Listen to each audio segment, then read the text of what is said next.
birthright of all human beings. Kailasa is responsible to provide that to all human beings.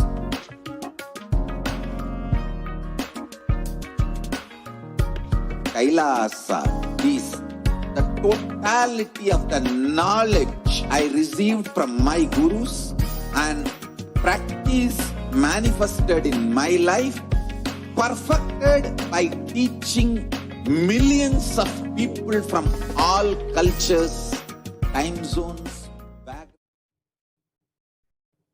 Nithyanandam Paramasukadam Kevalam Jnanamurtim Dvandvatitam Gagana Sadrisham Tattvamasya Dilaksham Ekam Nityam Vimalamachalam Sarvadi Sakshi Bhutam Bhavatitam Trigunarahitam Sadgurum Tam Namami.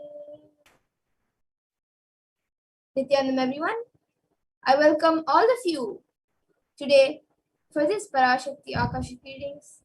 Everyone watching us on YouTube, Facebook, many other social media platforms, I welcome all of you today for this amazing experience of the Parashakti Akashic readings.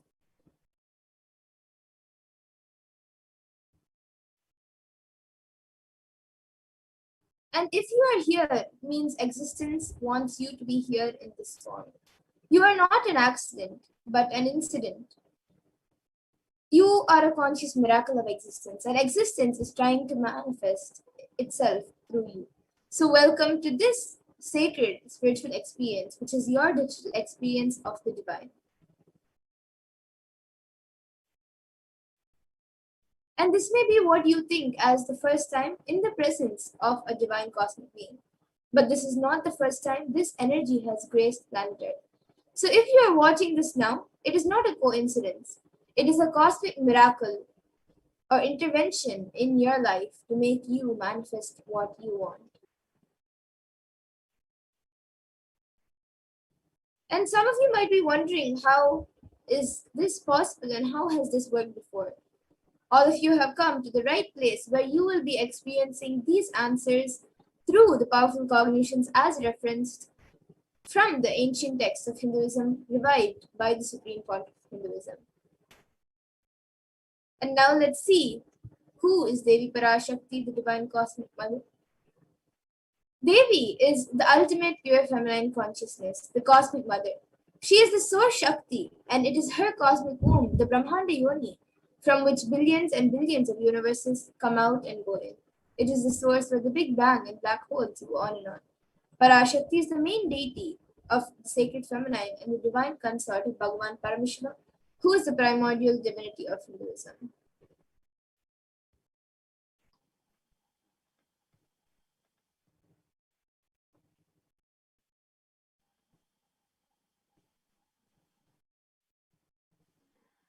So first and foremost relationship is mother, ability to learn. Even the idea to relate starts with mother. How to relate starts with mother. Understand? Your idea to relate, your ability to relate starts with mother. Mother is too important way to connect what you think as life. In Vedic tradition, our rishis were aware your ability to connect with the mother should be directed to cosmos. It should inspire, it should awaken your higher consciousness. It should inspire your higher consciousness to express through you. It should awaken your higher consciousness. Connecting with life as mother is the most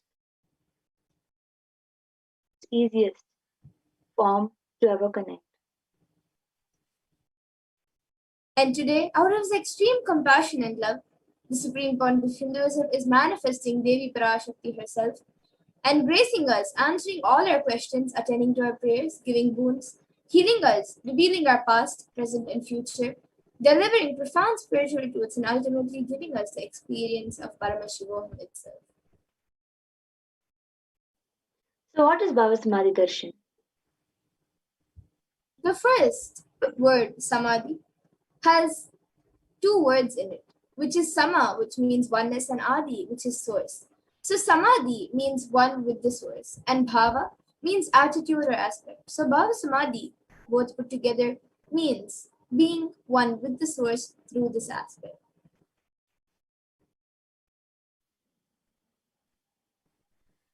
Darshan is face to face with the cosmos.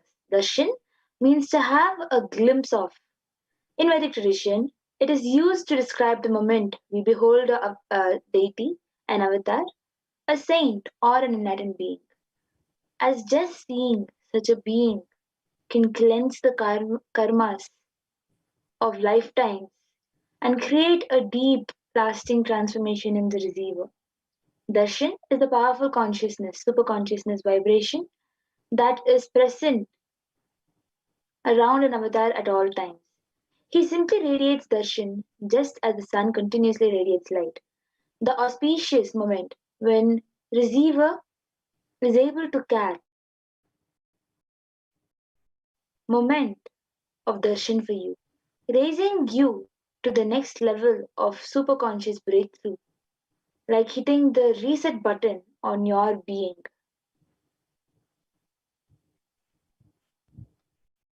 And a few fundamentals that all of us need to understand and internalize about the science of Bhavasamadhi Darshan is that divine cosmic beings are real and they manifest from Kailasa, the enlightened time space zone, through deities and incarnations. And the divine cosmic beings manifest through the Archavatars, which are deities in temples, and through the Bhavasamadhi Darshans in Nijavataras incarnations.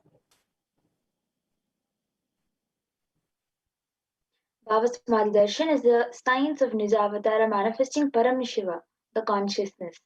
It is where formless, the being of Paramashiva expresses through Divya Sharira, light body, and manifests as Nijavatara, physical form, embodied experience Paramashiva. And as all of you can see now on the screen, you can see how Devi expresses through the beings of Devi Rajarajeshwari and manifests as Nijavatara, the physical form, through Devi Meenakshi.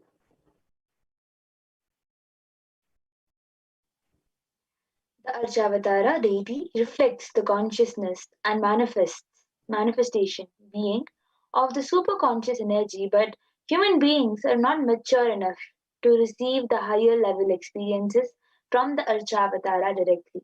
So the avatar, physical body, embodied form, comes down to bridge the gap and create experience of the superconscious energy in all of us. And the Bhava Samadhi awakens your Kundalini Shakti, which is the latent potential energy in every human being. And this influx of superconscious energy visibly slows down the aging process as well as improves the immunity to disease. And during the darshan, the whole brain comes alive, turning into a superconductor of conscious energies that heal, empower, and transform all of our lives.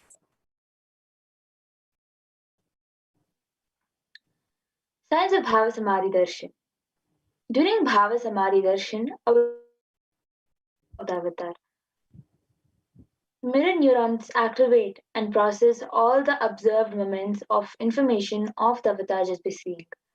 That is, the entire silently and without moving receive what is happening elsewhere through a process of direct observation, experiencing the superconscious energy radiating by the avatar.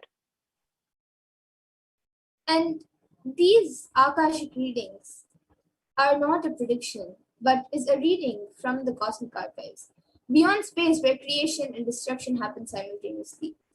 And in the dimension of time starts the past, present, and future. But the Akashic records, as it is stored in the Akasha, the space dimension, there is no past, no present, and no future. And that is why what you called as happened, happening, and yet to happen are clearly already recorded. So now we'll be understanding about the Supreme Pontiff of Hinduism. So So the the Supreme Pontiff of Hinduism, Yes. Jagadguru Mahasannidhanam, His Divine Holiness Bhagavan Nithyananda Paramashivam is the reviver of Kailasa, a macrocosmic enlightened Hindu civilizational nation The supreme pontiff of Hinduism is the 1008th incarnation of Paramashiva as per Hinduism and is recognized by his who are enlightened masters and adepts. The supreme pontiff of Hinduism has made the science of power manifestation, yoga, and temple based universities a lifestyle for humanity. And the Supreme Pontiff of Hinduism is ordained as the 233rd Guru Mahasannidhanam of Kanchi Kailash Sarvanipitam, which is the Tondai Mandala Alinam, the incumbent emperor of Suryavamsha Saranga Samrajyam, the present 293rd Jagat Guru Mahasannidhanam of Kailasonatha Shyamala Pita Sarvanipitam, and also the present Mahamandaleshwar of the Mahanirvani Akara, which is the largest apex monastic order.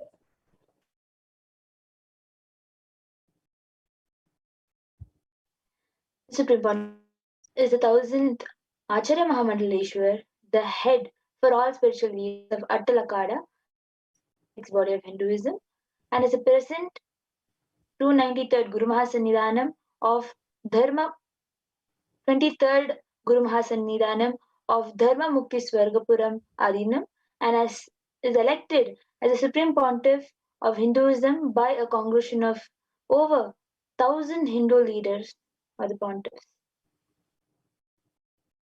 And the Supreme Pontiff of Hinduism is also revered as a teacher of Hinduism, the most prolific, most viewed, read, and watched. And he has authored 300 books and 10,000 articles in 3 different languages, which are English, Tamil, and Sanskrit. And these are translated into over 50 languages with over 1,000 titles. And also over 20 million copies of books and articles are sold, read, and downloaded.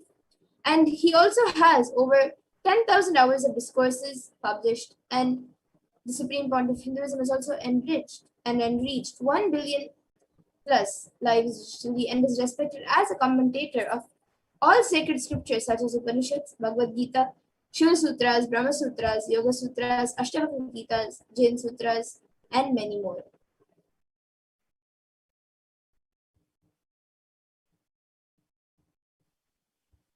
Honored as the leader of Hinduism, the most awarded internationally recognized Hindu leader, reviver of 108 ancient Hindu sampradayas, including the Rudrakanyas, Rudras, Rishis, Rishikas, Bhairavas, Bhairavis, Sannyas, establisher of the largest Hindu university, Kailasa's Nithyananda Hindu University, is in the world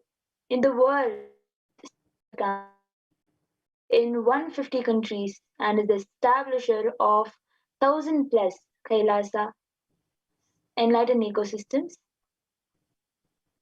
founder and reviver of over 100 Sarvagnipitas, collector of the largest Hindu library with over 1 million books, 1 million palm leaves scriptures, and over 20 million digital books.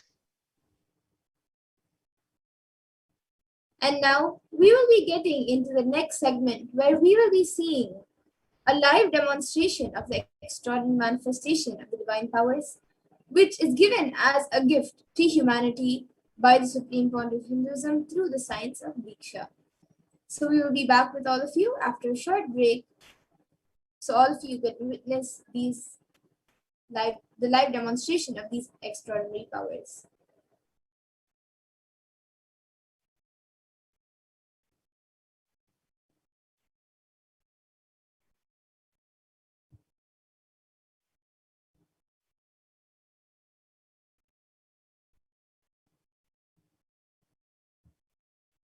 Okay, so let's get into the manifestation of extraordinary Shaktis, where we will be seeing the live demonstration as well as learning about the source of all these Shaktis.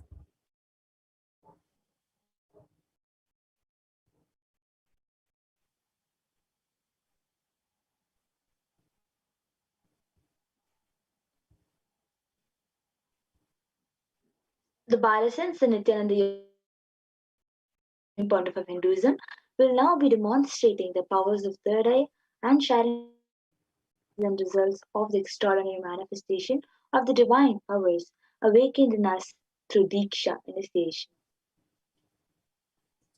And in today's Bhava Samadhi Darshan, all of us will be receiving the initiation into the third eye awakening in various other powers with the blessings and grace of the Supreme Pontiff of Hinduism. We will be manifesting the following powers of third eye, which is seen with the eyes blindfolded. And some of you might be wondering where the third eye is located and how it works. So the answer for that is that the third eye is a cosmic browsing center located between the brows, which upon initiation one can effortlessly manifest the Shaktis, the powers, and see through the third eye just as you would with your two eyes. So, what are Shaktis? In the Vedagamas, the source scriptures of Hinduism, Paramashiva reveals in elaborate detail being is hardwired to be able to manifest 463 plus extraordinary Shaktis, the divine powers, manifesting powers, the Shakti, the system, method, and science for human beings to explore the various possibilities and powers and have access to various states of consciousness. Shaktis manifest from the fundamental cognition that you are a divine, you need to manifest divine, and you need to reach divine.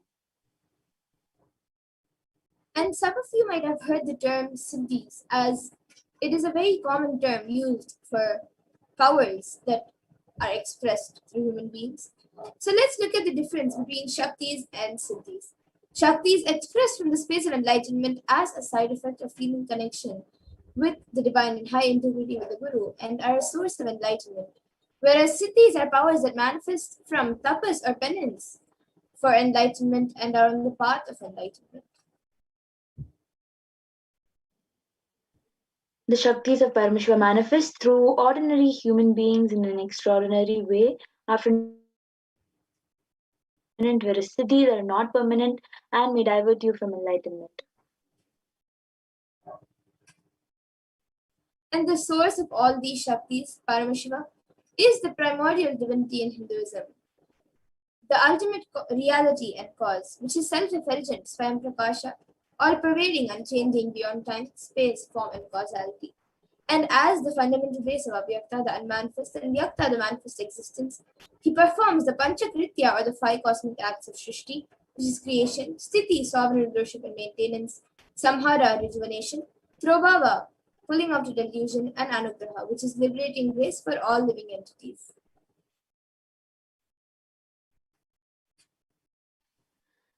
So the avatar of Paramashiva, the Supreme Pontiff of Hinduism, Jagadguru Mahasannidhanam, His Divine Holiness Bhagwan Nithyananda Paramashivam, the Supreme Pontiff of Hinduism, as the 1008th living incarnation and representative of Paramashiva and the reviver of Kailasa, the ancient enlightened Hindu civilization and nation, the great cosmic worldless Hindu nation, ever since the beginning of the civilization, Sanatana Hindu Dharma has been the cradle of enlightened beings and highly advanced sciences.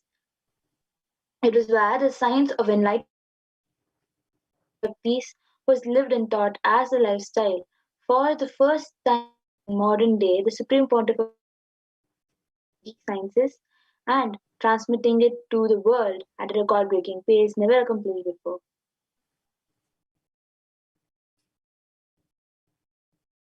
And all of this knowledge and science is transmitted to the next generation, from one generation to the next generation through Diksha or initiation by the enlightened Gurus, and that is called the Guru Parampara.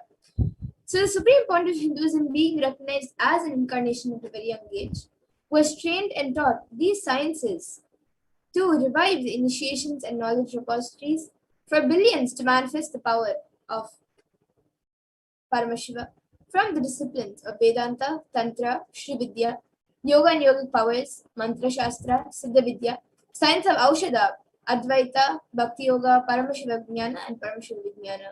And you all can also see all the various gurus who have taught Swamiji since he was young and how they recognized him as the incarnation of Paramashiva and Parashakti.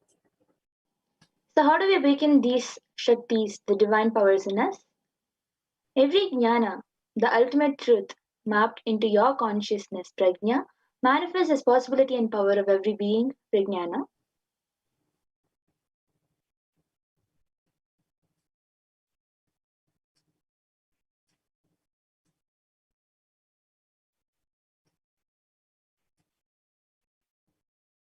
And this science of power manifestation is authenticated through four aspects of evidences or pramanas. So the first is the Shastra Pramana, which is the empirical evidence, which is the eternal and changeable truths revealed in the source scriptures.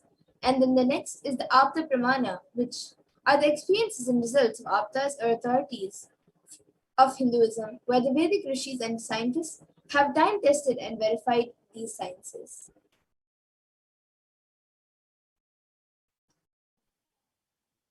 The Atma Pramana, the account. Or, so the third is the Atma Pramana, the account of Supreme Pontiff of Hinduism, Jagat Guru Mahasannidhanam, Bhagavan Nithyananda Paramashivam, this millennium's avatar's personal experience of power manifestation. And the next is the Pratyaksha Pramana, or the empirical evidence from observation and scientific experimentation.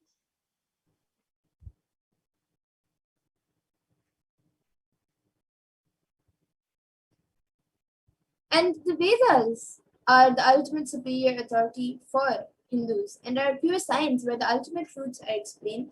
And the Agamas are the scriptures where the applied technology and applied science is expanded. And the Vedas and Agamas, the Veda Agamas, which is a living applied science for all Hindus, is given the status of Shruti as they are directly revealed by Paramashiva. They are the ultimate, eternal, unchangeable truths. And a reference cited from these Shastras or source scriptures is called the Shastra Pramana. So let us now enter into the demonstration of the exciting power, the power of third eye. After understanding the Shastra Pramana, Apta Pramana, Atma Pramana, and Pratyaksha Pramana and Sakshi Pramana. So the first power is the power of third eye, and the Shastra Pramana for this power of third eye comes from the Vijnana Bhairava Tantra, 34th verse, 11th dharana. कपालान्तर्मनोऽन्यस तिष्ठन्मीलितलोचनः क्रमेण मनसोदार्ध्यात् लक्ष्ये लक्ष्यमुत्तमम्. The translation is, by fixing the mind on the inner space within the crown center and sitting and having the eyes closed in succession, by that stability of the mind and inner space, through the power of the third eye, one directly sees the ultimate goal Lakshyam by having the vision beyond the sight that reveals any object or place, attaining the space of oneness with the source Paramashiva. The next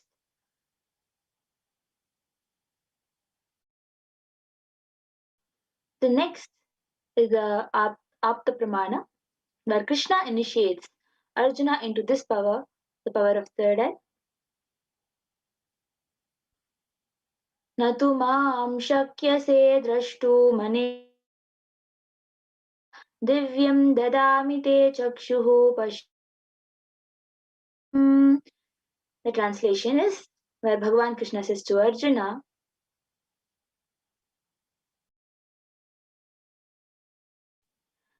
but you these physical eyes of yours, therefore I grant you divine third eye vision, behold my cosmic opulence. The translation, in the Hindu Purana, Bhagavad Gita, Bhagavan Krishna initiates Arjuna into the power of third eye to behold Krishna's Vishwarupa, his cosmic form. The 11th chapter of Bhagavad Gita, which contains the description of Bhagavan Krishna's cosmic form, is completely narrated by Arjuna as he third eye.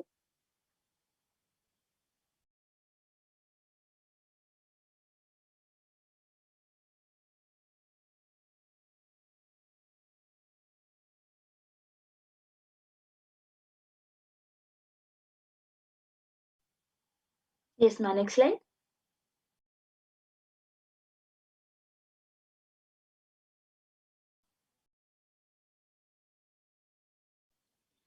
So the next is the Atma Pramana, where Swamiji is sharing in Swamiji's own words.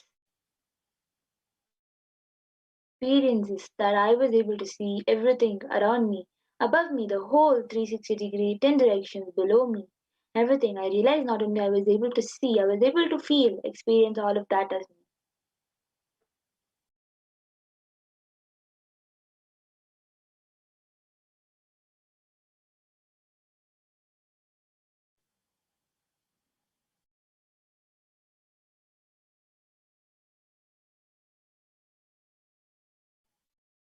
So the Pratyaksha Pramana, the empirical evidence from observation and scientific experimentation, the steady measures and activities of the brain in conscious and meditative open of third eye states using positron emission tomography, the PET.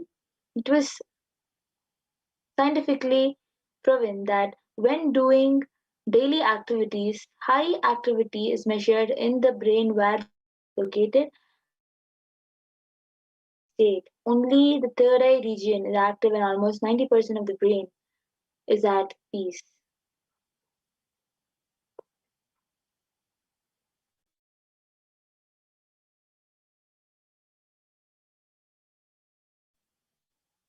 So the next is the Sakshi Pramana.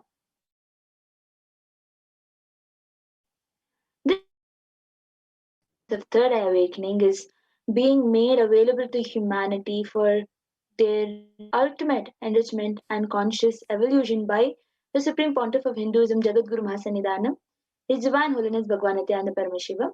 As a living incarnation of Paramashiva, the Supreme Pontiff of Hinduism embodies the most profound yogic states that surpass all bounds of time, space, and matter.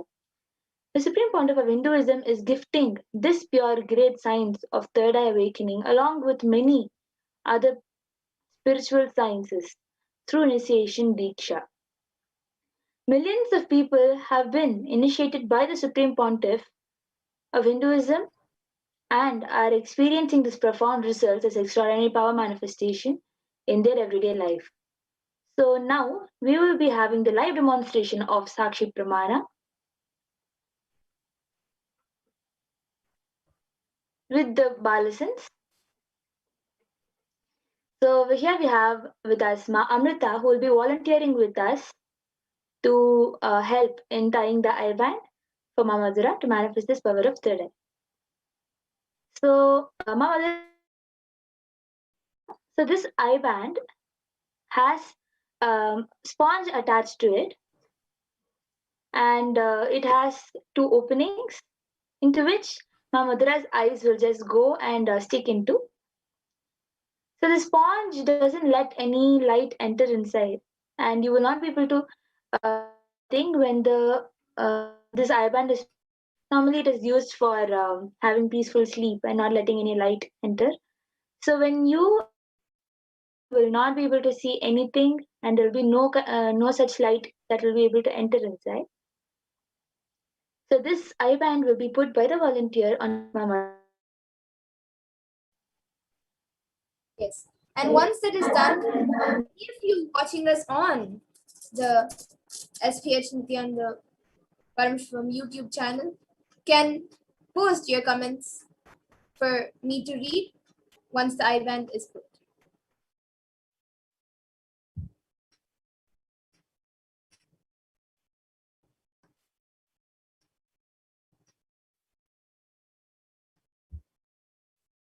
So you can put it a little tighter.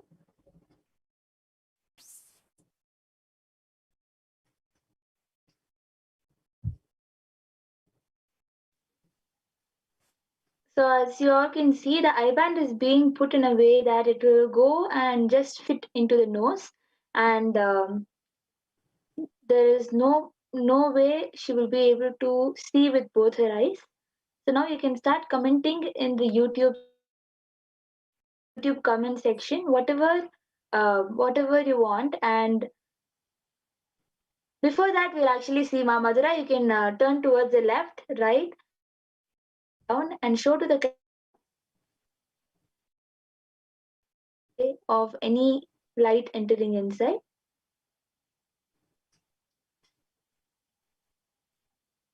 So yes, and now, ma'am, the YouTube comments will be projected now. yes. So I think the last comment we have is from Kailasha Stephanie Vamadeva Shivashakti Janati, who has put Nithyananda Ma's requesting a body scan for Ma Sabrina Kettiner, and she asked for it and gave her confirmation. Yes, Ma, after this we will be doing the power body scanning. We will surely do for Ma Sabrina Kettiner. And So if anyone anybody else wants, would like to comment, can put in your comments. It can be a sequence of emojis, a sequence of numbers, words, sentences, and it can even be something that does not even make sense.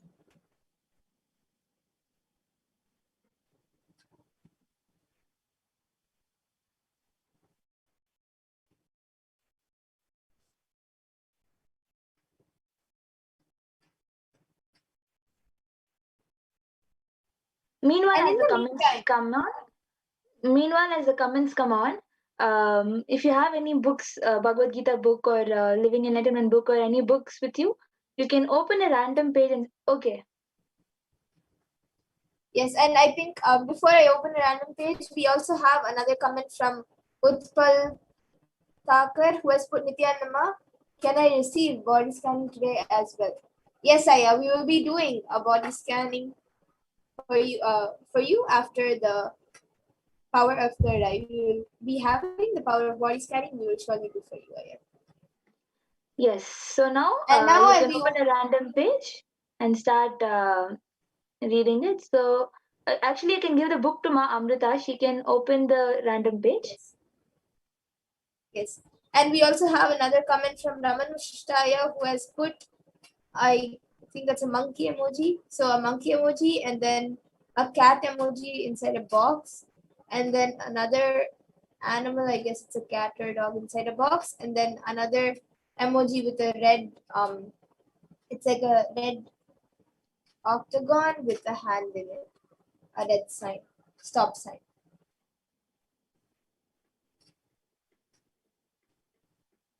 Yes, and now Monica, you can open a random page. Okay, so now Amrita has opened a random page in front of me. And as I'm reading this page, or any of you watching us on YouTube can also put more comments. And immediately after that page, this page, I will be reading out the comments. So yes, we have page number 391, and on this page, the page number is not written, but it is actually 390. So it's page 390 and 391. And on page 390, it says the dog and the dog eater. And it has the translation for the verses from the 5th chapter, verse 18, 19, 20, and 21. It has that translation. And then after that, it has Krishna succinctly explains the neutrality and equanimity of existence. Existence has no favorites. All comparative and hierarchical definitions are man made. Krishna says there is no difference between a human and an animal, and that there is no difference between those we consider to be saints and those we consider to be sinners. A learned scholar, the priest and the brahmana should be seen as equal to an animal or a person who eats dogs. Even more dramatically, he says that one in full knowledge sees the dog and the dog eater as the same. Suni chaiva swapake cha pandita sama darshina. So this is what it says on page number 390, but the page number is not there. So as you all can see, it is exactly the topic, the dog and the dog eater, and exactly whatever Mamadura has read.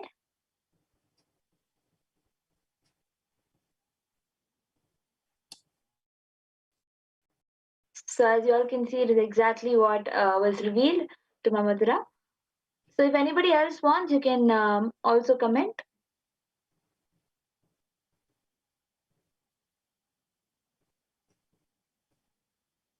Any random numbers, any random words put together. It doesn't need to make sense. And if you want, you can also put something with wrong spellings. So whatever you want, you can enter You into can the put power any of body spelling scanning. which you Yes, think I may not be able to read. yes. You can put any scientific terms which you your age, whatever you want, you can put in the chat.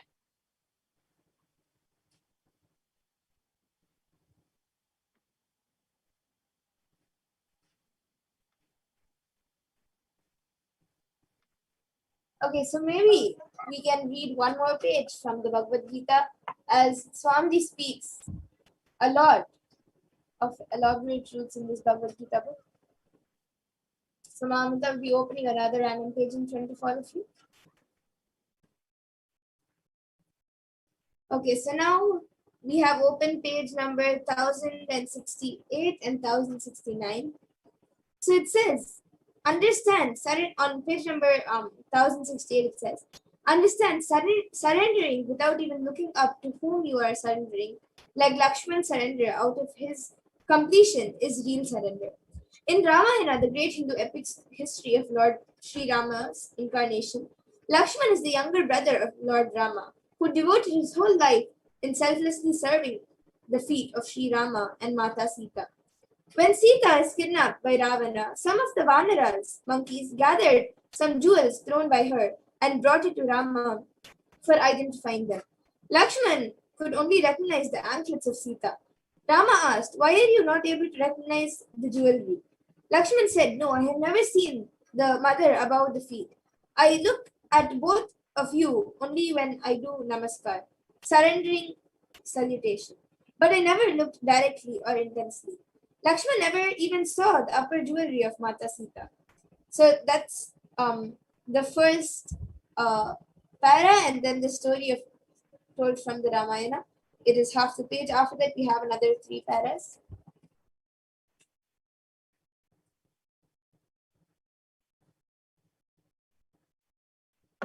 So as you all can see, it is a story of Rama and Lakshmana, exactly from the Ramayana, whatever Mamadura has read.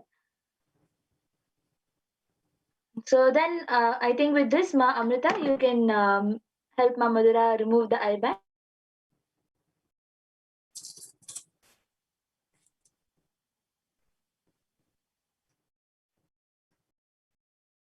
Yes, so now all of you can see the eye band. It is just as it was before we had put it on. Yes, you all can see the eye band. It is the exact same eye band that was tied. So we'll be entering into the next power, the power of body scanning.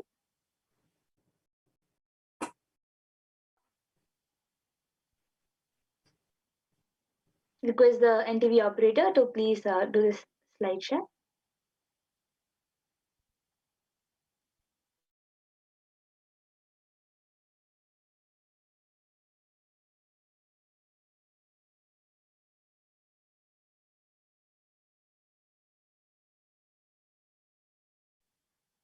And we'll be entering the power of body scanning after a small break.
So in the next power of body scanning, we will be diagnosing, through the power of third eye, we will be diagnosing and revealing any problems in the body, your body, and reveal. Yes. So the Shastra Pramana for this power of body scanning comes from the Vijnana Bhairava Tantra. Swadehe jagato bhapi sukshma sukshmatarani cha Tatvani yani nilayam dhyatvante vyajyate para. And the translation for this verse says, Bhagavan Parameshwara says, cognize deeply that from the subtle to the subtlest constitutive principles of your whole body, Swadeha, or the whole universe, simultaneously consist of the essential reality. They are being absorbed in their source cause, Paramashiva. By that experience of such restful awareness, one becomes complete from all thoughts, and the ultimate universal divine power, Paradevi Adi Shakti, is revealed, and the supreme power manifestation happens. So the Apta Pramana is from the life of a Siddha. This is the yes, Mamadura, you can. Yes, so this Apta Pramana comes from the life of a Siddha whose name is Tereyar, and Tereyar was one of the main disciples of the prominent disciples of Agathir. And one day, a man suffering from severe headache comes to Agathir for healing, and then Agathir uses the power of body scanning and identifies the root cause of the headache. And he reveals that there is a small type of frog, Terai, in the person's head and in the person's brain. And that is why the headache is there. And then he instructs Tereyar, his disciple, to perform an open head surgery and remove the frog from the person's brain. And once the surgery is completed successfully, the person is healed and cured of the headache, and thus Tereyar gains the name Terayar. And the Atma Pramana for this power of body scanning is where Swamiji himself, the supreme point of Hinduism himself, shares his experience of the power of body scanning, where he had gotten the multiple compound hand fracture and was forced to go to the hospital for medical checkups related to that. And it was revealed that he had been poisoned without his knowledge. And due to that, he did the power of body scanning and found the imbalances which had occurred in the body, and then used allopathy as a second technique, as a second opinion to verify his findings. And we also have many Sakshi Pramanas, many witnesses, where the disciples of the Supreme Point of Hinduism himself have verified these sciences by manifesting the powers themselves. And now we will be seeing the live demonstration of the power of body scanning. So whoever would like a body scan can put your comments in the comment section. I already see many of you have put the comments. Yes, so as you can already see, Ma Stephanie has requested a body scan for Ma Sabrina Settiner and is asked for it. She has also gave a confirmation for it. So Ma Madhura, you can start scanning for Ma Sabrina. Even Utpal Thakur Aya has asked for body scanning. So next, I will be doing the body scanning for you, Utpal Thakur Aya. Yes.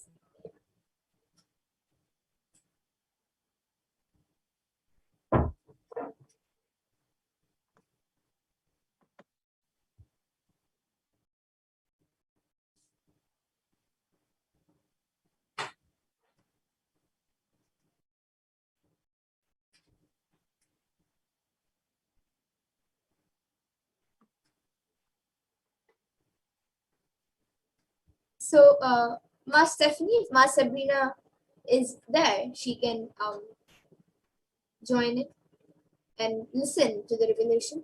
So, what Paramashiva revealed to me in my third eye for her ma was that in her throat there is there's a lot of dryness, but it's not like the normal type of dryness which happens when you don't drink water. It is, or when you shout or something. It's not the normal kind of sore throat or dryness which is which affects the throat. This I was able to see the type of dryness which has happened now is that she's able to do everything quite feel like she can drink water, she can do everything properly, doesn't affect her much. Only when eating a certain type of food, like on few days it comes as spicy food and sometimes with sweet food. Only when eating that and when swallowing that type of food or when drinking hard water, only that time it affects the throat. Otherwise, I was able to see it doesn't affect her much. But I was able to see that if it's not taken care of within maybe the next 2 or 3 weeks, it can become more difficult to swallow food or drink any water. So I was able to see a solution for this is every day morning and night, um, in the morning with an empty stomach and in the night immediately after food with filled stomach, 1 teaspoon of little warm honey, organic honey, she can just swallow it and that will help healing the throat. So this is what I was able to see for Ma Sabrina. She can get back in the comment section or you can get back in the comment section on behalf of her. Yes. And So, I also see she has asked specifically yes. about stomach issues. Actually, about that, I was able to see that I actually saw the stomach, but I was there is nothing severe in major. It is just normal gas which is being formed, which is getting accumulated in the stomach. For that, if she drinks hot water, she will be healed now. So this is what I was able to see for Ma Sabrina. Yes. So, Ma Sabrina, you can get back in the chat if you could relate. Ma Stephanie, you can ask Ma Sabrina to get back in the chat. And also, Ma Stephanie has requested a body scan for Ma Kyan Fukin from the Paramashivoham program. So she is itself asking for the body scan. So Ma Madhura, you can scan for Ma Kyan Fukin next. So Utpal Takar Aya, I was able to see that you have lots hit you. It will be like a sudden pain, which will be it will be a lot of pain, and that is occurring because of the food that you the water that you add in the food for cooking is uh, is not healthy enough for your body. So that water should be changed, and I was able to see that when you start consuming a lesser food when you're eating the food, when you start consuming lesser food, that sudden stomach pain will heal. I was also able to see her having slight cold, and the solution I was able to see for the slight cold is for you to have with water some lemon and lots of pepper added to that lemon water with brown sugar. So this is the solution I was able to see for the cold that you're facing. And I was also able to see that you have cracked foot. And the solution I was able to see is for you to apply some haritaki on the cracks and tie some ice cubes with some water and place it on top of those cracks after you put some haritaki. So these are the solutions I was able to see. So if you could relate, you can get back in the chat, Utpal Takar. So Ma Madhura, if you have finished the scanning, you can start sharing. Yes, and in the meantime, maybe I see Raman Vashishtaya has asked for his wife Supriya Vashishta. So you can maybe start scanning for Ma Supriya.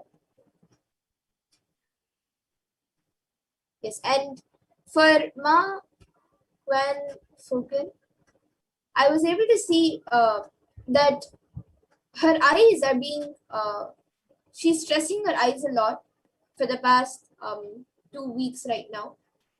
Like it's, and because of that, she has, of course, tried like not being in front of a device for as much time as possible, and not doing things which stress her eyes as much as possible. But still, I was able to see that there is a lot of pressure which is being put on her eyes, and she's having some difficulty with her eyes. And I was able to see that the main cause of that is lot of dehydration in the eyes itself. So like her entire body is quite hydrated. It's not like she's completely dehydrated, and she is drinking a lot of water.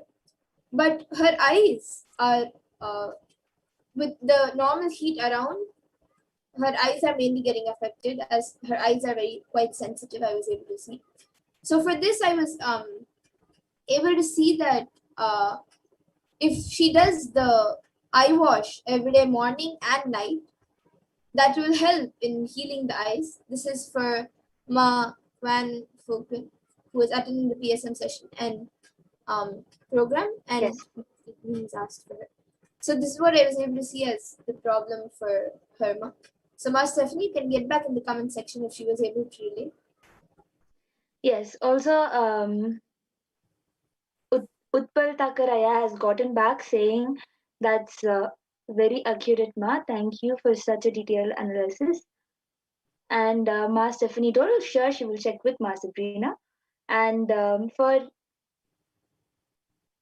Supriya Vashishta, Ma Supriya Vashishta, I was able to see that she is very self-conscious. I was able to see that um, yes, she has knee pain and she has back pain. She does have like the um, upper back area pain, the shoulder pain, and all.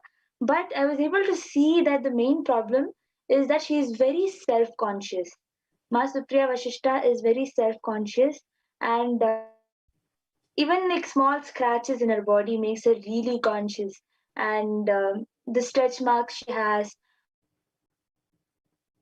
conscious, and um, the solution I was able to see is for you to relax with Mahavakya, play Mahavakya around and just connect with the Mahavakya intensely.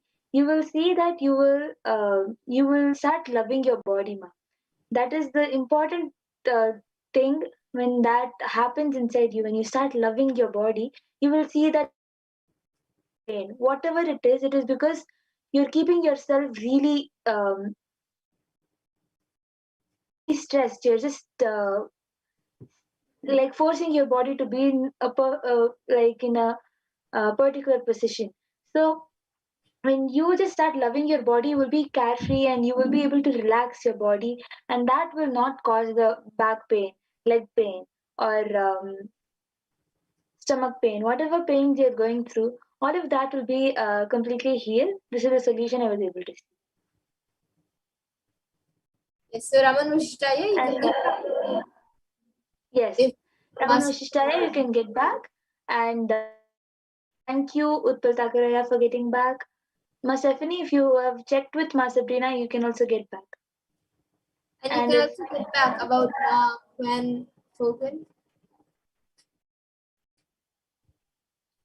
yes, and if anybody else is having any body scanning, you can get back for power manifestation today at 2 a.m. Indian Standard Time. Yes, so Ma Stephanie has gotten back saying Ma Van was able to relate to what was said.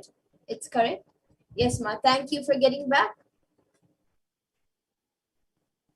And she says, thank you. Yes, Ma Kyan, thank you for getting back.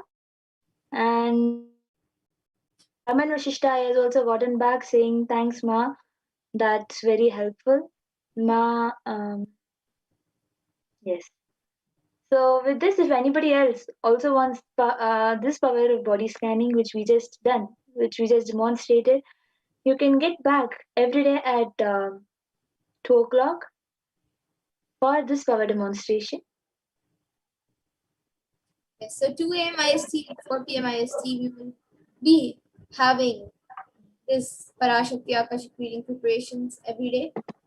And we will be doing this power manifestation segment. So all of you can again come back for the power manifestation, and we will be more than happy to do a body scanning or any power for any of you. And with this, we come to the conclusion of this power manifestation segment. We thank all of the viewers who are watching us right now for joining us for this segment.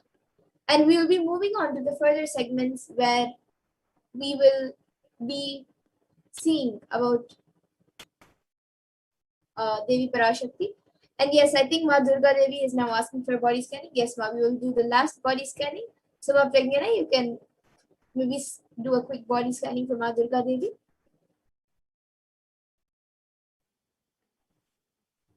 Yes, ma'am.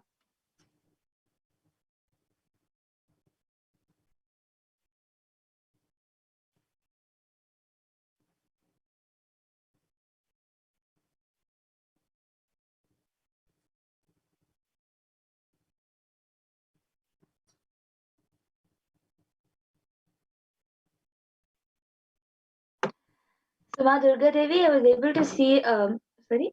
So Ma Durga Devi, I was able to see that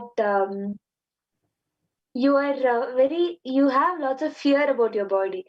For example, if if you have like a small throat pain, or if you have just little bit cold, you're really getting scared that maybe you're having um, bigger problems. Maybe you're having viruses, or you're becoming very scared about your body for the normal cold, or for the throat pain, and for the cough, anything you get tense. Not just during this pandemic time, but normally you just become really stressed about your body. For example, if you have stomach pain, it might be something bigger than become stressed about your body. And the solution I was able to see is for you to completely trust in healing. With that, as you are also an devotee of Swamiji and is initiated, you can just close your eyes and let Swamiji flow through, heal the normal problem over thinking that it might be something more, or you so scared about the natural happenings in the body, and become stressed about it. So this is the solution I was able to see, and you can get YouTube comment section if you could relate with the body scanning. Yes. So thank you, Ma Pragyana. And Ma Durga Devi, you can get back in the comment section. And now with this, we will be moving on to the further segments where we will be learning more about Devi Parashakti. And once again, I thank all of you for joining us for this power manifestation segment. And please stay tuned for further segments where we will be learning about who is Devi Parashakti and also what she has revealed for us and for the rest of humanity. So with this, I thank you all once again for joining us, and we will be back with all of you after a really short break to continue with the next segments. Thank you, Nithyananda.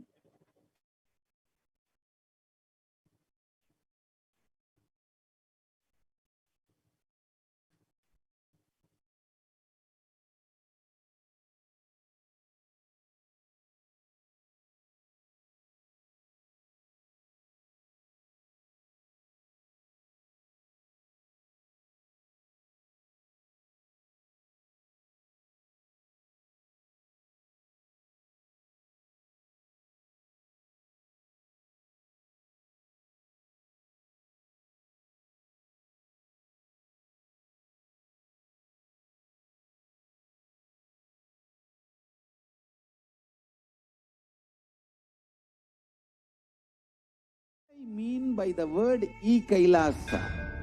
Listen intensely. Enlightenment ecosystem, literally enlightenment itself, in your own home, wherever you are. If you cannot come to Kailasa, it's okay. Kailasa can come to you. Kailasa coming to you is E-Kailasa.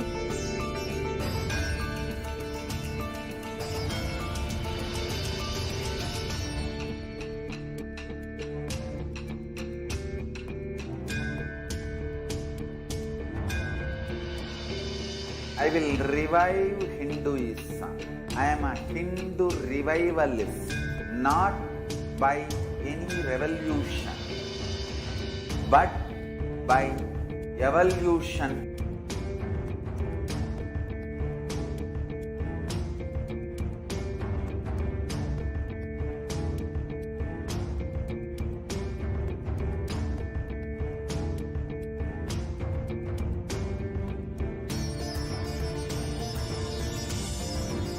And setting model community.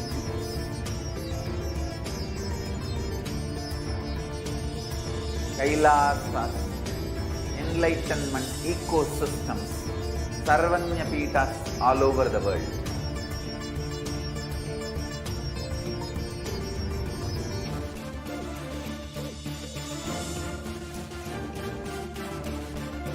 All powerful cognition, knowledge, only when you live, power manifestation and possibilities manifestation happens. It's a fundamental truth.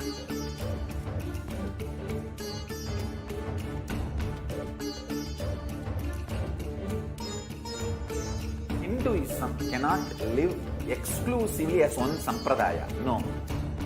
All sampradayas of Hinduism is an ecosystem.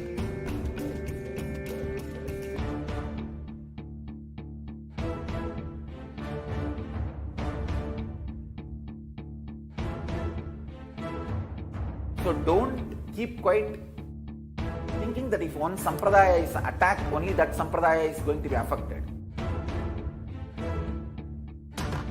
All of us are ecosystem.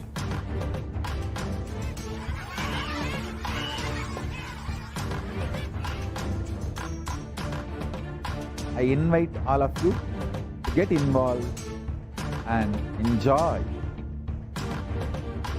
Hinduism by the principle of Dharmo Rakshati Rakshitaha.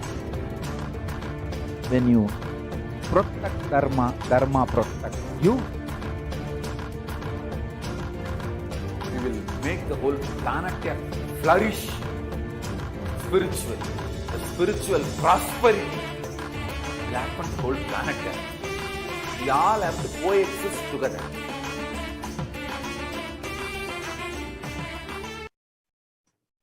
Yes. Nithyananda everyone, welcome back.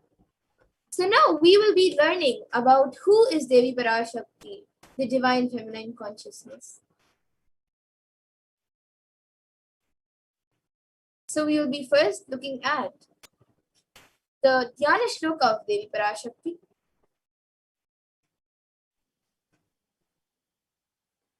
So the Dhyana Shloka of Devi Parashakti. Sinduraruna vigraham trinayana taranayaka shekaram smitamukhi mapi navakshoruham panibhyamali ratna chashakam raktotphalam bipratim saumyam ratna ghatastha rakta charanam dhyaye. The translation is, the Divine Mother is to be meditated upon as shining in a vermilion red body with a triple eyes, sporting a crown of rubies, studded with the crescent moon, a face all smiles, a splendid bust, one hand holding a jewel, cup brimming with mead, and the holding a red lotus. So this is from the Lalita Sahasranamam Dhyana Shloka. And another verse which also comes from the Lalita Sahasranamam, I will be chanting it now. Arunam karunam tarangatakshim dritapashankusha pushpabana chapam Animadibhiravritam mayukaihi rahamityeva vibhavaye bhavani. And the translation for this says, I meditate on the great empress. She is red in color, and her eyes are full of compassion. She holds the noose, the good, the bow, and the flowery arrow in her hands. She is surrounded on all sides by powers such as Anima for rays, and she is the self within me.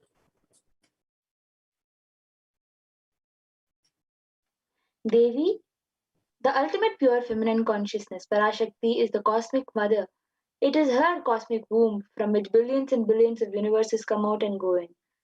Source where the Big Bang and black hole. Parashakti is the source Shakti, source energy, source power, from which all of us came, in which all of in which all of us are going to merge.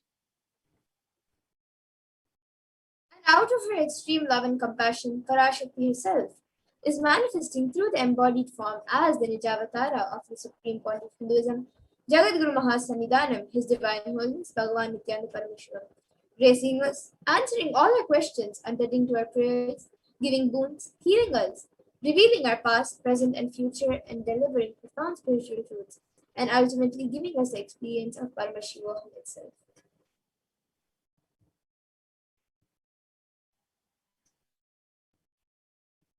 Herself. Raising as Omkara, expressing as Vedas and Agamas, blossomed as Hrimkara, filled as Parashodasi, living in 40 triangles, the Kailasa Swamini, who is in Kailasa Shripura Chintamani, Parashodasi, sitting as part of Paramashiva, Parameshwari, who rules the world, Paramashakti, Manonmani, Meenakshi, as Nithyananda. I took Nijavatara here, good boons to everyone, to bestow all goodness, Hiranyagarbha Swarupini, Brahmanda Yoni, Shami, Chandramaud, Uma Parvati, Savitri, Navayauvana, Samrajya Lakshmi, Parameshwari, Parashodasi, Meenakshi, taking the form of Nityananda, I came here as Nijavatara. With great compassion, I am blessing, listen, people. To do good to all of you, I took the form of Nityananda and came down as Nijavatara. And again, in the words of Devi Parashakti herself, raising in Omkara, blossoming as Shiva, Shiva manifesting as source of existence, powers of existence, expression of existence, from the oneness of Om, blossoming into two as Prakriti and Purusha, blossoming as three Shaktis, Icha, Kriya, and Jnana, growing as four Vedas, expanding as five Panchabhutas, beyond six chakras, filled as Gotras of seven Rishis, expanding as eight directions, existing as nine Grihas, blossoming as 10 Indriyas, being as 11 Rudras, creating all the worlds, bringing life, to tell and make truth blossom, and to do good. Parashodasi Meenakshi, in the form of Nityananda, I came to bless every one of you.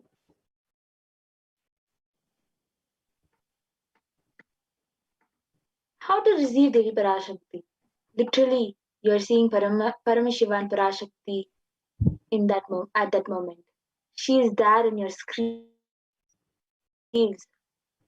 So always receive her very traditionally.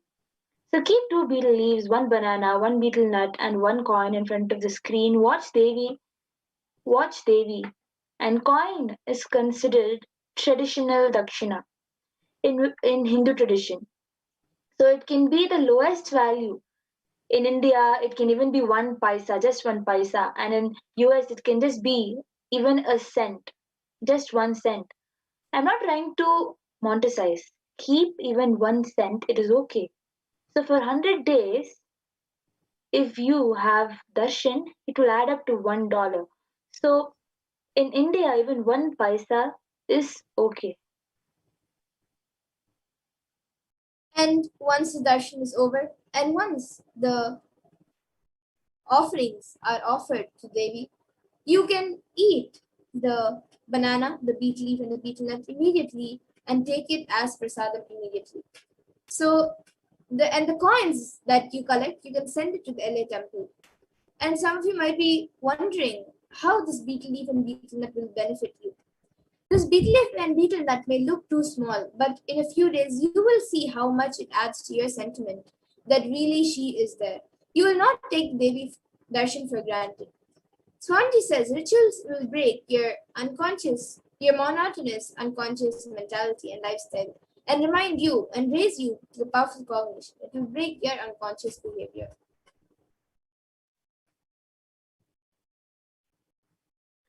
So just like how you can see on the screen, the betel leaf, banana, and the corn. The betel nut can be placed. So the betel nut can be placed on top of the betel leaf in the plate, and a banana to the betel leaf, and you can just place the coin in.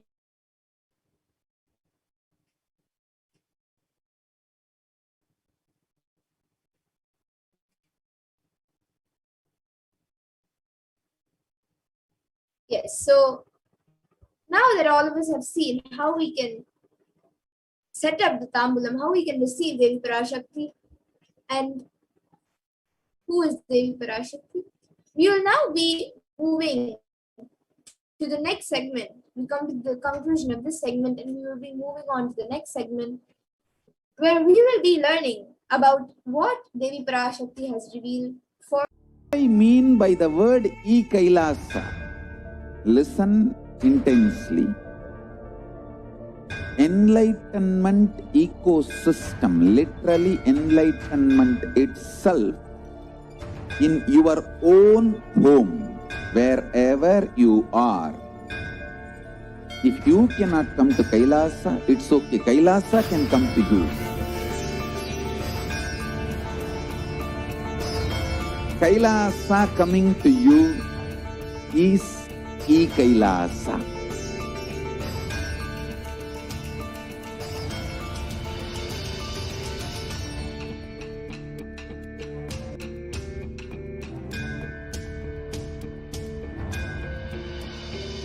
I will revive Hinduism. I am a Hindu revivalist, not by any revolution, but by evolution.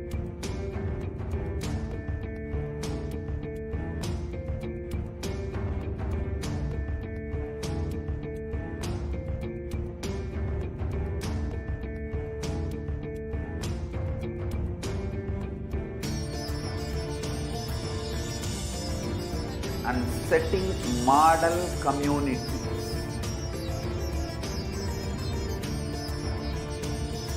Kailasas, enlightenment ecosystems, Sarvanya Peethas all over the world.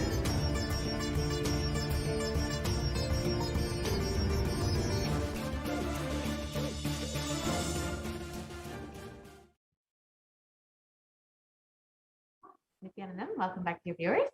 Now we will be entering into this next segment where we will be understanding some of Devi Parashakti's revelations made for humanity. We will be exploring some of the revelations that Devi has made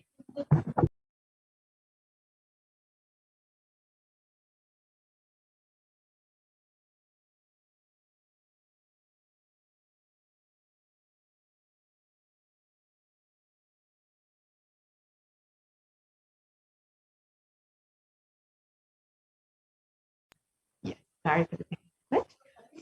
So we will be understanding some of Devi Parashakti's revelations made for humanity and understand what exactly the effects of COVID-19 will be on the immunity and how they will be affecting us. So let us enter into this segment. If we can actually share the slides on immunity and COVID-19.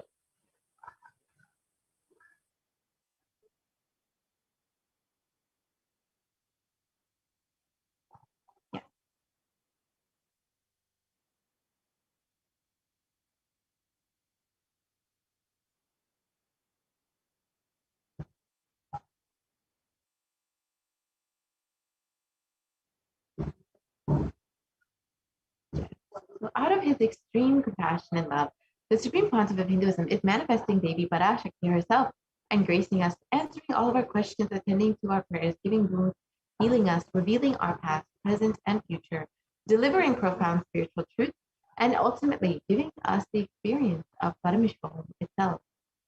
Now, today, we will be exploring what Devi has revealed about immunity and COVID-19.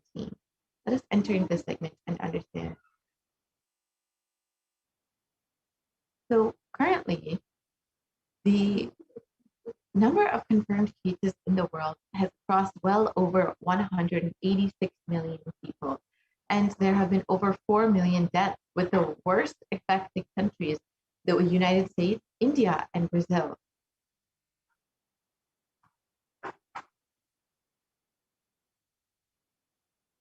Next slide, please.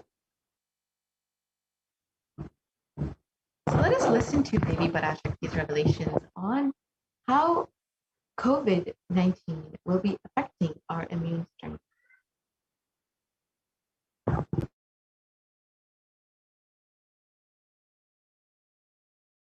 That's the first priority. Still, you are all not realizing the power of my words when I say Corona is very much out there with the support of decision makers, rulers, people who are supposed to protect all of you. Due to their irresponsibility, it is there and getting more and more strengthened. It is becoming more and more stronger in multiple forms.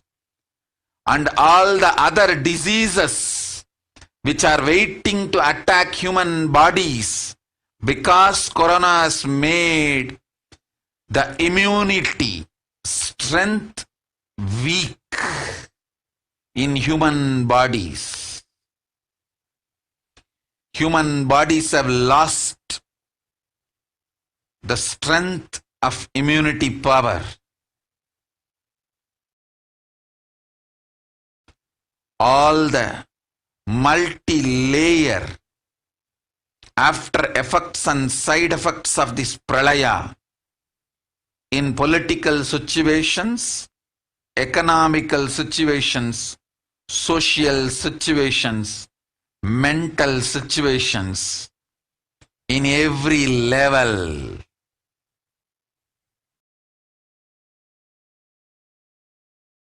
Cannot be described. Wait. This year, focus on keeping yourself alive.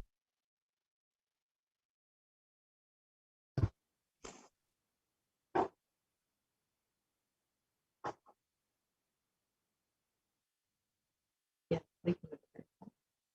So let us reiterate Devi's revelations made on the 18th of June 2021. Still, you are not realizing the power of my words when I say Corona is very much out there with the support of decision makers, rulers, people who are supposed to protect all of you.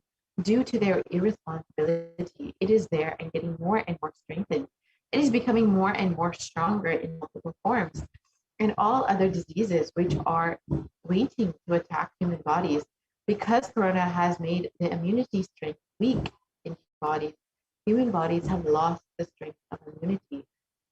All the multi-layer after effects and side effects of this pralaya in political situations, in economic situations, in social situations, mental situations, in every level cannot be described. This year, focus on keeping yourself alive. Let us explore some of these revelations. First, one of the main revelations Devi has made is that Corona has made the immunity strength weak in human bodies. So let us understand this revelation a little bit more deeply.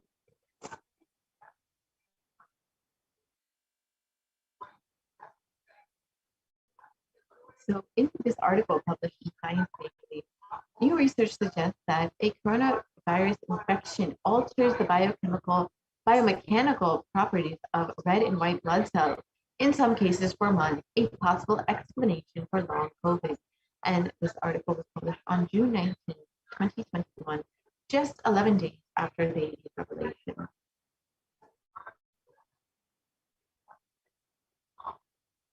And in this article, it states that COVID-19 significantly changes the size and stiffness of red and white blood cells, sometimes over the course of months. And these results may help to explain why some affected people continue to complain of symptoms long after an infection. This is considered long COVID. So you can see that coronavirus COVID-19 literally changes your immune system and affects how your body responds to diseases. And in this article published in the Academy of Medical Sciences, it states that the way the body defends against a virus is to recognize and neutralize it. However, in Forbes, it was recently published that corona suppresses the immune system by disrupting the action of the body's immune cells. And this immunosuppression allows for a 2-week incubation period, which gives corona enough time to attack the body. So as Baby revealed, corona actually suppresses the immune system. And here is a graph of a typical timeline for someone who has been infected with and is suffering COVID-19.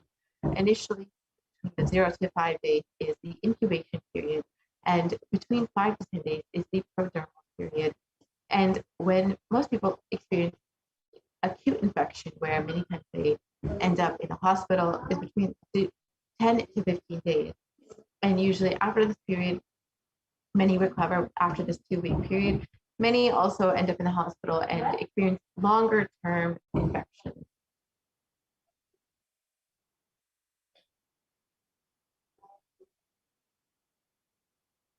And here is just a small infographic that shows the impact of COVID-19 in comparison to other deadly diseases throughout history. And you can see that the impact of COVID-19 cannot be dismissed. And here we can clearly see where COVID sits amidst other deadly diseases throughout history. We can see HIV on the far left, and that it's considered one of the most deadly pandemics that the world has seen, which has been around since the 1980s. And it has taken the lives of over 35 million people.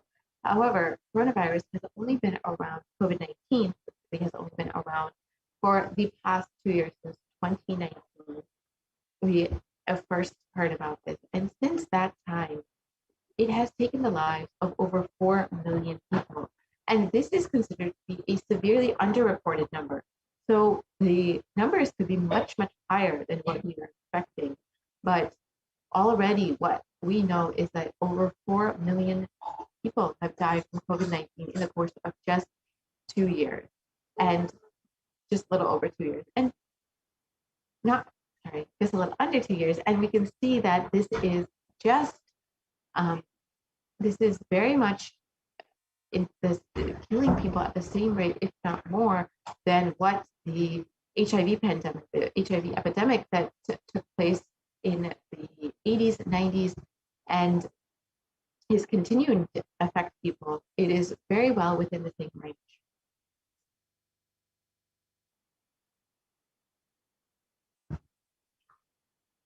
And here we can see that further studies that have been done by the University of Oxford found that cells are profoundly impaired after recovering from COVID-19. And this is how long-term the COVID-19 affects the immunity long-term. And in the British Society for Immunology, they found that the effects of COVID are far beyond respiratory health. It is also known to affect the cardiovascular and renal system, along with the immune system.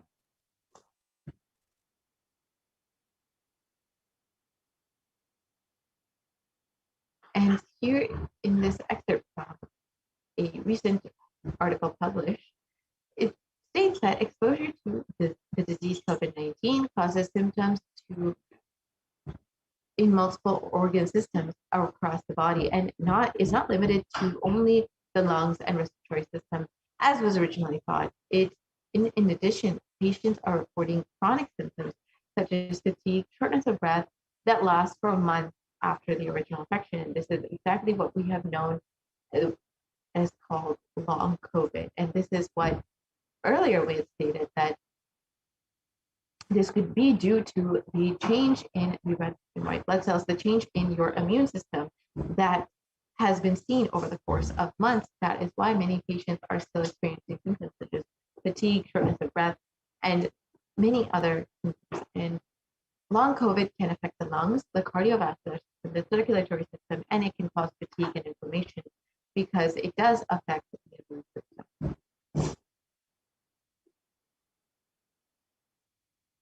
And here's an example of how the lungs can be affected in someone who has suffered from COVID-19. On the left side, you can see the healthy lungs, and on the right, you can see the COVID-19 affected lungs, where there is far more scarring within the lungs. And you can see how much COVID really affects the respiratory system.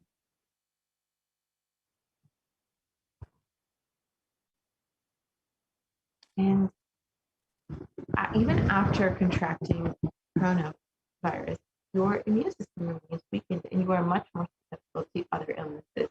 And these, in the CDC, it reports that symptoms that can last weeks or months after being infected with the virus, and multiple organs can be affected, if not all organs, if within the body, including the heart, the lungs, the kidney, and other skin and other brain functions.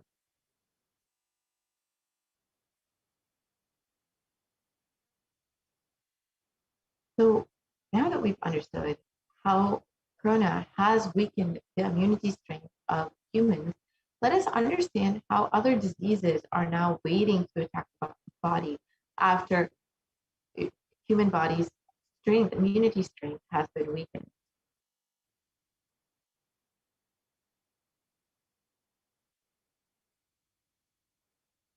So many of us have heard of black fungus, white fungus, and other fungal diseases which have been sweeping the nation in India and are primarily affecting patients who have recovered from COVID-19. Here in this article, it reports over 9,000 cases of this rare infection have been reported.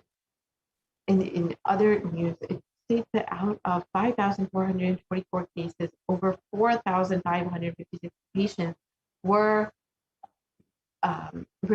patients who had recovered from COVID-19.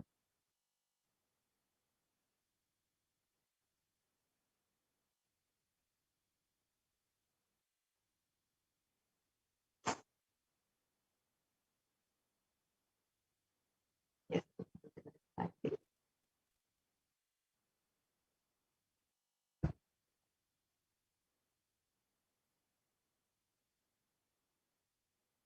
we can move to the next slide, please, Ma. Here you can see some photos of patients who have been infected with. We can go back to the previous slide.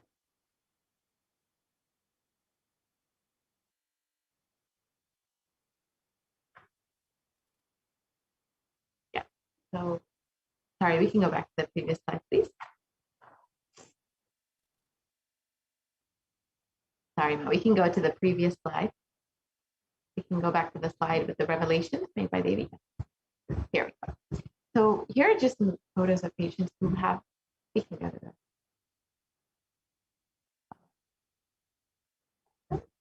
Yeah. So here you can see some photos of patients who have been infected with these fungal diseases and who are having how these fungal diseases affect the body and how they eat the skin, the brain tissue, and other body organs. And these are patients who have recovered from COVID-19. And you can see how much it affects the patient.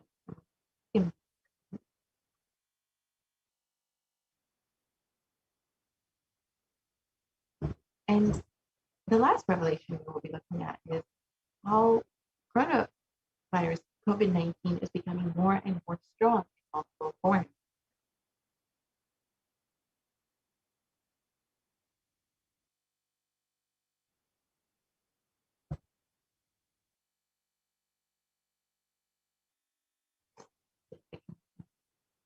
So many of us have already heard of the various variants of COVID-19 that have been discovered. including the South African variant, the UK variant, the Brazil variant, and of course, the Delta variant, which is coming out of India. And so these have been serious causes of concern for many countries.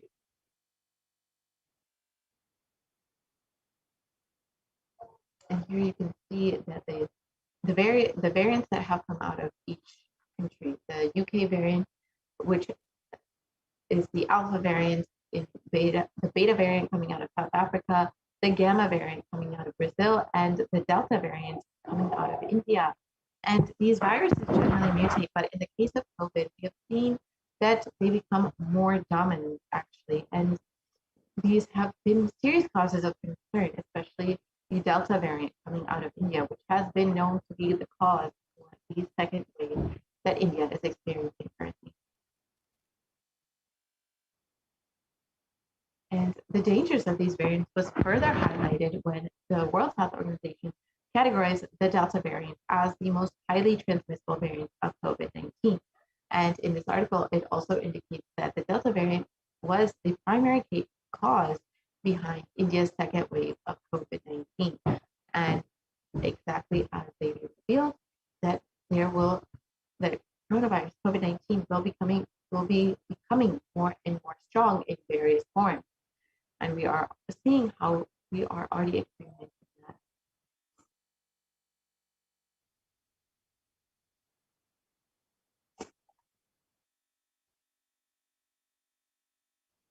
And here's a small infographic that shows us the 4 variants that are currently circulating, and that we can also see how many countries which have been affected by these particular variants.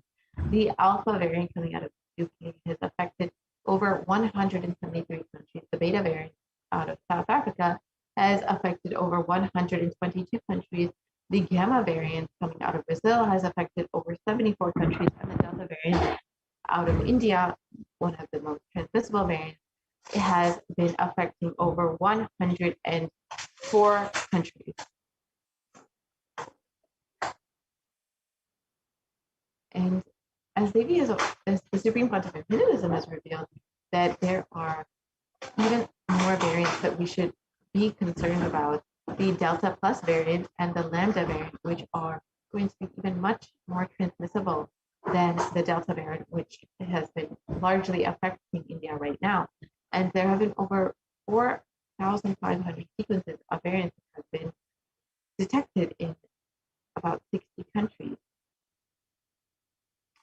And studies suggest that that the Delta variant is about 60% more transmissible than the other variants.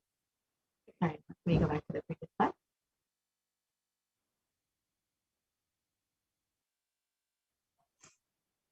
And the Delta variant is far more contagious than other variants, and secondary attack rates have been known to be between 51 to 61% higher than that of the Alpha variant. So we can see that already the Delta variant is a serious cause for concern and has been affecting much of India. And now that with the Delta Plus variant and the Lambda variant that the Supreme Pontiff has revealed about, there is very much more cause for concern, and there needs to be a very serious action taken by each person to ensure that they are keeping themselves and their family safe. So let us listen to Devi Parashakti's revelation and understand a little bit more about when we will be seeing the coronavirus coming to an end, and understand a little bit more deeply about what we have to come in the future, in the near future.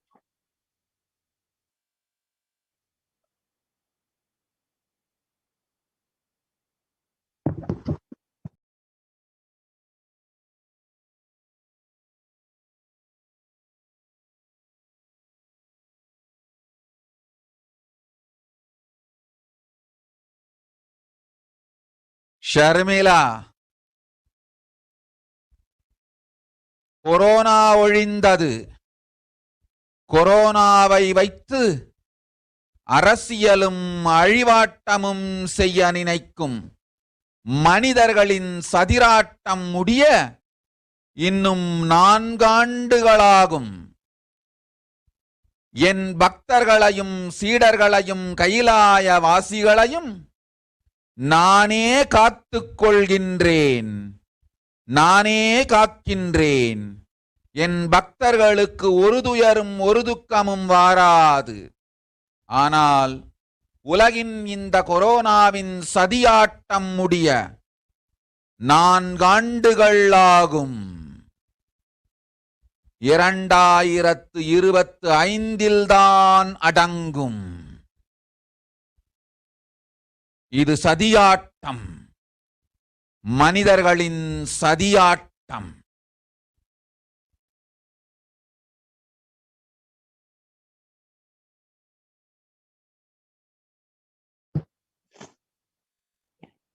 So the translation for the Parashakti revelations is as follows.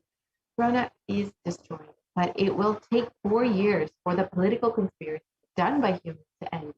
I will protect my devotees, disciples, in Kailasavati. No suffering will come for my devotees, but it will take 4 years for the conspiracy of Corona to end. It will come to an end only in 2025. It is a conspiracy, a human conspiracy.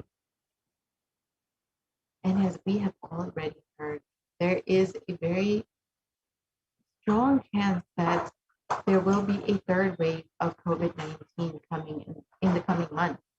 And in this article, it states that the third wave of COVID-19 may be hitting its peak in between October and November. And as Devi and the Supreme Court of Hinduism have already revealed, that the third wave will be starting in Puratasi month, in the months between August and September, and will be seriously affecting India in the coming months. So we can see that Devi's revelations about COVID-19 are already coming true. That we can see how there is not going to be an end to the pandemic anytime soon. Unfortunately, India will be experiencing many more waves of COVID-19, and even current research is showing the same. So where can we seek help? Where can we seek somewhere to protect ourselves during this year?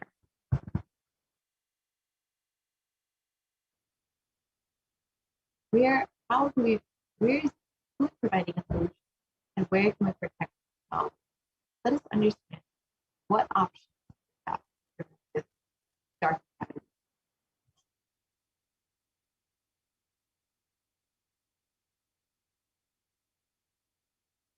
The only safe place is Kailasa, and the Supreme Court of Hinduism is the only hope for humanity.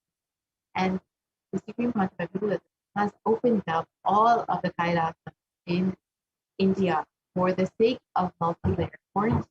If you are interested in signing, you can visit kailasa.org/Kailasa and sign up today to protect yourself, as Devi has revealed. And the Supreme Council of Hinduism has revealed multiple times, the only priority for this year is to keep yourself alive. Do take heed to these revelations, this guidance, and ensure that you are protecting yourself and protecting your family during this pandemic. It is vital that you take heed to this guidance given. So with this, we will be coming to an end segment and moving into the next segment, where we will understand some of the offerings that we can make to Parashakti and how we can connect with her. She has guided us, blessed us, given us rules during this dark time, during this pandemic. She has been there with us. So how can we connect with her? How can we give our gratitude today? Let us understand that in this next segment, where we can find out the offerings that we can make today. With this, we will be coming to a conclusion and we'll be right back with a very quick break.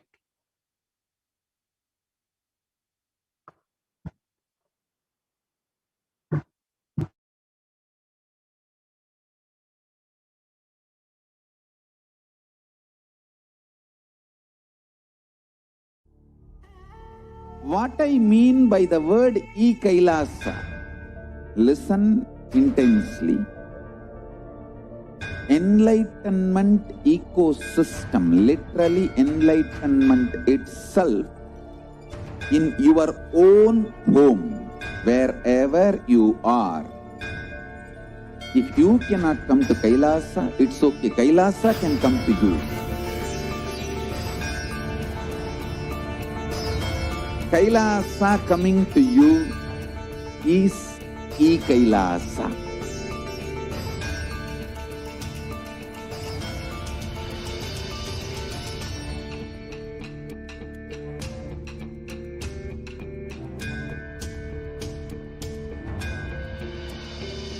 I will revive Hinduism. I am a Hindu revivalist, not by any revolution, but by evolution.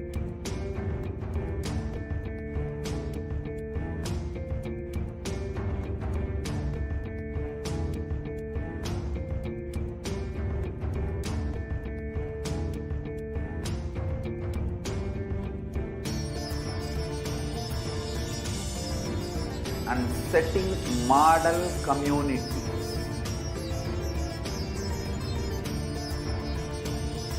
Kailasa, enlightenment ecosystems, Sarvanya Peethas all over the world.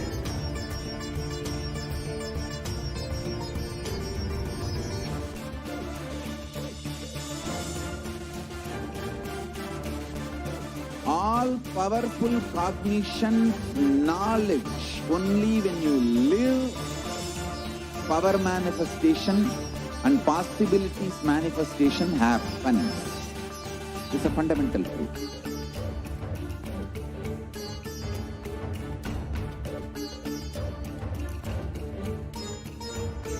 Hinduism cannot live exclusively as one sampradaya. No.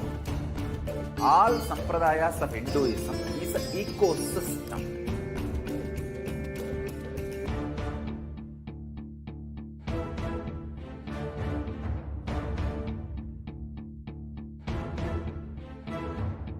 So don't keep quiet thinking that if one sampradaya is attacked, only that sampradaya is going to be affected. All of us are ecosystems.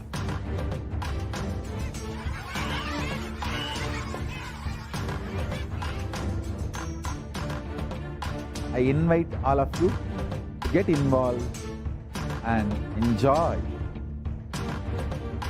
Hinduism by the principle of Dharmo Rakshati Rakshitaha. When you protect Dharma, Dharma protects you. We will make the whole planet flourish spiritually. The spirit will happen the whole planet. We all have to coexist together.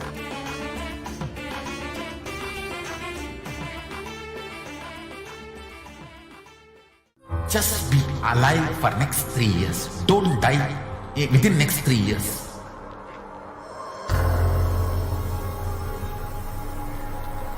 Just don't die within next 3 years. Be alive. Somehow be alive. I'm working sincerely. I will reach you somehow. Somehow I will reach you. It's my commitment to humanity.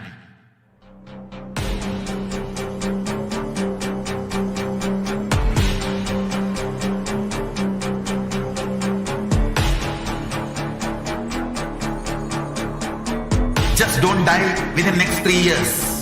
Wherever you are, whichever corner of the world you may be, I will reach you with enlightenment.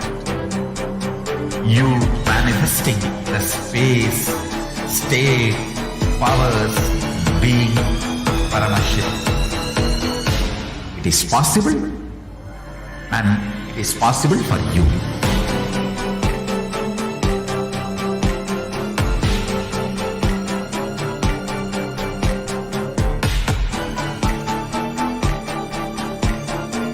Paramashivoham will reach you with enlightenment. Nithyanandam, welcome back to all of the viewers after that very quick break in today's program for the Devi Parashakti Akashic reading. And I'm sure so many of you are joining in with us For many of you, for the first time, you were introduced to who is the divine cosmic being, Devi Parashakti. And you might also have seen the demonstration of the powers for the first time and seen what it is and what is really your possibility in life. So now let us enter into the next segment where we will be understanding the various different offerings that you can do to Devi Parashakti. And you can offer at the feet of Devi Parashakti as well.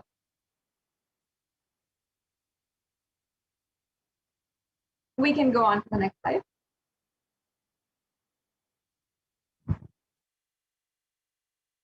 Now, offering is giving of a divine gift of pure love, oneness, and gratitude. And it consists of two parts, that is giving and accepting. And only when the divine accepts what one offers, the offering becomes complete. Offering is not made out of fear or out of greed. When an avatar lands, the offerings are purely a part of the grand Leela laid out for the purpose of enlightenment. And for many of us Hindus, we all know, cherish inviting God into our lives and practicing the presence of God in our daily actions.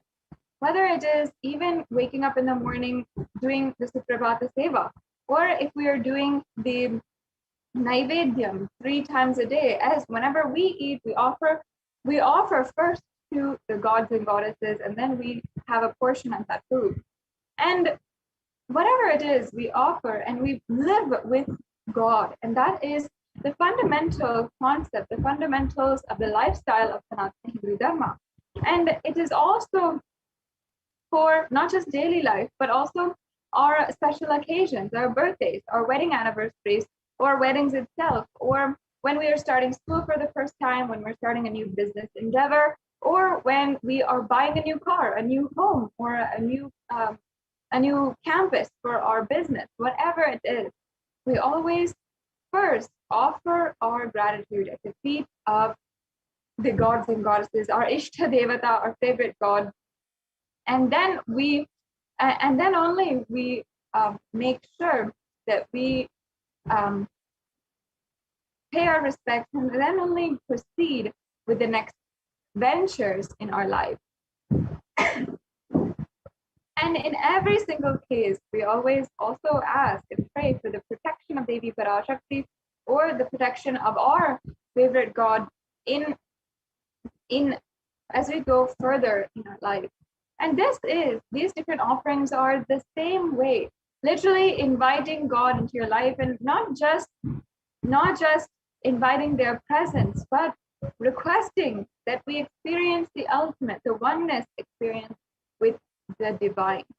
Now, before we're entering into this segment, as we are going to be remembering Devi Parashakti, the beautiful context that she represents, the symbology, the themes, the motifs in Hinduism, which have played out so beautifully to build this great context of Sanatana Hindu Dharma.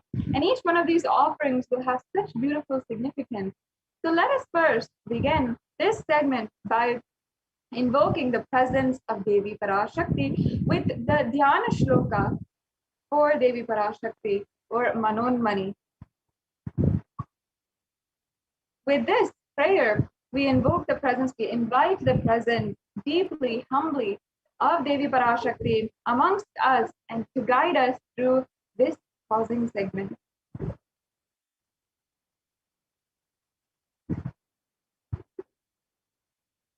Indunibabeda karavahinayanam syat pankajavara japaksha-sarayuktam angahimabhushana vichitravasanam syat tungamukatujjala manonmani swarupam. The next slide, please. And this is the English translation. Moonlight face holding the Vedas in hand and fire in eyes, with lotus flower gracing and blessing hands, and one hand with the japamala, beautifully decorated with jeweled ornaments and wonderful clothes and shining bright crown. Her name is Manonmani. And the next Dhyana Shloka I'll now be chanting. Dhyaye devim trinetram shashinibhavadhanam vedahastam dadanam savye padmam varadama pare chabhayam chakshamalam divyeravarane vibhushitatanum brahmadi vippujitam devimeva manonmanim pratidinam kamatra dhatrim shubham.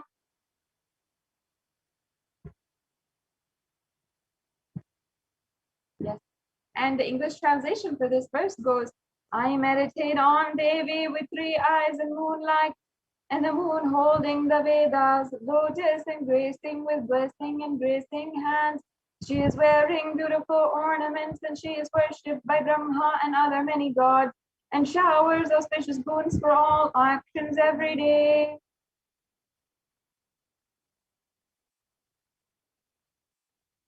Yes. So, having thus invoked the divine presence of Devi Parashakti herself, let us now build the foundation and understand what is the significance of the element gold. Many of these offerings are in gold today. You will see that we have a various array of exquisite offerings, and each and every one of these will make you experience oneness with Devi Parashakti. And in our day and age, we often place high value on gold. We do see it as for its as a precious metal. We see it for its economic value and so forth. However, we do not understand it for its divine properties, its divine qualities. Yet the Vedic ancient rishis, the scientists of the Hindu civilization, understood the divine qualities of the element gold. And in fact, in the Atharva Veda, one of the oldest scriptures known to mankind, there's a reference for the virtuous properties of gold. And I'll just be reading out this translation that we have here, where it says, triply born by birth is gold, from atoms of Agni is one. It becomes dearest to Agni, and one fell away from one's soma when it was hurt. One they call the seed of virtuous and powerful Apaha. Let that triple gold be for your long life. So it is extremely well known and important to recognize that gold actually has spiritual properties where it can purify anything and everyone in its vicinity. Anyone who sees it even can be purified in their very consciousness level. And gold is known for its spiritual powers, its healing qualities, and its ability to harbor the consciousness energy forever. Having recognized this, the ancient scientists, the Vedic rishis, implemented gold in every single aspect of life. Gold is present in all the scriptures, the Agamas, the Vedas, the Shrutis, Smritis, the Itihasas, and the Puranas. And in all Hindu scriptures, it is abundant that gold is the most auspicious and purest metal, which can literally purify the very being. In the Hindu civilization, everything was built in gold, exchanged in gold, and ritual feasts were offered in gold bricks. When one was to be saved from life-threatening illnesses, gold was offered as a ritual fee. Gold was in abundance and used for weighing equivalent amounts of commodities, including cows. And kingdoms were built with huge doors of gold, and the street would have huge columns and huge archways made of gold. And even the horses and cows, the elephants, all the animals that lived in coexistence in the entire civilization also were dressed and decked, literally decorated and adorned in gold and worshipped and revered as the divine. And that is the significance behind the gold. Yes, we can go on to the next slide. And why actually we are offering so many different offerings in gold. And in our day and age, we do recognize that gold has a economic value, and we do offer it as gifts to our loved ones. For example, we give it as a gold necklace, a gold watch, or even trophies we give in gold. And we recognize that gold has the highest value. That's why the gold medal is the highest or best of all of the medals. So even though we place so much of value, high value in it, this is the sacred significance behind gold. And why in Sanatana Hindu Dharma, gold was extremely prevalent. In the Hindu civilization, we literally thrived on the banks of rivers of gold. The Indus River was called the the Hiranyamaya, and the river Saraswati was called the Hiranyavardhani in the Atharva Veda.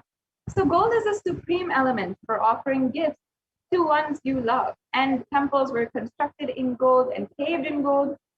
Deities were made in gold and decked and adorned in gold, and it was used so prevalently because it preserves the enlightenment energy for thousands of years, and literally it lasts forever. Yes, we can go on now. Thank you. So this is the foundation, the understandings and significance of the element gold. So let us now begin by entering into the various array of offerings that we have today. The first offering is the Ihundi offering, and this offering is a beautiful way that you, no matter what position you are in your life right now, you can offer a general donation and with whatever you want, and it's just your pure devotion. And Devi Parashakti has bestowed all of her blessings and her grace, her darshan, and for just out of gratitude, just for that, for having seen Devi Parashakti, you can offer the Ihundi offering. I'll just be chanting the verse where we celebrate Devi as the one who is fond of true devotion. Bhakti Priya, Bhakti Gamya, Bhakti Vashya Bhayapaham, Shambhavi Sharadaradhya, Sharvani Sharmadaini. Devi is fond of true devotion and is realized through true devotion. She can be won over through true devotion, and she removes all fears. So in this verse, literally Devi Parashakti is worshipped as Bhakti Priya, meaning the one who loves and adores the devotees. And anyone who has any amount of true devotion in their hearts, she loves them. We can go on to the next slide now. You can offer this Ihundi offering just to remove any kind of fear inside of your heart. And especially in these kinds of times where we are becoming more introspective and we're questioning the existence and purpose of our lives. It's at this time when the need for Devi worship becomes stronger. And having recognized this is your beautiful way to offer at the feet of Devi Parashakti any amount of your gratitude and surrender at her feet, and she will literally take care of everything else. So you can offer your gratitude and devotion to Devi Parashakti either through the registration forms, which we will also be sharing with you, or at the end of this, or we'll go through and you can pay through the YouTube super chat. And we'll be going through these options with you at the end of this segment, so make sure you stay tuned and listen for that soon. The next slide, please.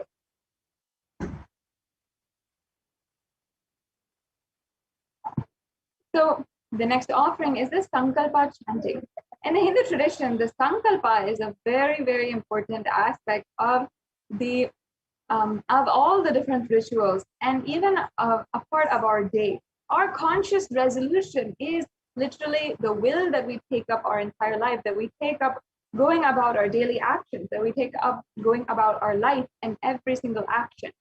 That's why the Sankalpa has such power, and it is a chant which is chanted by the priest, or you can chant it yourself as well, but it will anyway be chanted by the priest, and it has within its lines the energy to invoke literally the best blessings, including going beyond fear and lust, removing all obstacles, having the blessings of the supreme concept of Hinduism, and literally radiating that supreme state of oneness with the supreme concept of Hinduism. And in fact, this offering is referenced in the Devi Mahatmyam, chapter 12, verse 14, where it says, the goddess enchants this universe and she herself gives birth to this universe. That goddess, being craved without interest in anything, gives a knowledge that leads to salvation and gives wealth in the materialistic sense.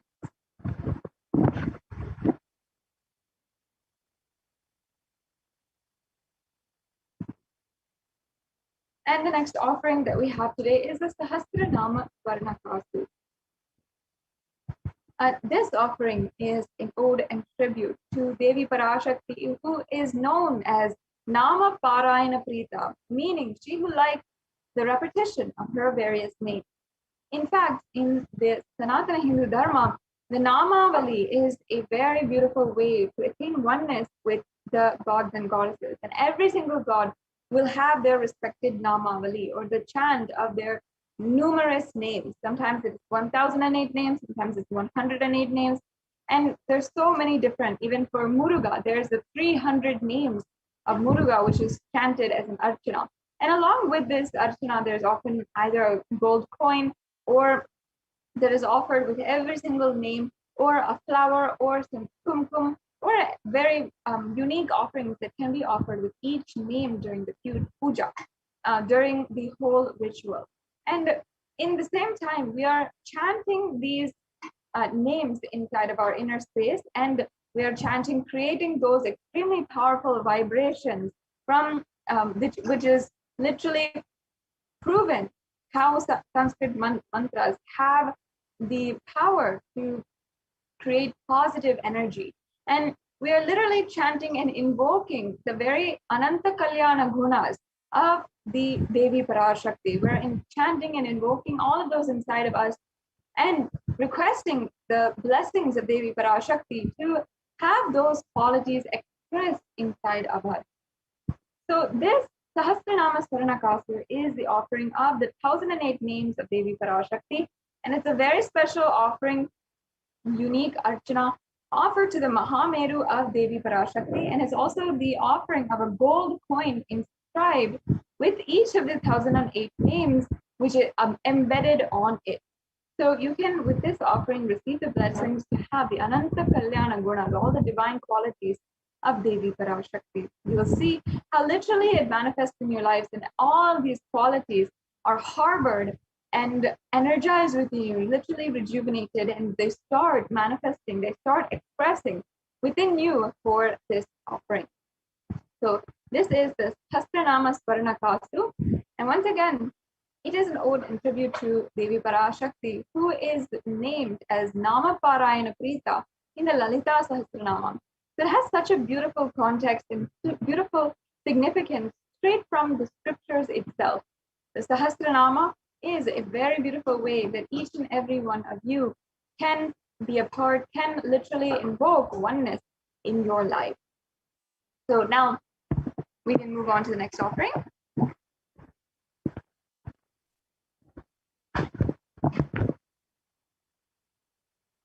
The next offering is the Mukta Anguti. Now, if you know that your mother is very fond of pearls, and she might not really admit it, and she would never ask you for it, but if you know that she loves pearls and she has a favorite liking, a secret liking for pearls, then you will go to any extent for Mother's Day, or just to please her, just to put a smile on her face. Out of your love for her, you would go and buy a pearl set or a pearl necklace or a pearl ring.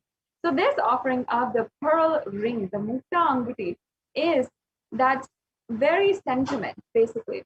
Devi Meenakshi, the embodiment of Devi Parashakti, who has literally come down from Kailasa, and she manifested Kailasa on planet Earth itself.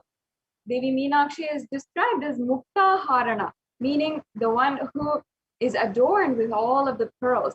And she has so many beautiful descriptions in the Meenakshi Pancharatnam. And now I will chant the first verse of the Meenakshi Pancharatnam. Muktaharanala Satkirita Ruchiram Purnendu Vaktra Prabham Shinjannu Purikinkini Manidharam Padma Prabhavasuram Sarvabhita Palapradam Girisritam Vani Rama Sevitam Meenakshi Pranatosmi Santatamaham Karunyavaram Nidhim. And the next, and we'll do the English translation as well. I bow down to the goddess Meenakshi whose crown has garlands of pearls and face shining like the full moon, who wears anklets that are studded with gemstones and has small bells, who is shining like the splendor of a lotus, and who grants all the wishes, the daughter of the mountain, who is worshipped by goddess Vani and Rama. I remain ever bowing to the goddess Meenakshi, the ocean of compassion. Yes. So like I was describing, this is the offering of the pearl ring to Devi Parashakti. And in the form of Devi Meenakshi, literally Devi Parashakti came down and conquered all of the 56 kingdoms. And in this part of the human history, all of the civilizations were still in the very tribal stage of human history, and not yet all of them had been united. So Devi Parashakti, in the form of Devi Meenakshi, had the highest ambition to literally unite for the first time all of the 56 deshas, the 56 civilizations on planet Earth. She united, and finally she conquered Kailasa itself, and with Sundareshwara, Bhagavan Sundareshwara, both Bhagavan Sundareshwara and Devi Meenakshi came down to planet Earth to rule the whole world from Madurai, and literally rule and see the Hindu civilization thrive in the most richest part of history we know yet.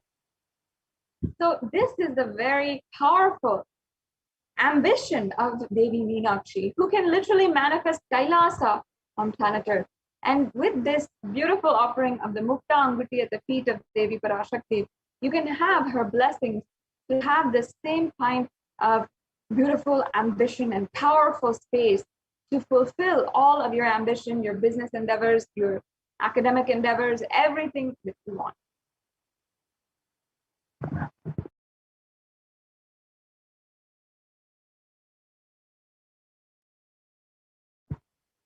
Sorry for that. The next slide, please.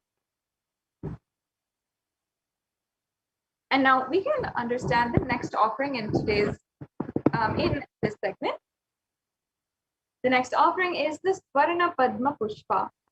Now, in Sanatana Hindu Dharma, all of the items used for worship have a beautiful significance that really should be understood. And many of these items, the vessels that are used, all will be in gold. And they have so much of beautiful significance and beautiful context, why it is in gold or silver, and why they are like that. For example, this golden lotus has a supreme significance. And in the Kamikagama, it says that all the kalasas should be wound around with suitable thread and covered with new cloth, and they should be adorned with lotus flower made of gold.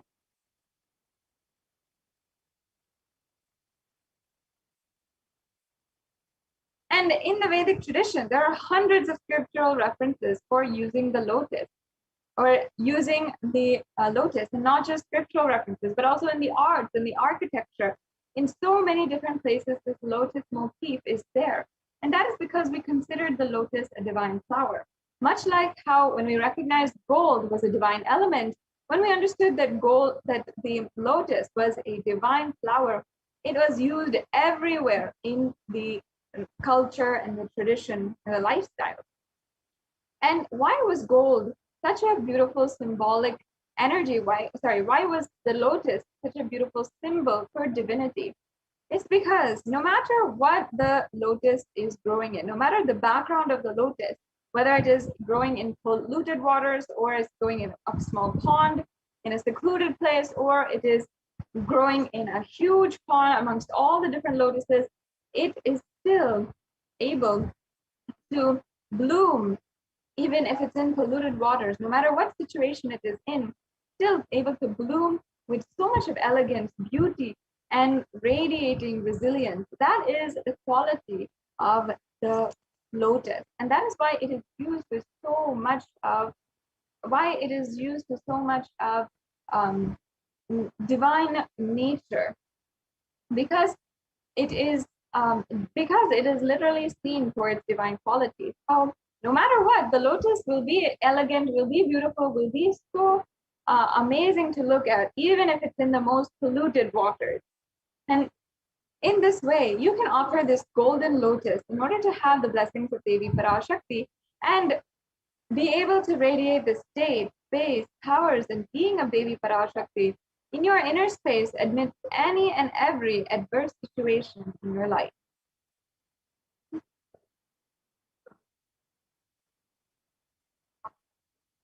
Yes, and we'll go on to the next slide.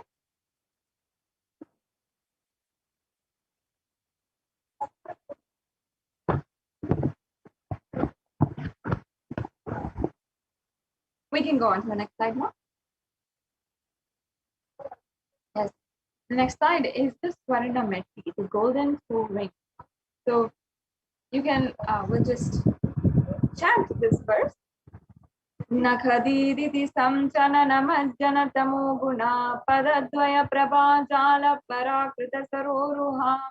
You whose brightness from your toenails destroys the darkness of ignorance from the minds of your devotees who prostrate at your feet. You whose brightness from your 2 feet overpowers that of the lotus flower. Yes. So actually, this Varnamati has so much of beautiful significance in the Hindu tradition.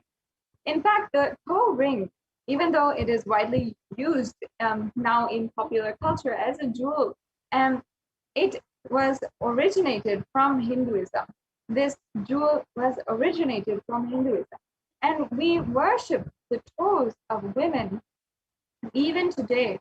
Even today, during the marriage ceremony of the Hindu women, of course, during the marriage ceremony in Hinduism, the Hindu women are invoked as and worshipped as Devi Parashakti, and they are offered this golden toe ring. And there's a beautiful ritual where the toe ring is put on the bride, and she is after that declared as an embodiment of Devi Parashakti and the cosmic mother. So she literally, that all it actually has its root in this very verse, where Devi Parashakti, her very toenails are adorned and her very toenails are worshipped, because her toenails are capable of literally removing all of the all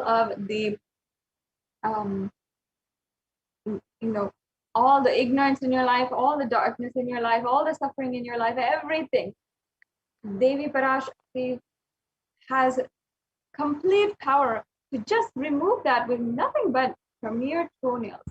So we worship this aspect of Devi Parashakti and adorn her very toes with the toe ring. So you can offer this Swarnameti as well to have the blessings for in any situation in your life, to have the blessings of Devi Parashakti. And as you can see here, the next offering is the Swarna Mantika, the golden hairline jewelry.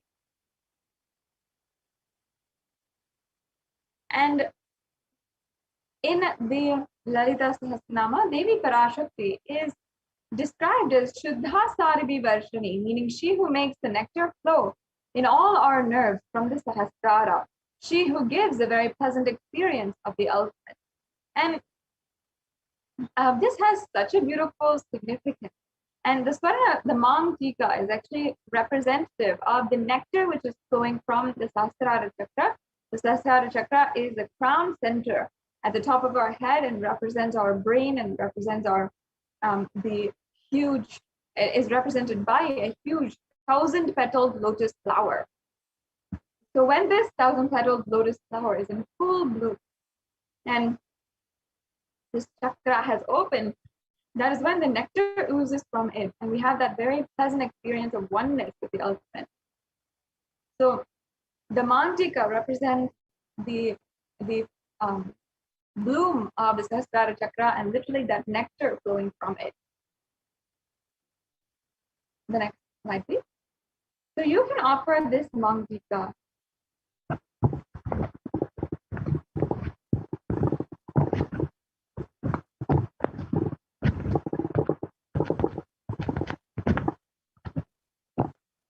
You can offer this Mantika to Devi Parashakti and receive the blessings of achieving the blissful state of overflowing gratitude and the space of complete completion.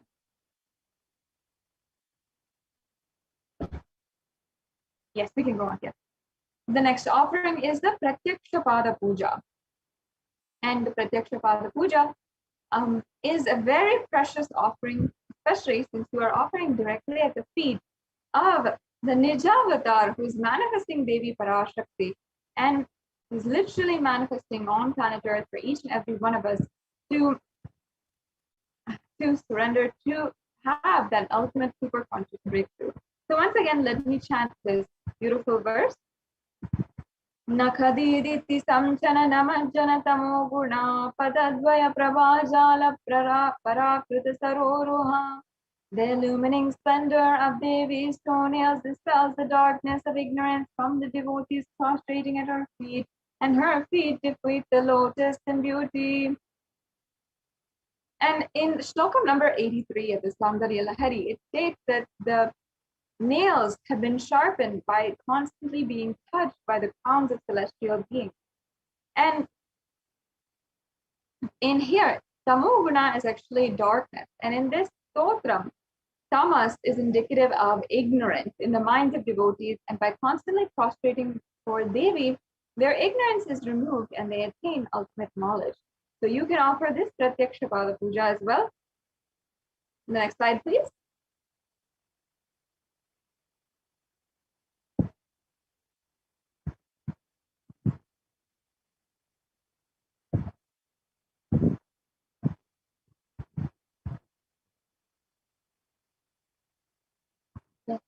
And the next slide here is a Vastra Seva. So we have the Vastra Seva also available for you to offer. And that is for this offering is as well the offering of the sacred adornment, the sacred vastram, or the cloth, which literally is adorned on the with the Supreme Pontiff of Hinduism and Devi Parashakti. And this very cloth has, the blessings it bestows with this offering is so powerful, it can literally protect you from anything and everything in your life and give you the fruition and auspiciousness and blessings of the Supreme Pontiff of Hinduism. The next slide, please. So that brings us to a conclusion on the various different offerings that we have. And as you can see, we have the Ihundi offering, the Sankalpa chanting. We have a table here of all of the different offerings that we have available for you to offer your gratitude today. And even if you feel that you may not be able to manifest a substantial amount of money for making an offering at the feet of Devi Parashakti, you can still offer, and you can still offer your gratitude how much ever you want through the Ihundi offering or through other offerings. There's various different levels, there's various different things that you can offer if you'd like to and express your gratitude. And there's so many people who always share that Devi Parashakti showered on them and she answered every single thing that they wanted. She answered everything that they thought of in their lives, and literally she gave them the blessings and whatever they wanted manifested in their life, and they just want to offer their gratitude at the feet of Devi Parashakti. And so if you are one of those people, you can just offer anything you want. You don't need it to feel like, oh, I don't have enough or anything. Devi Parashakti is literally so graceful and blessing us with being able to give so many different opportunities, so many different ways that you can offer. And either through the Ihundi offering or various levels of offerings as well, and that are options here for you today. So now let us understand, if you are ready for the next steps, how you can proceed for the payments and proceed for the next step of today's program. Next steps of making a payment and making an offering. The next slide, please.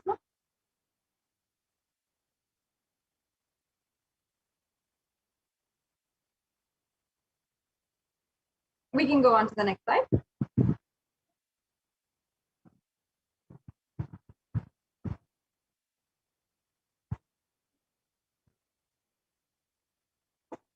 So you might be in two categories today, and one might be that you are interested in manifesting one of these offerings, and you might not have the time, the resources, or the money in order to make these offerings today immediately, but you still want to. And if you're in this category, we strongly suggest and encourage each and every one of you to fill out the intention form. If you fill out this intention form, you'll be able to get more information, you'll be able to get reminders, and you'll be able to see more information on other offerings that are happening that might be more suitable for you. You can do so much, and you can start manifesting these offerings in your life. We invite you to sign up and fulfill the Bhava Samadhi registration form, and in that you will be able to fill out your intention to make an offering. And also be ready to make your payment today. If you are, that is great.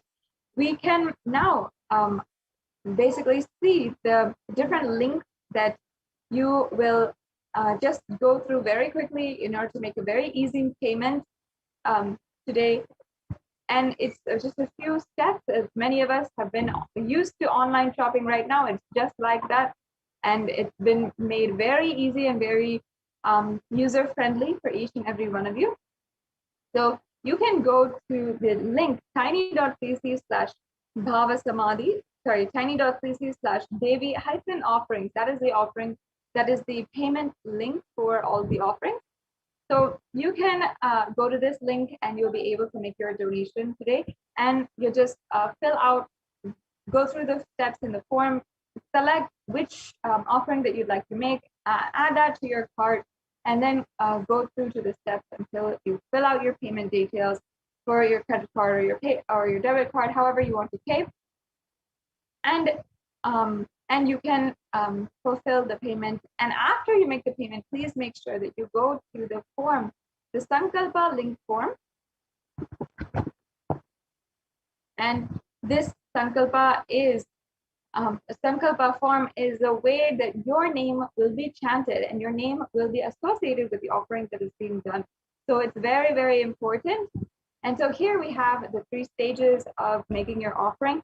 That is 1, the pre-stage, if you're not yet or you're hesitant about making an offering. The 2nd stage, making the payments. The 3rd stage, after you make the payment, what you can do.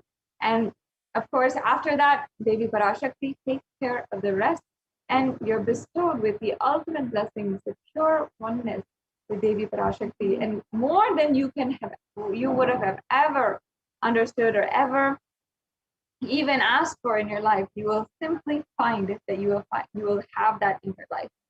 So with this, we're now coming to a conclusion to this segment in today's program, and in the next segment, we'll be joined by the representatives from Adi Kailas Sarvagya Peetham.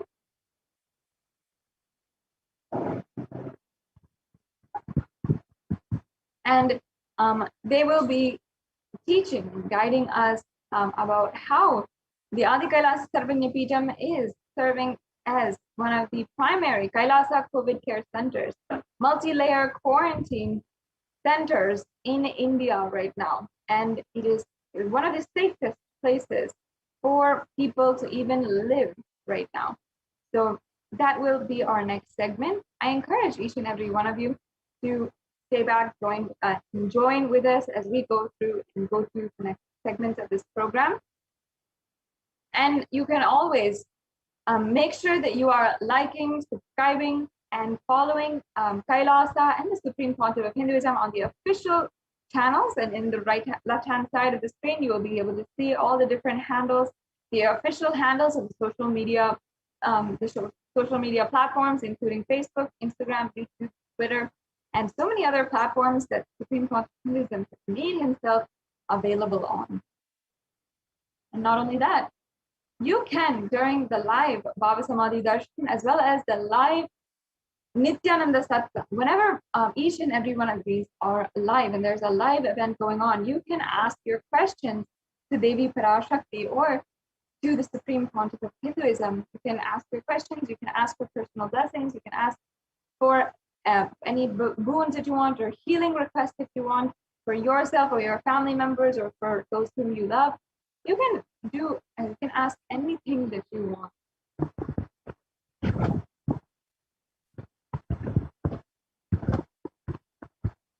And before going on today, we'd like to briefly go over with you how you can ask those questions.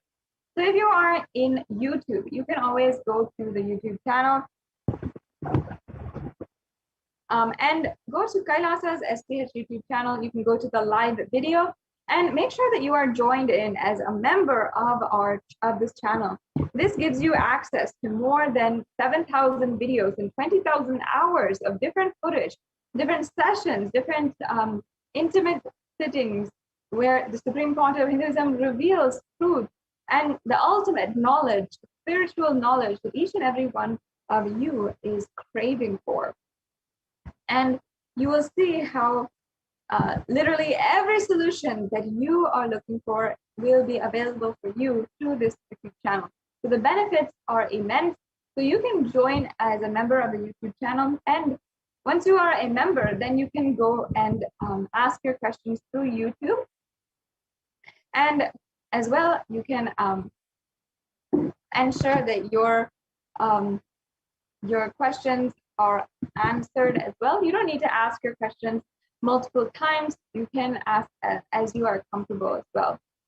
So yes, as you can see here, this is the payment link for the Parashakti Bhava Samadhi Darshan donation. You can select any of the payment, any of the donations or the offerings that you'd like to make today, and select that, and then you can just press add to cart.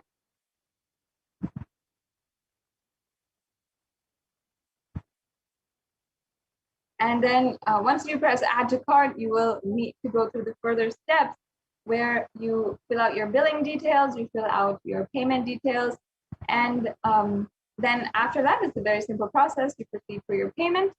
And after you make your payment, please ensure that you are filling out the Sankalpa 2021 form.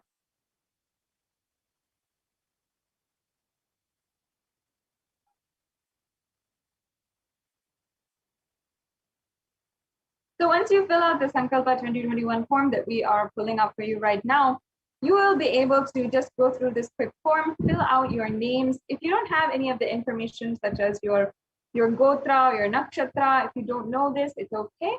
Your name is sufficient in order to bless you and your family with all of the blessings that you are seeking, more than that as well. Make sure that you fill this form after you're making a payment. And also, we also have another option on YouTube.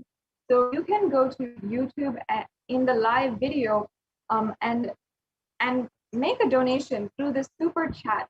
And the super chat as well as the super sticker are where you can make a donation too. As you can see here, this is the form. It's a very brief and very quick form. And this is just an easy process for you to make donation today.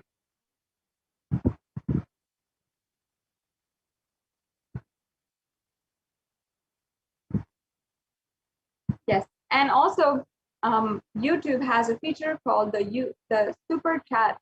And with that super chat, you can simply go and you can make a donation using the super chat. Yes, as you can see here.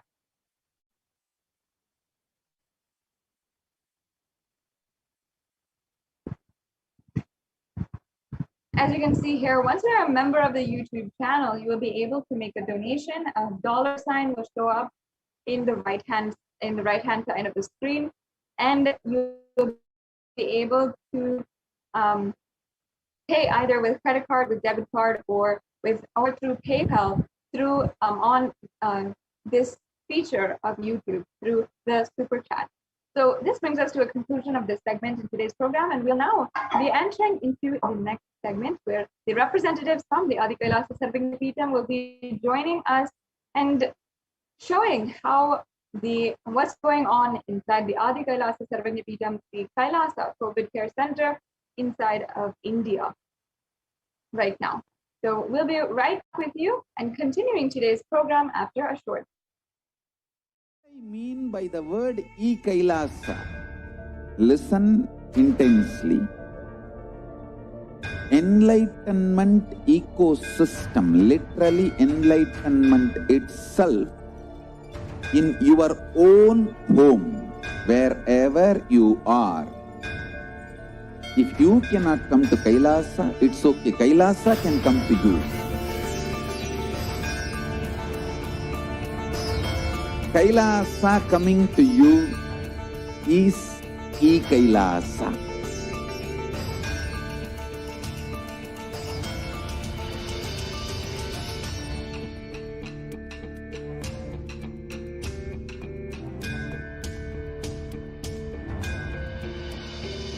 I will revive Hinduism.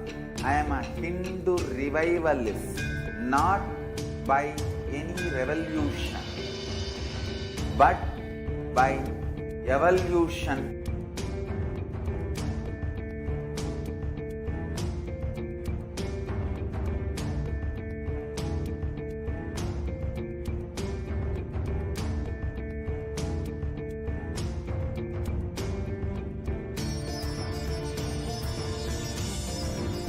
And setting model communities.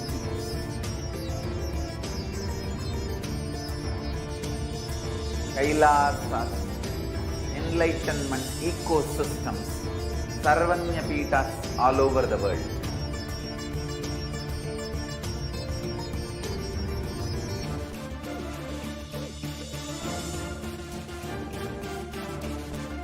All powerful cognition.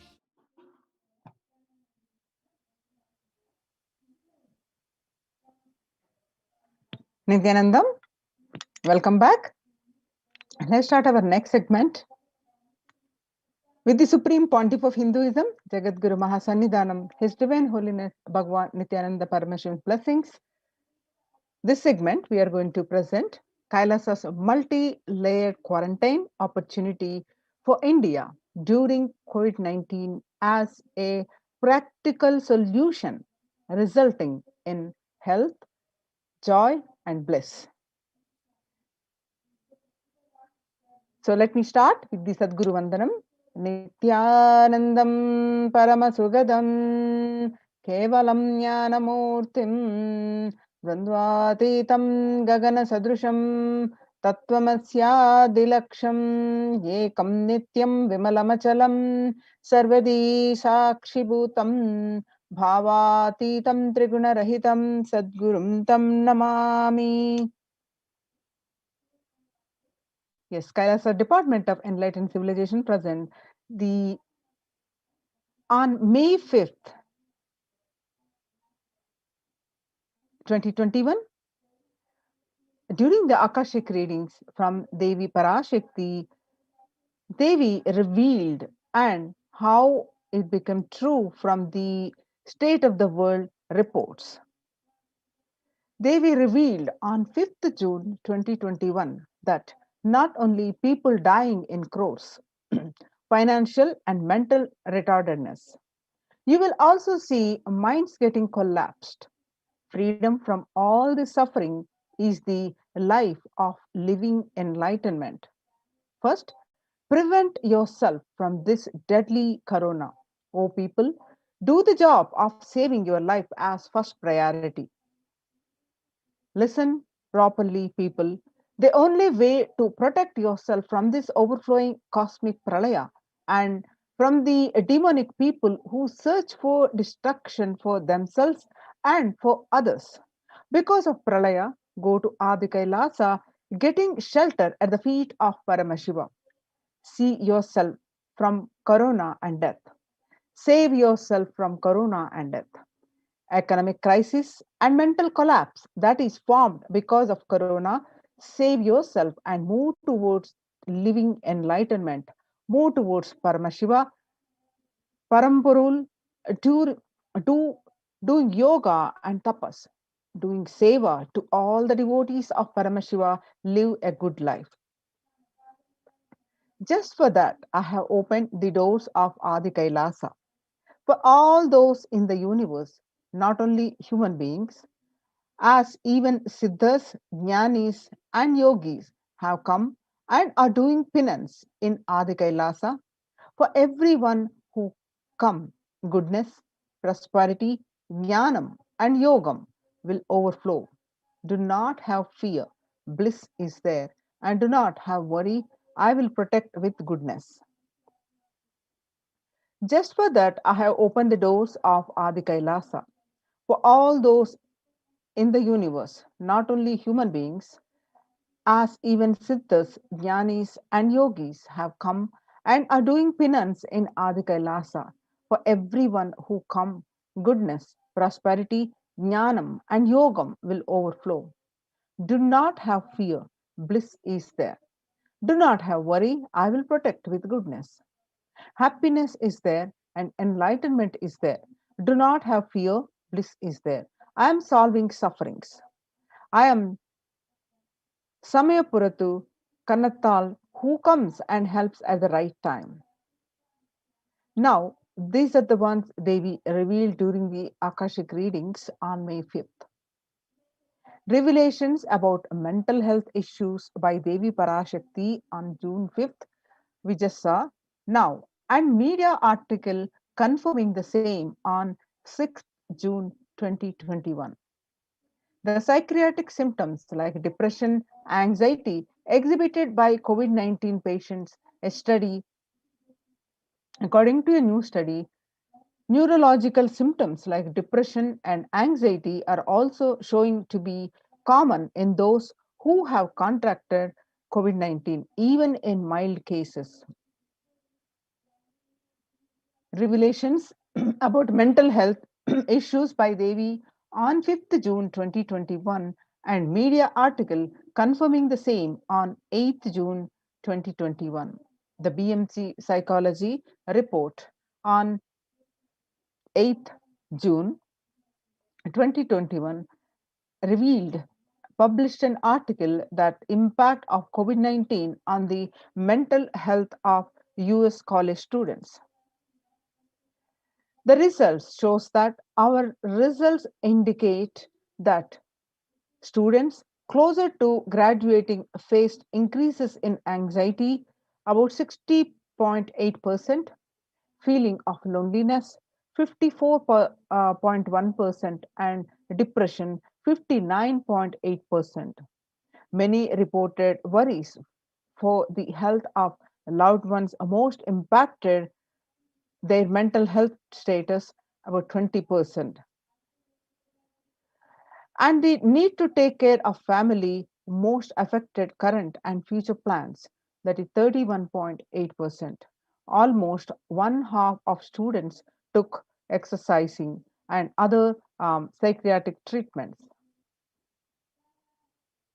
Revelations about mental health issues by Devi on 5th June 2021 and research confirming the same on 10th June 2021.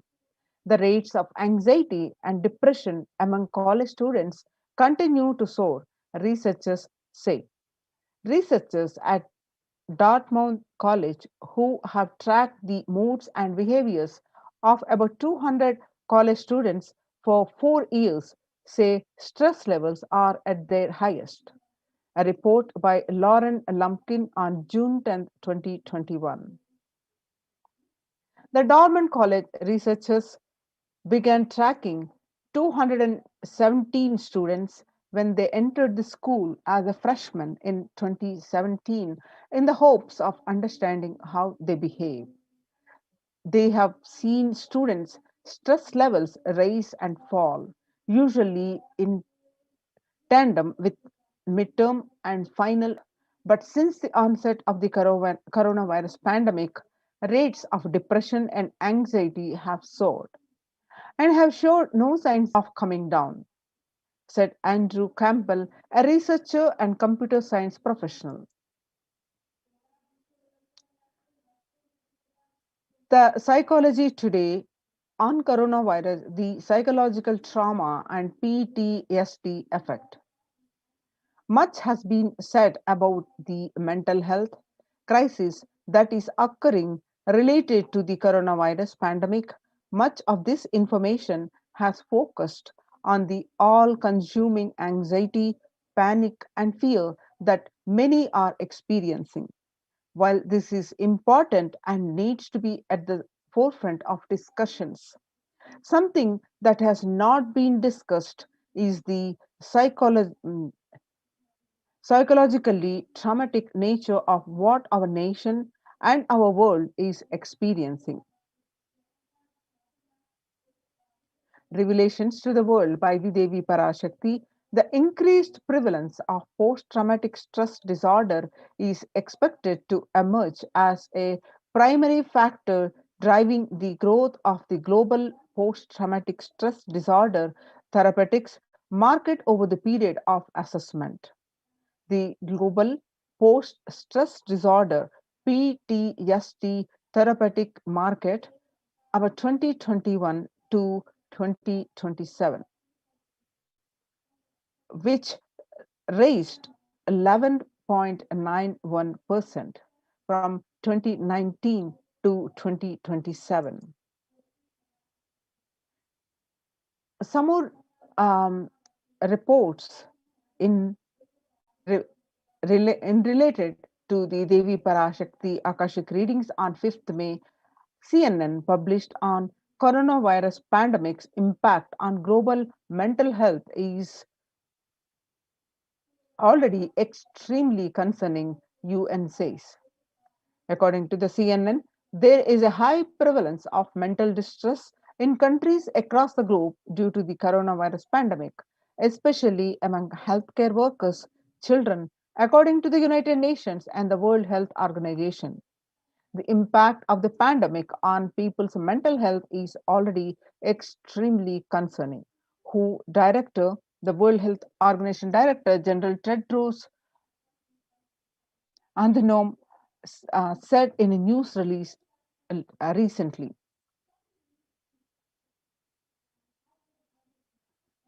CNN Health, the coronavirus pandemic's impact on global mental health is already extremely concerning, UN says. It is now crystal clear that mental health needs to be treated as a core element of our response to and recovery from the COVID-19 pandemic, Tedros said. Yo, according to the Devi Revelations to the World by Devi Parashakti, yoga greatly improves mental, spiritual, and physical health. People who practice yoga experience less anxiety, less depression, and fewer symptoms of post traumatic stress disorder. Yoga also improves well being, including increased gratitude, relatedness, acceptance, centeredness, empowerment, self esteem, compassion, self awareness, and hope. Yoga can help us to manage stress and self regulate, an important tool in the current time. We are all equipped with the innate coping of strategies for responding to stress. But sometimes our stress response can become out of balance.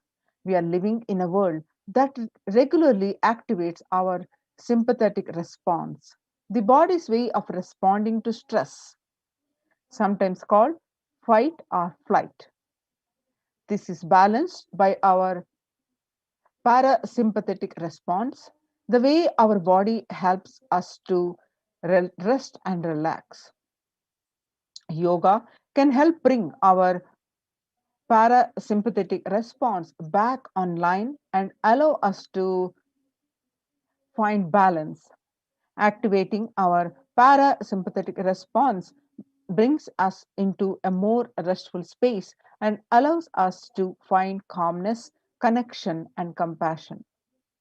The deep mindful breathing of yoga and meditation stimulates the vagus nerves, which activates the parasympathetic nervous system and supports self regulation and stress management.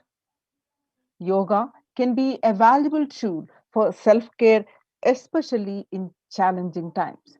Yoga is now being used as an empirically based treatment, often in combination with other inventions, with benefits for both physical and mental health. Many clinicians are recommending yoga as it may help support the effectiveness of traditional treatment approaches. The psychology today, the content available also remembers that many yoga teachers have just lost their primary livelihood If you do not have the means, please consider paying the online content when possible. While adjustment to the tech of virtual classes can be a challenge, online yoga can be a wonderful opportunity to take class with a favorable teacher that is not local, or even try a class to a different country. Additionally, people who struggle with body image can practice without fear of judgment. There is no denying or minimizing how challenging the current times are. It is okay to be unsure of what to do, or it's okay to feel anxious, overwhelmed, or sad. It's okay to take comfort. When we actively choose a tool of self care, we better equip ourselves to survive and seek resilience in different circumstances. While it is but one tool, yoga offers the potential for connection and well being even in these challenging times.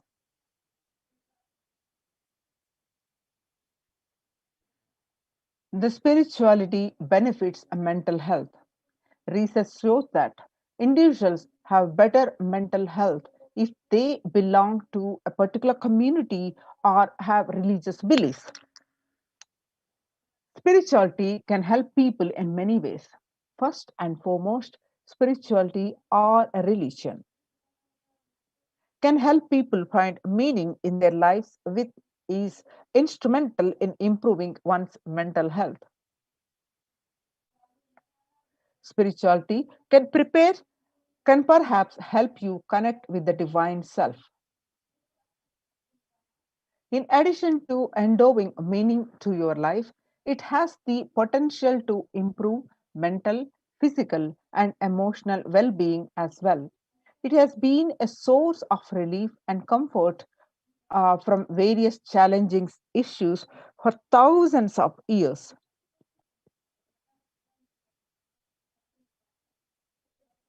The revelations by the Supreme Pontiff of Hinduism, Jagadguru Mahasannidhanam, His Divine Holiness Bhagwan Nithyananda Paramashivam on 22nd May 2021.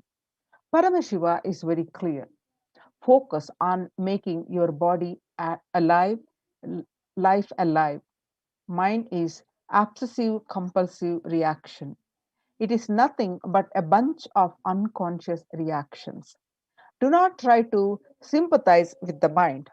Make your body and life alive. That is the only priority for all of you. I am talking to everyone who has a little love and sympathy for me. For all of you, take this as a guru walk. Make your body consciously strong. Gym will build muscles, make you look very nice in the outside, but only yoga and Ayurvedic lifestyle will make your body conscious. Just see all over the world. All the gym bodies are just dropping dead.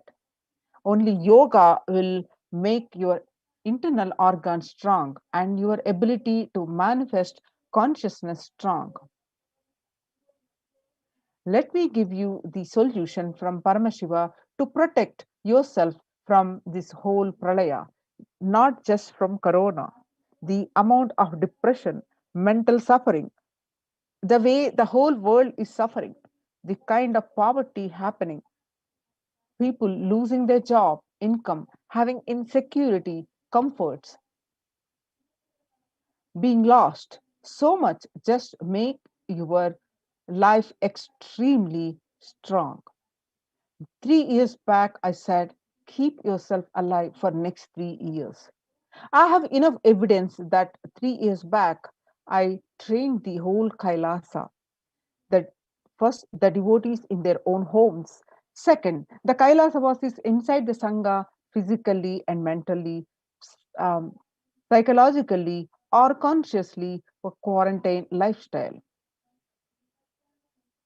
For being active without getting mentally broken by being in one place. Doing intense yoga, making the body and internal organs strong, taking bay leaf, neem juice, and tulsi, haritaki, triphala, churna, Ayurvedic lifestyle, lifestyle of less food and more energy, more activism. I only told it is for an important reason. Please wake up. Quarantine yourself, build your body, don't bother about your business or any other profit and anything else. This year, if you are alive, that is the greatest profit. Now, let us see how the Supreme Pontiff of Hinduism, Jagadguru Mahasannidhanam, His Divine Holiness Bhagwan Nithyananda Paramashivam, is reviving the temple sciences and ecosystems. Let us see the importance of reviving these temple sciences and ecosystems. How they protecting the surviving safely from the pandemic.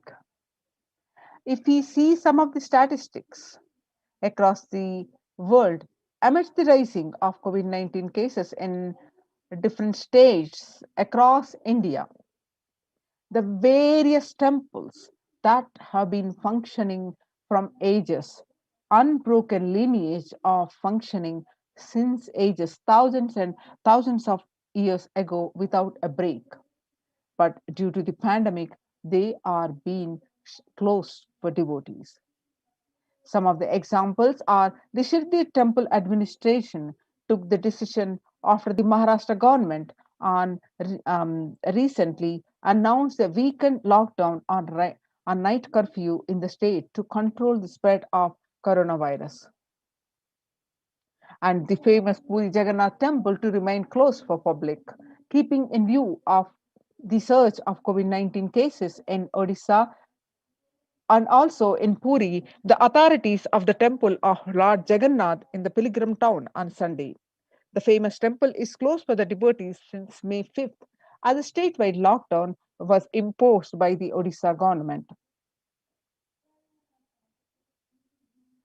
Not only these Puri Jagannath temple, but all the religious places closed for public in Bhubaneswar as city records the highest daily COVID surge, with the Odisha capital Bhubaneswar registering the highest ever single day spike of 581 new COVID-19 cases. The local municipal authorities recently declared the closure of all religious places like temples, mosques, gurudwaras, and churches for devotees recently till further orders. In Uttar Pradesh, the major Madura temple banned entry of the devotees amid COVID-19 surge.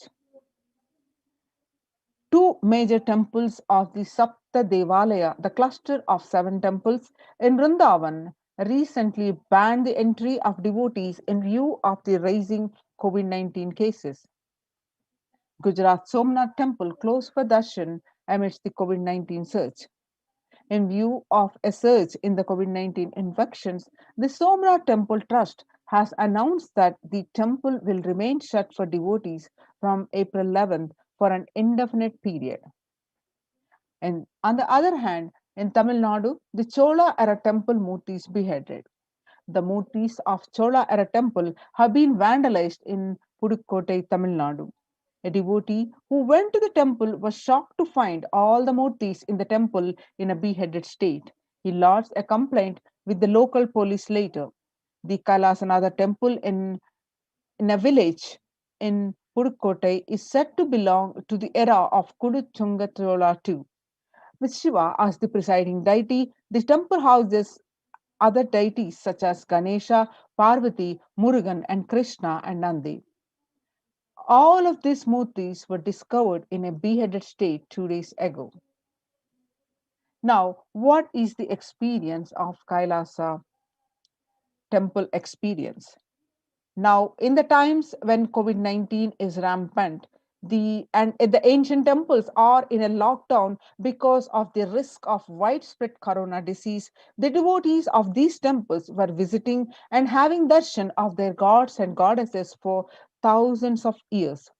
At all these ancient sacred sentiments have come to a harming halt after the lockdowns have taken place. The religious fervor of the devotees is being lost due to the pandemic. The Supreme Pontiff of Hinduism is reviving the Kailasa ecosystem and bringing all the ancient traditions of the online platforms on Kailasa TV, YouTube, and Facebook. Now let us see the Kailasa Department of Enlightened Civilization presents with the blessings of the Supreme Pontiff of Hinduism, Jagat Guru Mahasannidhanam, His Divine Holiness Bhagwan Nithyananda Paramashivam blessings. Let us understand the basics of why deity worship after a little break.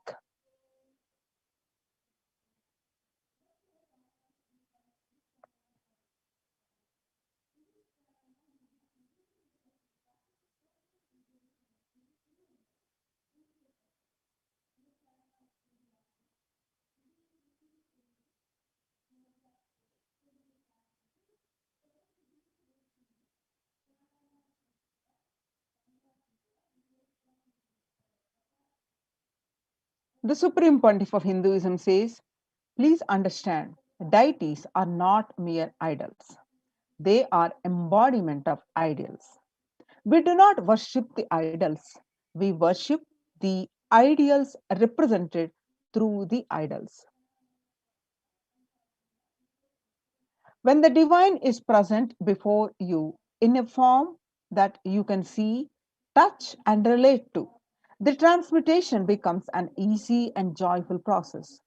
Second, deities in a real kshetra are always carved in the form of an ancient masters and enlightened beings. Even though no longer in the body, they can be invoked through the name or form they used while in the physical plane.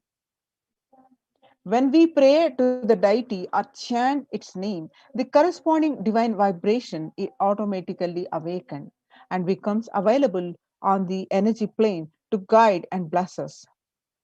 The Supreme Pontiff of Hinduism says that we mastered the science of bringing the divine to the deities and expressing the divine through the deities.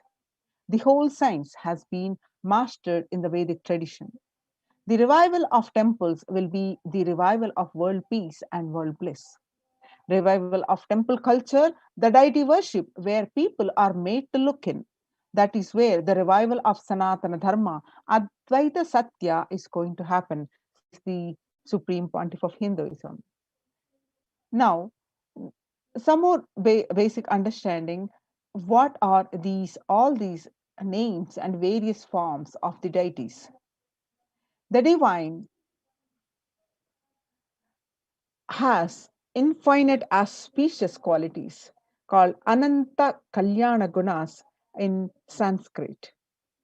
The upon a call of a devotee or to save the world from destruction, the divine manifests himself in any auspicious quality to protect the devotee or to save the world.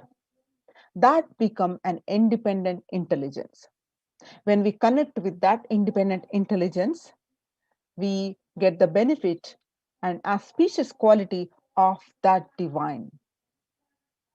For example, Shiva saved Markandeya from death. Markandeya is an ardent devotee of he's a young boy, and it so happened that his destiny is that he was going to die at the young age of 16. So his parents were so devastated with this.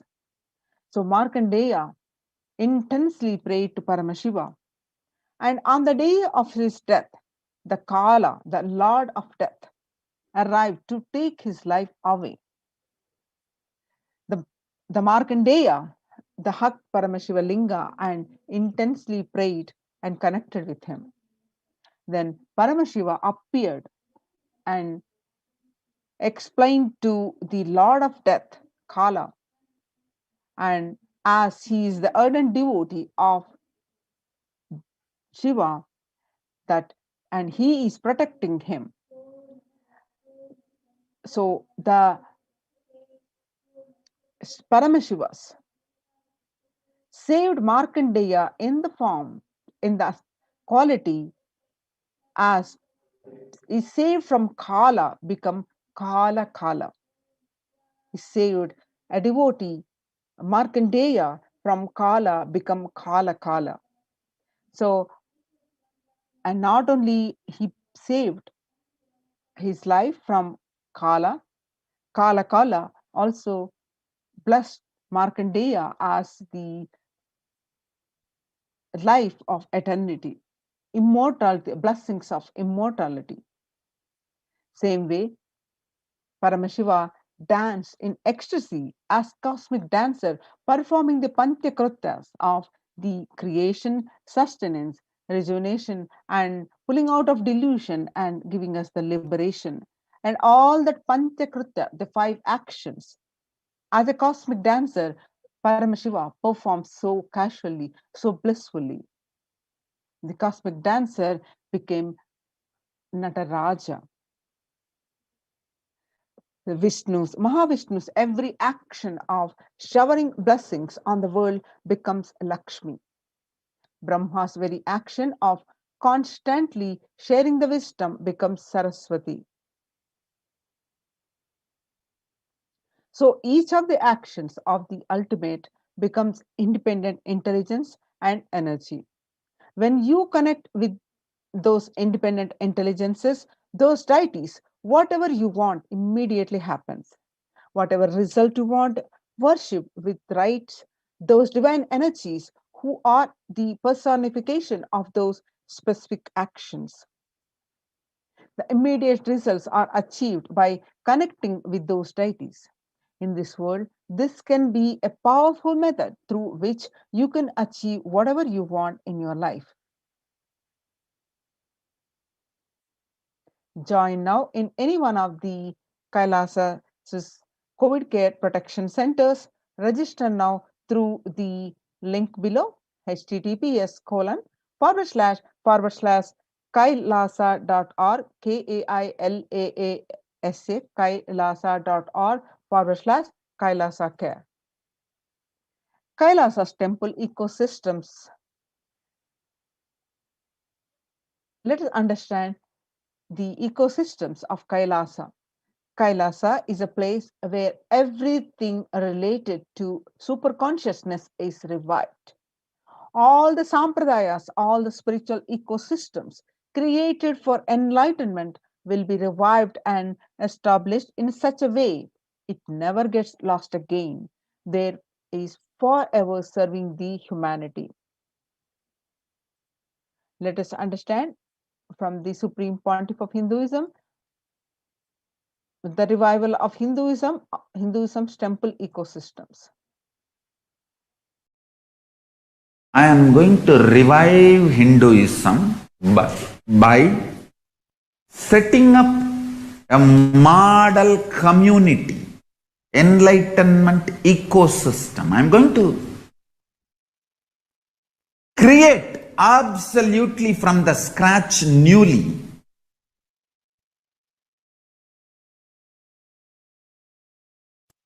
self-sustaining, temple-based Hindu ancient enlightenment ecosystem and civilization based on that. Understand? Kailasa is reviving the ancient Hindu enlightened civilization.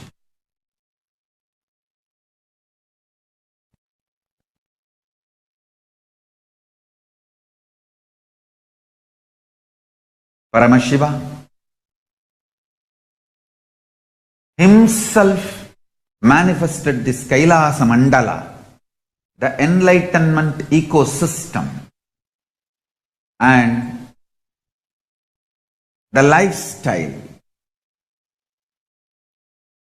I am going to revive this whole enlightenment ecosystem, Kailasa, by creating a model Kailasas all over the world.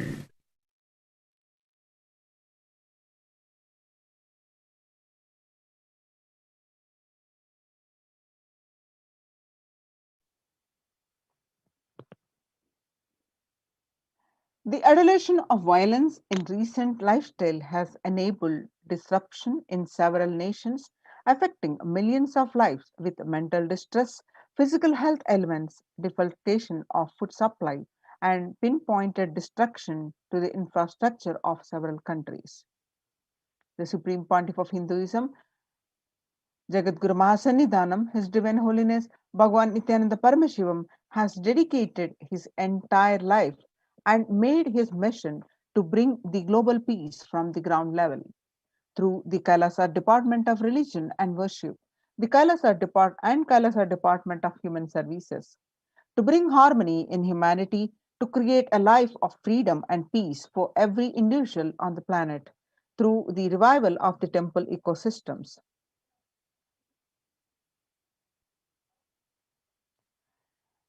The director of the National Institute of Mental Health, Joshua Corden, pointed out that the environmental factors present both risk and protective influences on mental health. He grouped such factors into three groups: individual factors such as the microbiome, natural and built components include green spaces, housing, and highways, which may play a role in health disparities. The social factors like family structure, poverty, and other social determinants of health.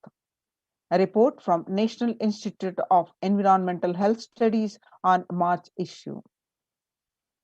From 1994 to this date, the Supreme Pontiff of Hinduism has worked tirelessly in the revival of temple ecosystems. Through the Kailasa Department of Religion and Worship and Department of Human Services led by the Supreme Pontiff of Hinduism, this lifelong commitment to the mission and vision of bringing global harmony, sustainable living, and the reproducible ecosystems has been proven in building active, contributing temple ecosystems around the world. 21st October 2006. Now let us see some of the pictures from the Supreme Pontiff of Hinduism, how he has been tirelessly working for the revival of Kailasa's ecosystems. Following this picture that you're seeing are taken on 21st October 2006. Following a meditation under the sacred banyan tree in Adi Kailasa, peacekeepers of Kailasa, along with the children of the Nithyananda Gurukul, celebrate the auspicious occasion of Diwali. Peacekeepers of Kailasa and participants of the Paramashivoham meditation workshop take part in celebrations of a traditional flag hoisting ceremony in Adi Kailasa, Bangalore, taken on 22nd December 2018. The Supreme Pontiff of Hinduism conducting the Nithyananda Spurana Convention, the Life Bliss Program Level 2, a meditation workshop in Chennai on 14th December 2006. You can see the pictures are 17th December 2006, the Supreme Pontiff of Hinduism conducting the Nithyananda Spurana program, which is also called the Life Bliss Program Level 2 at St. Peter's Engineering College, Chennai, India, where you find the Supreme Pontiff of Hinduism himself conducting this program to the thousands of the devotees. Peacekeepers of Kailasa and the Supreme Pontiff of Hinduism embark on the Himalayan Yatra, the traditional sacred pilgrimage to the Himalayan mountains and up to the river Ganga. This picture is taken on 26th May 2006. The temple ecosystem of Tirunamalai serves as the driving factor in maintaining the lifestyle of health, wealth, and well-being for the citizen of Tiruvannamalai, one of the remaining living temple ecosystems in Tiruvannamalai. This picture that you are seeing are taken on 20th December 2011. The peacekeepers of Kailasa and participants of the Paramashivoham meditation workshop take part in morning meditation and traditional yoga and the ritualistic worship. The picture is taken on 30th December 2018, Bidadi, Bangalore. The blissful pictures that you're seeing here are taken on 17th August 2014 as part of the Krishna Janmashtami celebrations. The Supreme Pontiff of Hinduism distributing the sweet butter as part of the celebrations, the celebration of Lord Krishna's birth date. And you can see some more pictures of this occasion, playfully colorful celebrations of Krishna Janmashtami in Adi Kailasa. This picture again taken on 17th August 2014. And some more pictures are from this date as part of the Krishna Janmashtami celebrations. The peacekeepers of Kailasa and distributing the free organic food to the public. You can see these pictures are taken on 11th September 2016. The peace led by the Supreme Pontiff of Hinduism take part in Karaseva, the voluntary contribution of physical service towards the cleaning or construction of the sacred Hindu temple. This picture that you're seeing where the Supreme Pontiff of Hinduism directly value of Karaseva. Pictures are taken at Adi Kailas on 11th September 2016. This picture that you're seeing, where the Supreme Pontiff of Hinduism, Bhagwan Nithyananda Paramashivam, arrives with volunteers and Kailasa's peacekeepers to provide relief efforts to the cyclone hit Pondicherry religion through the distribution of food, water, basic necessities, medical camps, and clearing the local roads for further relief efforts. This picture is taken on 2nd January 2013.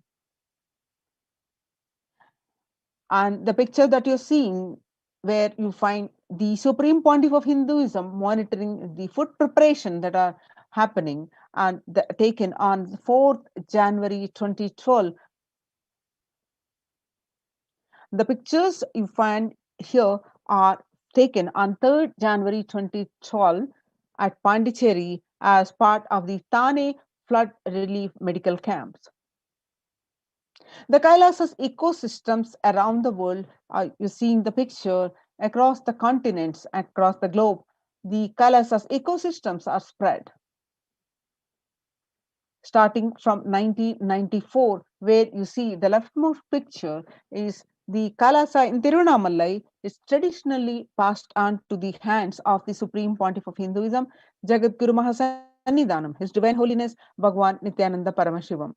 On the rightmost picture that you see, taken on 2017, Kailasa in Tirunamalai receiving the visitors and delegates for the Kalpataru meditation workshop and Shivadiksha. The pictures that you're seeing now are taken on January 2011, where in Kailasa in Tirunamalai, where the Supreme Pontiff of Hinduism himself directly serving Annadan and traditional temple services. And on 11th March 2017, Kailasa in Tirunamalai, thousands to arrive to celebrate the enlightenment ecosystem and to traditionally meet the Supreme Pontiff of Hinduism, Jagadguru Mahasannidhanam, His Divine Holiness Bhagwan Nithyananda Paramashivam. The pictures that you're seeing are taken on at Tiruchengodu Sarvajna Peetam, the also called Adi Nithyananda Peetam. The first temple ecosystem established by the Supreme Pontiff of Hinduism, Jagadguru Mahasannidhanam, His Divine Holiness Bhagwan Nithyananda Paramashivam, established the Adi Kailasa temple ecosystem with the same banyan tree at its heart, the main headquarters of Kailasa.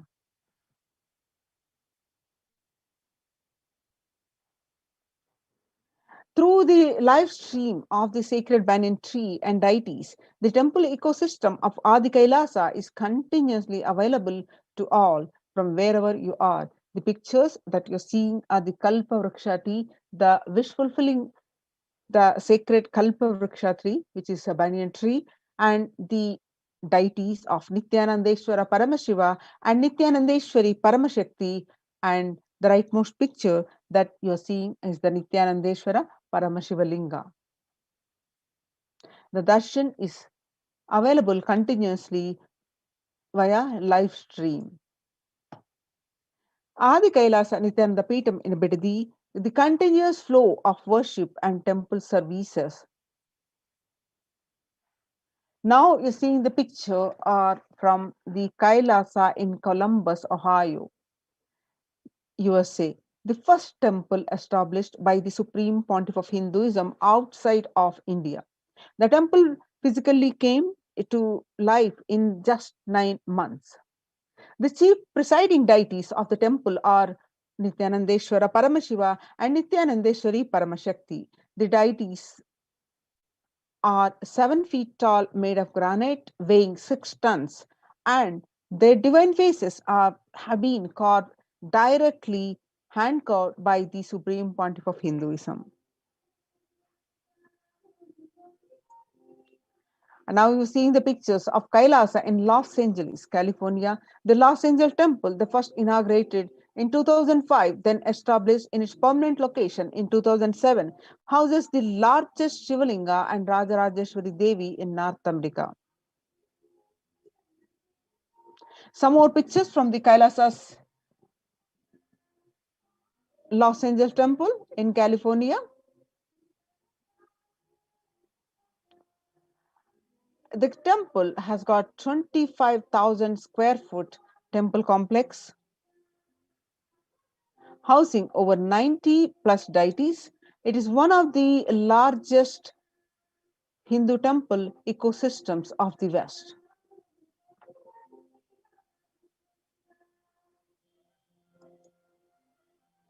The pictures that you're seeing are from Kailasa in Seattle, Washington, housing the blissful dancing form of Ganesha and the largest living Nataraja deity outside of India. Kailasa in Seattle is also known as Chidambaram of the West.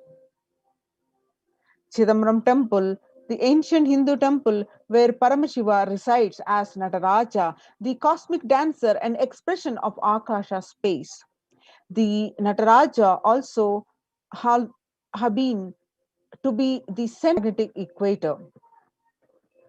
The pictures that you're seeing are from Kailasa in San Jose, California. Inaugurated in 2009, Kailasa in San Jose radiates the energy of the Madurai Meenakshi Amman temple. The chief presiding deities of the temple are Devi Meenakshi, the Shivalinga, and the Lord Nithyanandeshwara Paramashiva and Devi Nithyanandeshwari Paramashakti, which have been created, installed, and energized by the Supreme Pontiff of Hinduism.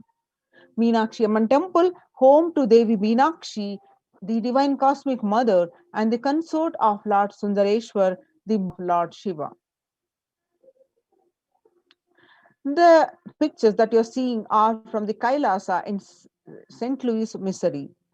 Along with the Shivalinga and Nithyananda Ganesha, the Kailasa in St. Louis carries the energy of Tirumala Tirupati of South India and houses one of the tallest Venkateshwara deities in North America, along with his consorts Sri Devi and Bhudevi. The beautiful landscape nestled among the woods and rolling hills of Missouri stretches for 20 acres.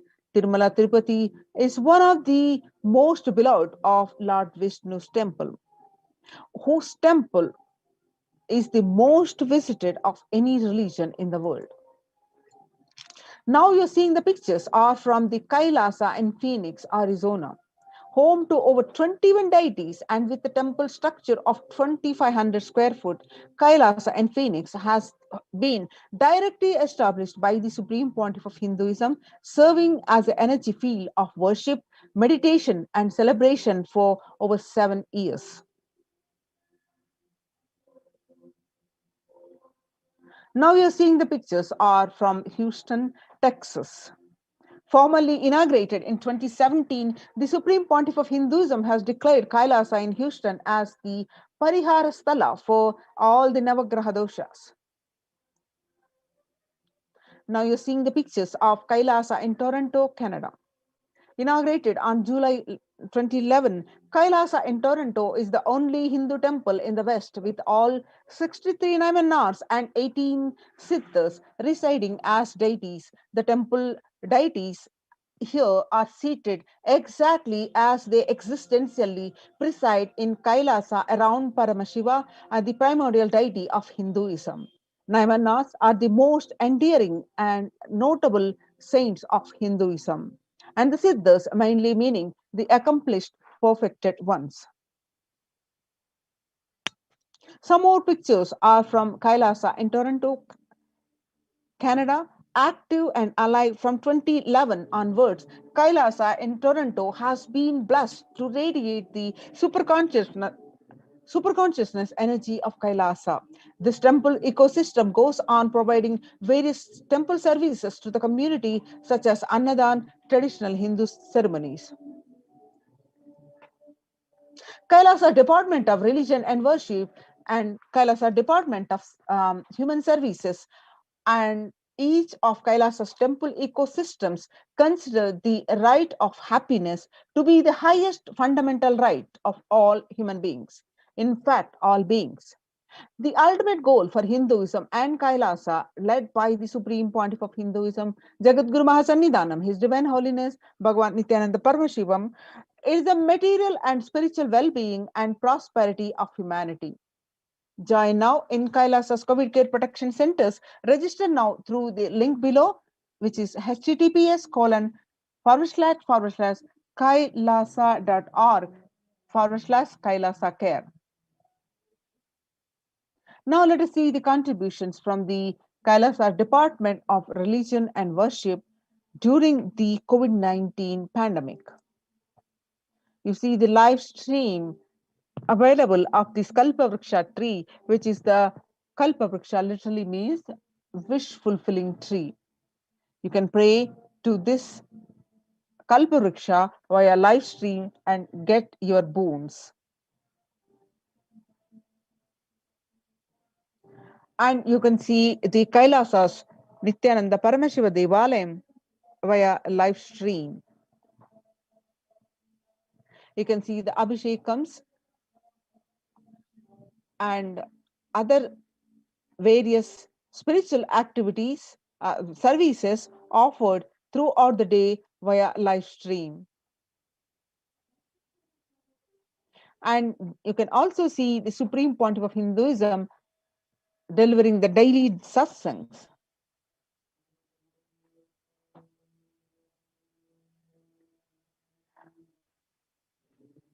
On 12th May 2021, Devi Parashakti revealed to the world that I came as Nija Avatar. I am blessing you, listen. People, listen. To do good to all of you, I have taken the form of Nithyananda and came down as Nija Avatar. People of India, listen. Carefully listen. Time after time, Bharatam is Jnana Bhumi, where enlightened beings comes. We cannot make Jnana Bhumi as infertile. Enlightenment beings have to come. They have to live, it has to flower. Few hypocrites, because they are stuck in delusion, we cannot sacrifice the world. Cosmos cannot be destroyed. The ship I did to save the cosmos from being destroyed, that is called Adi Kailasa. The ship I did to protect beings from Pralaya is Adi Kailasa. Because of conspiracy of Drohis and the enemy's rule, the captain has to leave the ship. Before 12 years, knowing the great deluge that is going to happen, all Aushadas by this Guru Purnima, that Jnana Rasavadam, Navapashana is going to flower, allowing people to come and take a dip in Navapashana flower. People, whoever comes and dip in Vaidya Sarovar, they will not have death. They will not have corona, and crores of people will come in line. Every day they will take a dip in Anandalingam. 13th May 2021, they continue to reveal that listen well to my words. For India, I made ship as protection. The Nithyananda Navapashana Lingam in Vaidya Sarovar. Go to Adi Kailasa, O Indians, listen. All those regretting losing the Nithyananda Nijavatara without confusion and working without talking as a lip service, go to Adi Kailasa. Scores of people will come there looking for help, Navapashana, water feast, and medicine to get health and protection and enlightenment to protect India from great destruction. I, Parashakti, made this huge ship. Even if captain is not there, ship is there. When the first world countries closed their borders during a massive global emergency, Kailasa has opened its not only doors for all without exception. Join now in Kailasa's COVID care protection centers. Register now through the link below at Kailas https colon / kailasa.org / Kailasa care. Now let us see the glimpses of Nithyanandeshwara Paramashiva Devalayam Adi Kailasa Sarvajna Peetam. You can see the various 5 rituals are happening, and you can see the other rituals, the Abhishekams, the Archanas, the Alankarams.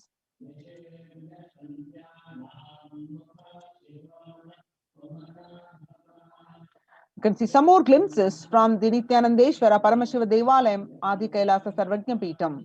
You can see the various festivals that are happening, and join now these COVID care protection centers. Register now through the link below https colon / kailasa.org / Kailasa care. Now let's be moving on to the next segment after the short break.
Welcome back. The Kailasa's de facto spiritual embassies and COVID care protection centers.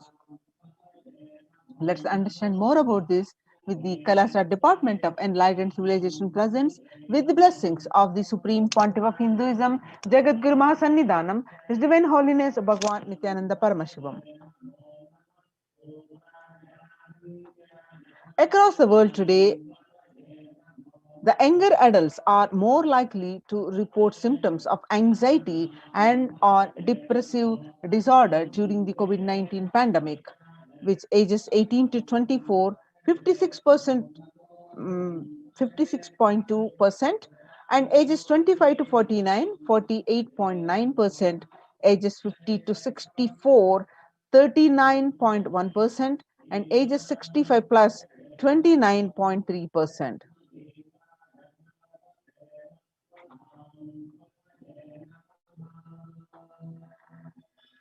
Average rate of adults reporting symptoms of anxiety disorder and depressive disorder. January, it is in 11%, 6 months period, January to June 2019. According to the report, it's only 11%.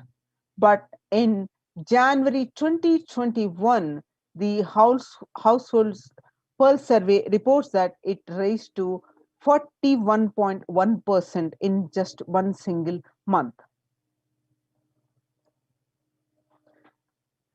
The share of adults reporting symptoms of anxiety and or depressive disorder during the COVID-19 pandemic by age, you can see the pictures, as the young adults are the most affected. How are you feeling? What employees say they feel more than half the time at work? They are feeling tired, 34%. They feel they say they are stressed, 34%. They say they are burnt out, about 27%. They say they are discouraged, about 22%. And they say they are distracted, about 19%. And they say they are depressed, about 17%. The COVID-19 is a significant stressor for most Americans. Nearly 8 in 10, that is 78%, say the coronavirus pandemic is a significant source of stress in their life. Nearly 7 in 10, that is 67%, say they have experienced increased stress over the course of the pandemic.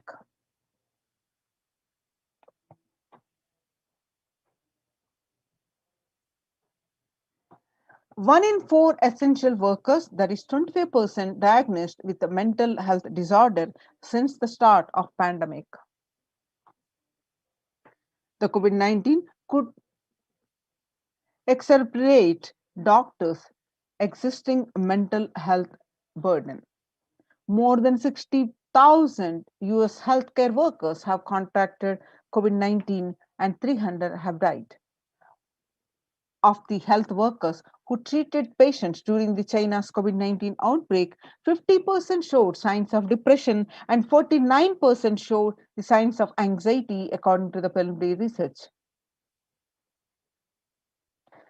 The self-reported mental health among the pregnant women, new mothers, before COVID-19 pandemic, depression was 15% and anxiety 29%. Now that been increased during the COVID-19 pandemic to depression 15% to 40.7% and anxiety from 29% to 72%. US cases of depression have tripled during the COVID-19 pandemic. You just saw the reports. A large study finds a dramatic increase in the number of adults in the United States reporting symptoms of depression during the COVID-19 pandemic. The number of adults expressing the depression in the US has tripled. According to the major study, researchers estimate that the more than 1 in 4 US adults now report experiencing symptoms of depression. Before the pandemic, 8.5 US adults reported being depressed. Now that number increased to 27.8 as the country struggles with COVID-19. You can see the burnt out and the COVID-19 impact on mental health and young workers hit the hardest. Now let us see the blessings of the Supreme Pontiff of Hinduism, Jagadguru Mahasannidhanam, His Divine Holiness Bhagwan Nithyananda Paramashivam blessings. What are the contributions from Kailasa's Department of Human Services?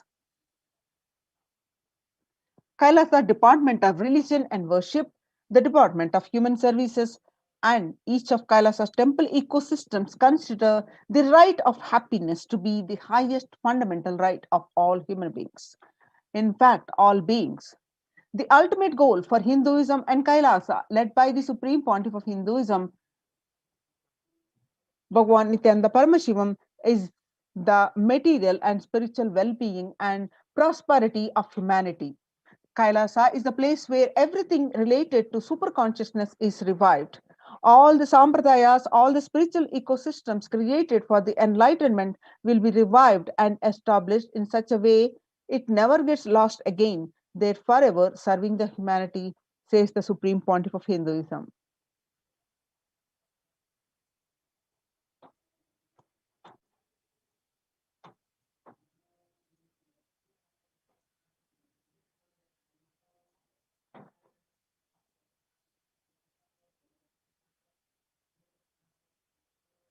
Now, how the morning spiritual routine at the Kailasas de facto spiritual embassies. Once you join these embassies, what is our lifestyle would be, how the ecosystem is providing the facilities that you are strong and you have a strong body and mental health, physically, mentally, psychologically, how the conscious shift have been happening. So let us see the significance of the morning spiritual routine and enlightenment ecosystem. On 12th May 2021, Devi revealed the Akashic readings to inspire everyone to go to Adi Kailasha and protect themselves. When the first world countries closed their borders during a massive global emergency, Kailasa has opened its doors to all without exception.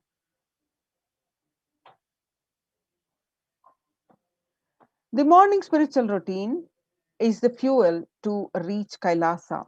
The morning routine and the chemical changes it brings in you, and the healing it does in your system, and the biological rhythm it sets in your system, all of them are very important. It is an important fuel for you to experience the multiple dimensions of the universe. The spiritual routine and integrity to spiritual routine initiations are completely private, personal between you and me. Supreme Pontiff of Hinduism says that the morning spiritual routine consists of the five, which includes the Panchakriya. Soon after you wake up, you do the Panchakriya. We'll understand more about it. And the Nithyananda Yoga and Nitya Pratyaksha Paduka Puja, the daily worship, and the Kashayam, the daily dose of the herbal drinks, and the Nitya Satsang by the Supreme Pontiff of Hinduism.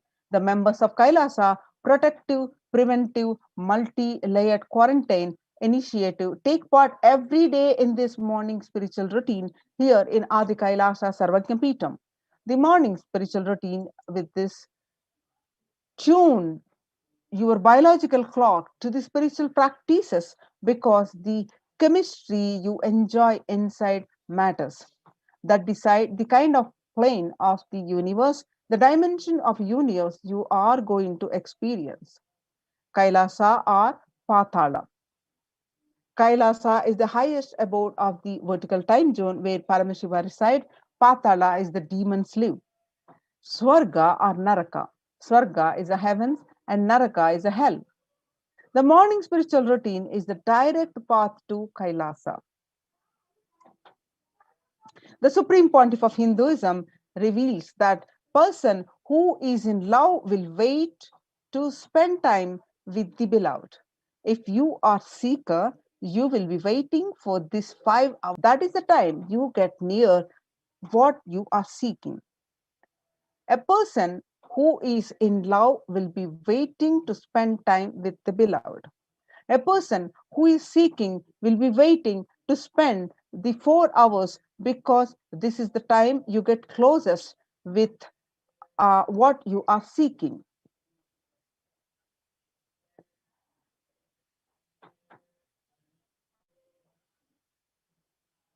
A person who is seeking will be waiting to spend these 4 hours because this is the time you get closest to what you're seeking. Your seeking takes shape into the system.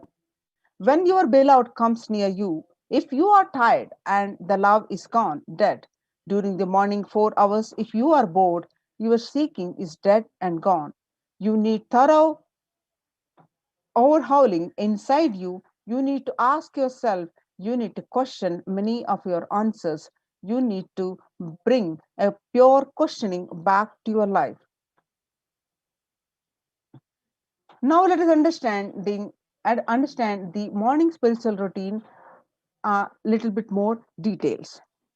When you do the start the day, soon after you get up, do the Panchakriya.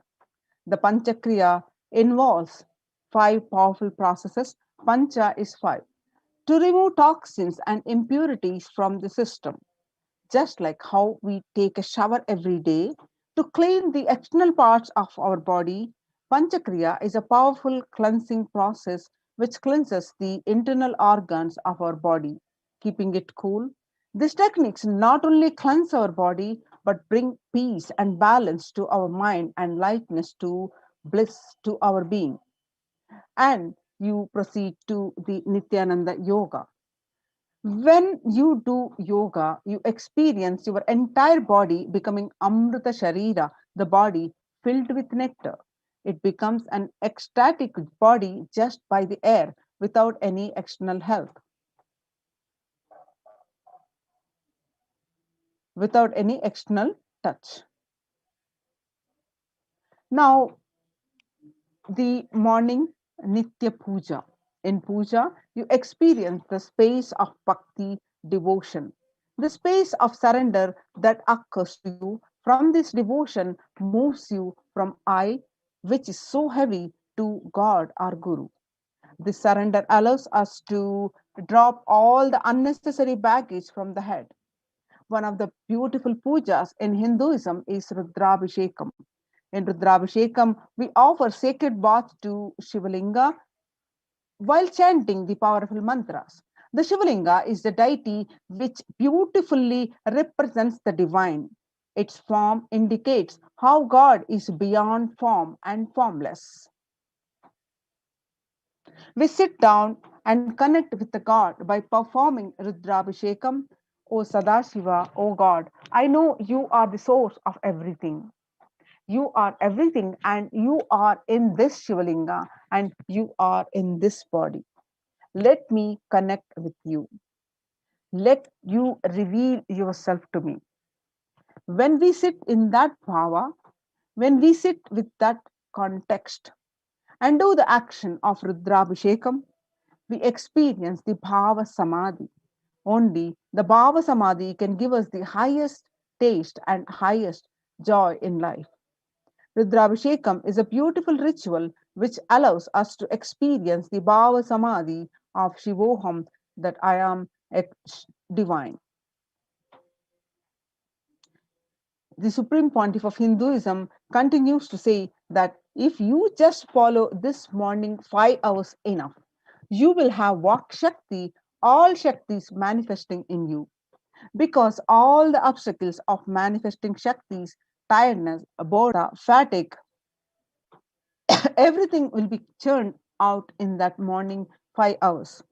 The morning puja is the most powerful mandala process, Shakti Pata, melting your being and then sitting and listening to the sacred truth, constantly inspiring, engaging, alive, awakening. Just this morning 5 hours, if you can bring integrity and authenticity, all the obstacles stopping you from power manifestation will disappear. You perform all the spiritual practices by yourself, like the morning yoga and Nitya Puja. But there will always be the risk of losing your internal initial inspiration and excitement after a few days and after a few weeks. Living in the enlightenment ecosystem, even if your boredom or tiredness try to pull you down, the Sangha will support you and help you by giving the wake up call and supporting you to complete your incompletions. In Sanatana Hindu Dharma, we had at least 10,000 sampradayas, religions, spiritual traditions, keeping this enlightenment science alive. In continuation with the revival of the temple ecosystems by the Supreme Pontiff of Hinduism, each Hindu Sampradaya is a spiritual ecosystem created for keeping enlightenment science alive.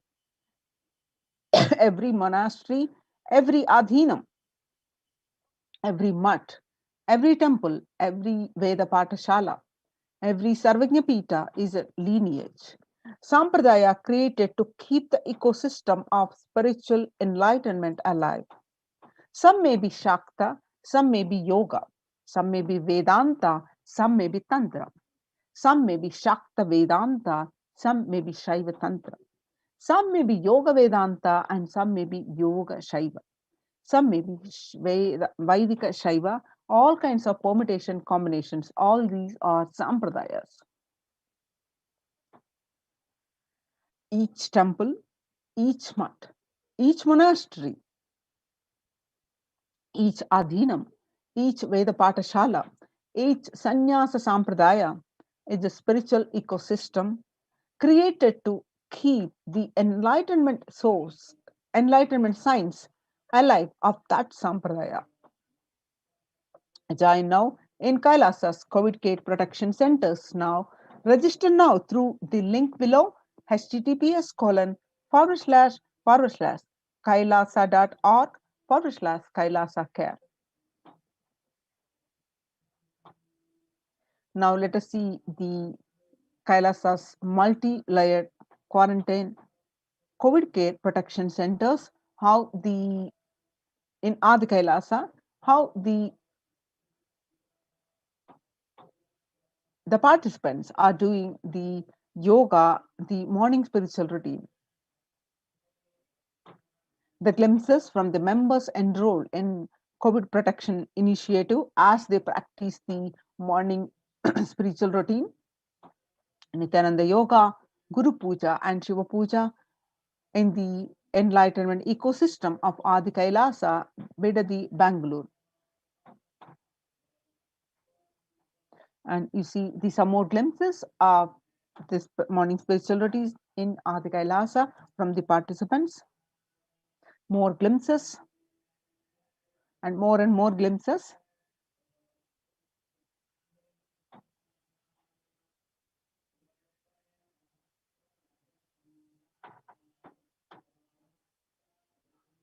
Join now in Kailasa's COVID Care Protection Centers and register now through the link below https://kailasa.org/kailasa care. Now we'll continue with the segment just after a short break.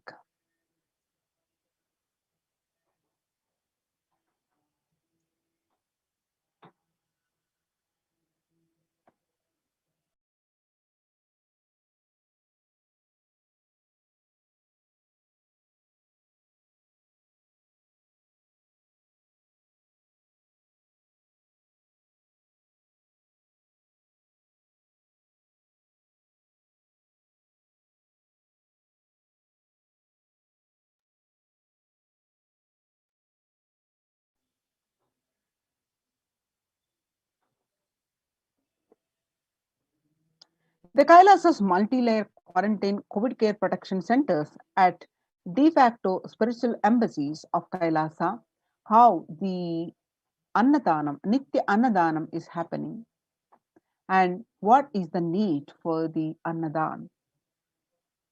If you see the world across, due to the pandemic rise, the COVID-19 is creating a hunger catastrophe in India. The pandemic has led to increase in global food insecurity, affecting vulnerable households in almost every country. It has exacerbated existing inequalities, pushing millions of people into the vicious cycles of economic stagnation, loss of livelihood, and worsening of food insecurity. And you can see the various statistics and the hunger in plain sight. COVID-19 worsens the plight of food insecurity, and the child malnutrition and hunger skyrocket in Haiti as COVID-19 infection spike. The refugees are paying the highest price in the COVID-19 pandemic. Famine risk spikes amid conflict and COVID-19 and funding gaps. The World Bank releases a report on growing food insecurity that the World Bank released an analysis of the rising food insecurity rates in response to the COVID-19 pandemic. The report released on Monday 2020th, released on May 20th, 2021, stated that COVID-19 impacts have led to severe and widespread increases in global food insecurity, affecting vulnerable households in almost every country. with impacts expected to continue through 2021 and into 2022. It also states that global food prices increased significantly by 38% since January 2020. World Economic Forum, 155 million people are caught up in food crisis of varying severity. 133,000 people in Burkina Faso, South Sudan, and Yemen are most at risk. 10 countries account for two-thirds of those facing acute hunger. The resilience of agri-food systems is being eroded by conflict, insecurity, and environmental trends. Join the COVID care protection centers and register now through the link below, https://kailasa.org/kailasa care.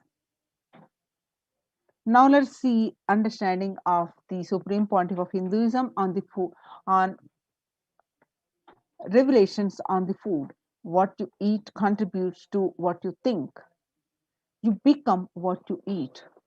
What you eat contributes to what you think.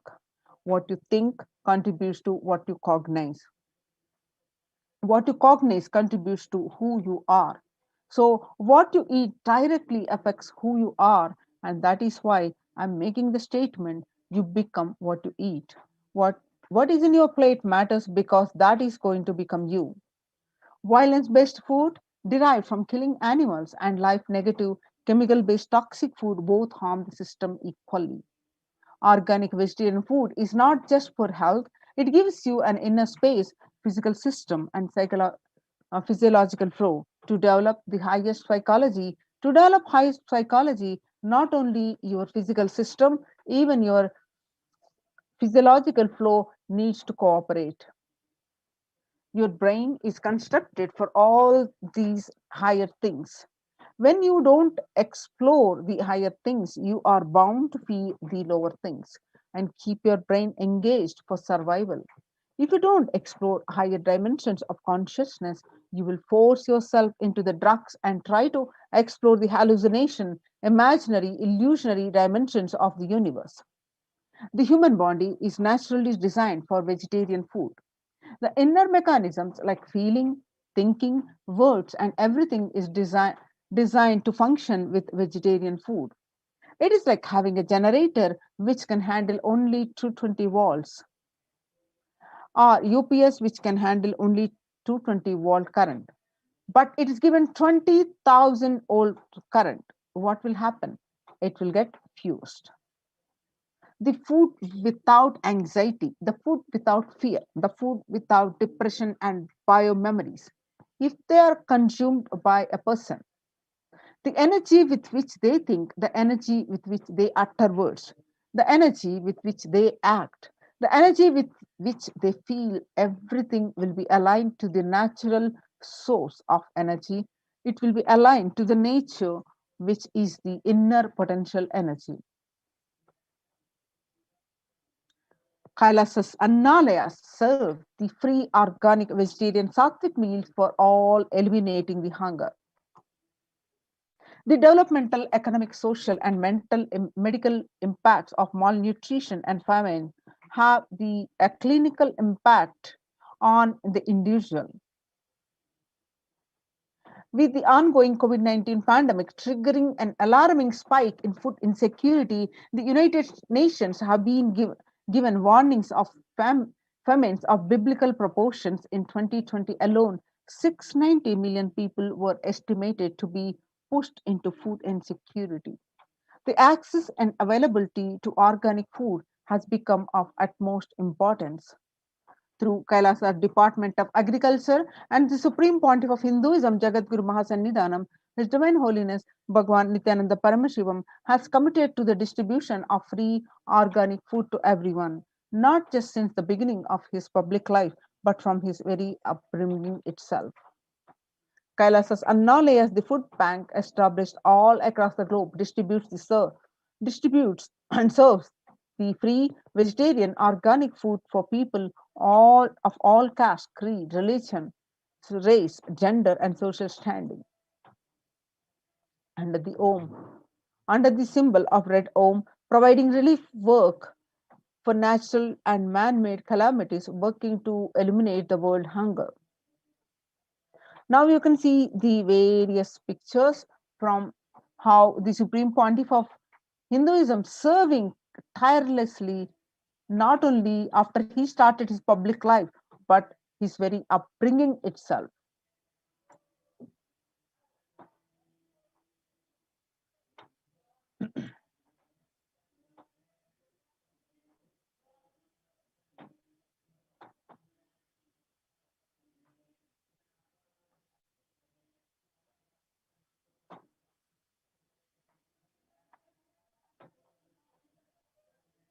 Now, let us see here a voice proof of the necessity of Annadan.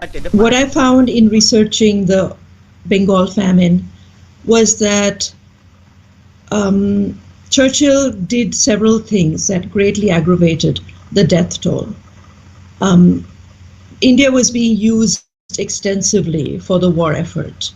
Indian resources, Indian soldiers, um, and Churchill repeatedly refused to acknowledge the fact that the extent to which India was used could lead to famine. Viceroy to India, Archibald Wavell, called the Bengal famine one of the greatest disasters to have befallen people under British rule, and said the reputational damage was incalculable. During one government discussion about famine relief, Secretary of State for India Leopold Amery recorded Mr. Churchill saying that any aid sent would be insufficient because Indians bred like rabbits.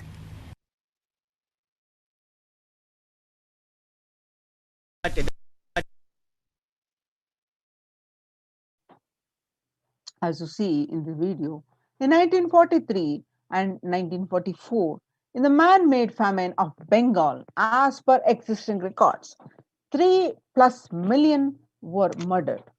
The Prime Minister of the world's biggest empire, controlling the one-third of mankind, claimed they could not do anything about the people dying of hunger because Hindus bred like rabbits and the famine was their fault.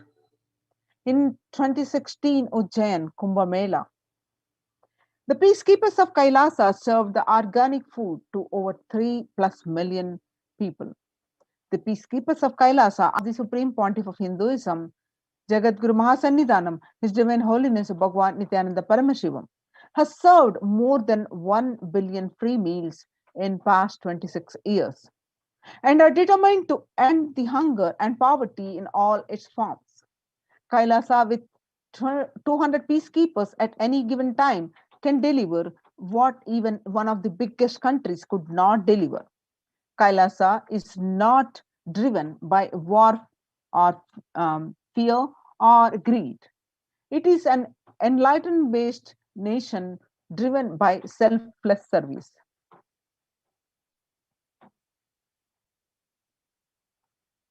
The Vedagamas, the source of Hindu scriptures, reveal Annam Bahukurvita, which means let us produce food in large quantities. Through the widespread distribution of promotion of free, healthy, organic food, Kailasa's global peacekeepers led by the Supreme Pontiff of Hinduism serve such that we may achieve food security, improve nutrition, and promote sustainable agriculture globally. Adinam is the vision, Annadan is the vision to end poverty and hunger in all its forms. Join now in Kailasa's COVID Care Protection Centers. Register now through the link below https://kailasa.org/kailasa care. Now we'll moving on to the next segment after a short break.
Connecting with the divine with your eyes closed is meditation.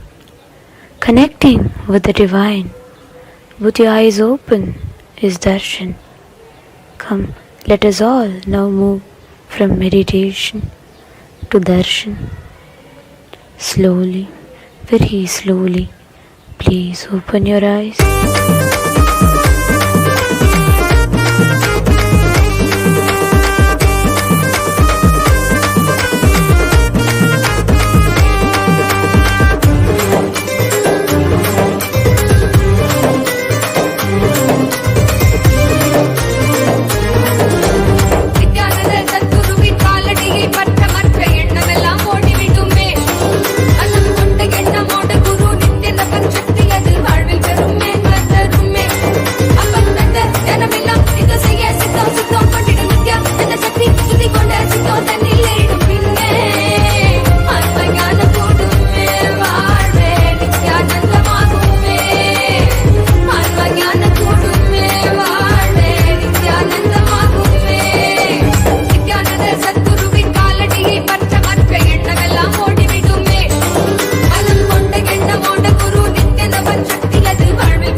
என்னப்பனல்லவா என் தாயுமல்லவா என் தாயுமல்லவா தன்னை உணர்த்திடும் தியானம் அளித்தவா என்னப்பனல்லவா என் தாயுமல்லவா தன்னை உணர்த்திடும் தியானம் அளித்தவா எங்கும் நிறைந்தவா எண்ணம் கடந்தவா பொங்கும் அருவியாய் ஆனந்தம் தந்தவா எங்கும் நிறைந்தவா எண்ணம் கடந்தவா பொங்கும் அருவியாய் ஆனந்தம் தந்தவா என்னப்பனல்லவா என் தாயுமல்லவா தன்னை உணர்த்திடும் தியானம் அளித்தவா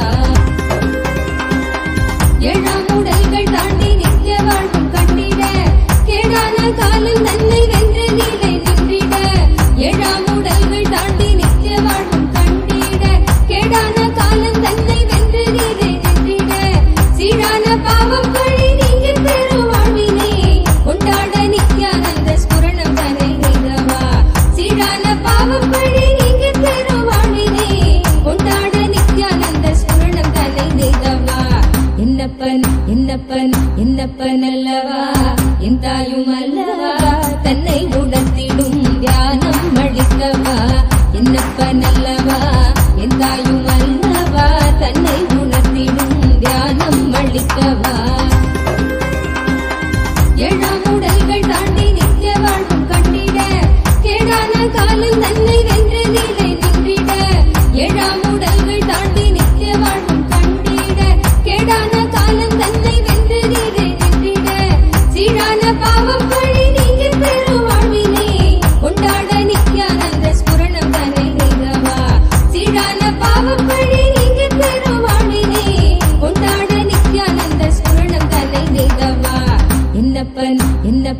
என்னப்பனல்லவா என் தாயுமல்லவா தன்னை உணர்த்திடும் தியானம் அளித்தவா என்னப்பனல்லவா என் தாயுமல்லவா தன்னை உணர்த்திடும் தியானம் அளித்தவா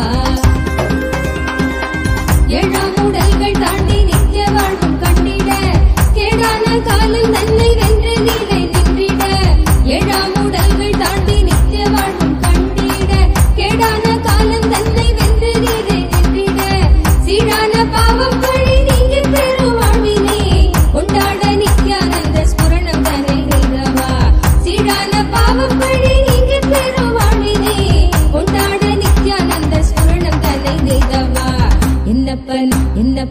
என்னப்பனல்லவா என் தாயுமல்லவா தன்னை உணர்த்திடும் தியானம் அளித்தவா என்னப்பனல்லவா என் தாயுமல்லவா தன்னை உணர்த்திடும் தியானம் அளித்தவா ஏழாம் உடல்கள் தாண்டி நித்திய வாழ்வும் கண்டிட கேடான காலம் தன்னை வென்ற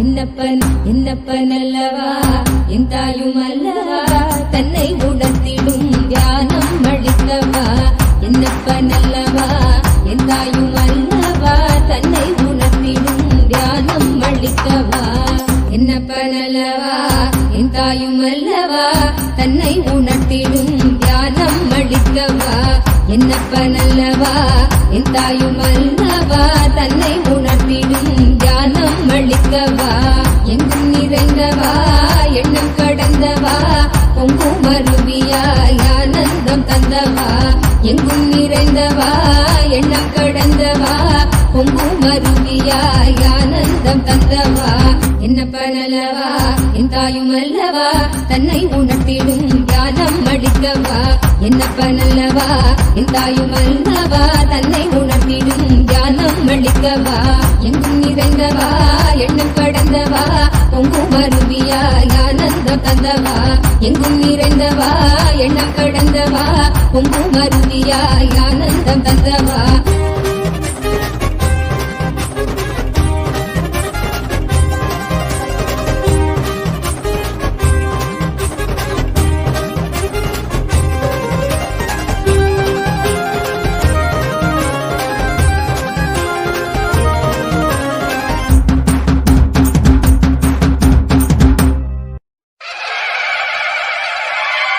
என்னப்பனே என்னையனே நித்யானந்த நித்யகாருண்யனே என்னப்பனே என்னையனே நித்யானந்த நித்யகாருண்யனே நித்யா நித்யா நித்யா நித்யா நித்யானந்தனே நித்யா நித்யா நித்யா நித்யா நித்யா நித்யானந்தனே நித்யானந்த நித்ய ரூப நித்ய காருண்யனே நித்யானந்த நித்ய ரூப நித்ய காருண்யனே என்னப்பனே என்னையனே நித்யானந்த நித்ய காருண்யனே நித்யானந்த நித்ய காருண்யனே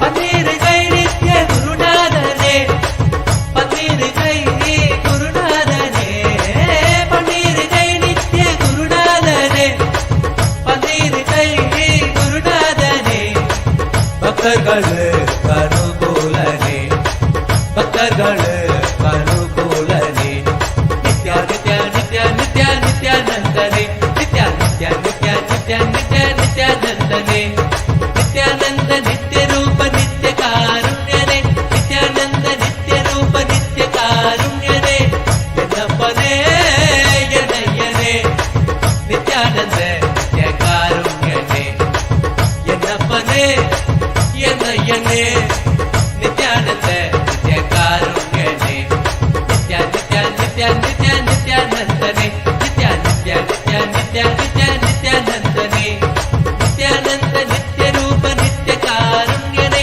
நித்யானந்த நித்ய ரூப நித்ய காருண்யனே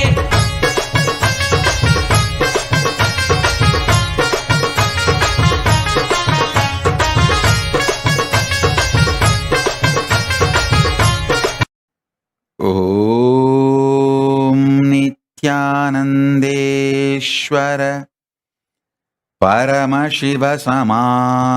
परमशिवसमारम्भाम्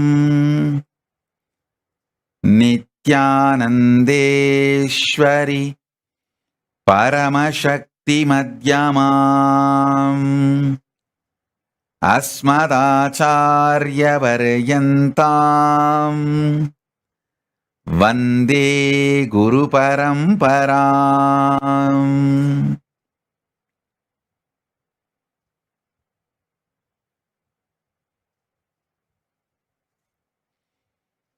I welcome you all with my love and respects. I welcome all the devotees, disciples, Samajis, Satsangis, Srimahans, Mahants, Mantreshwara, Vidyeshwaras, Ganeshwaras, Lokeshwaras, Astreshwaras, ambassadors, diplomats, e-diplomats, citizens, consulate generals. I welcome all of you with my love and respect. Paramashiva's message directly from Kailasa. Listen. Listen intensely.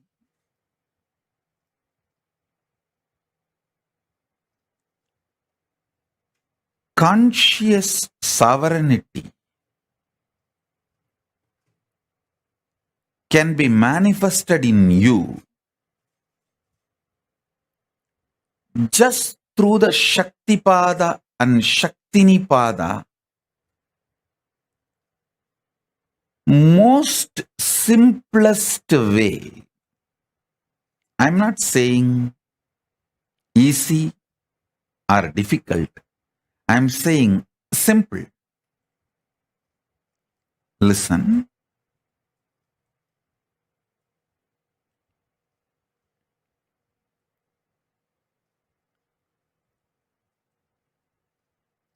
Mind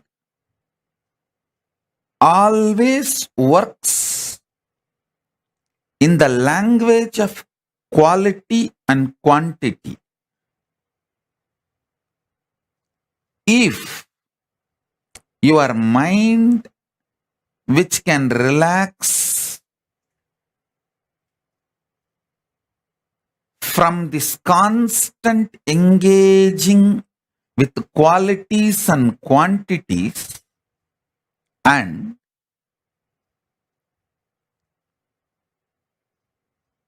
Shaktipada, initiation, happens from the Guru, immediately your being starts experiencing quantum experience. Listen. Because you are constantly engaged in the activities related to quality and quantity, you miss your existence, which can be experienced only in the quantum space. I tell you,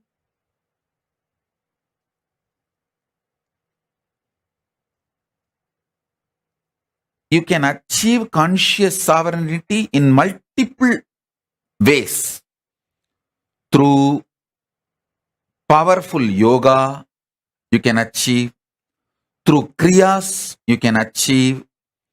Through bhakti, you can achieve. Through yoga Vedanta, yoga and Vedanta together. By practicing, you can achieve.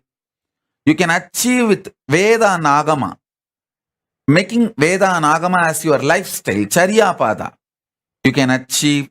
There are multiple paths. You can achieve conscious sovereignty. I'll explain the most simplest way I achieved and transmit that same to all of you, because I committed to all of you by this Guru Purnima. I want to give this great gift of conscious sovereignty to all of you.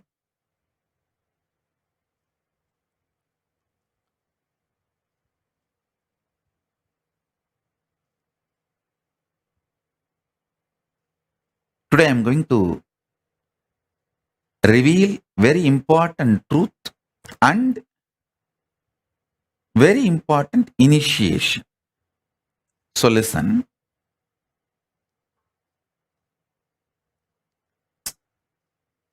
This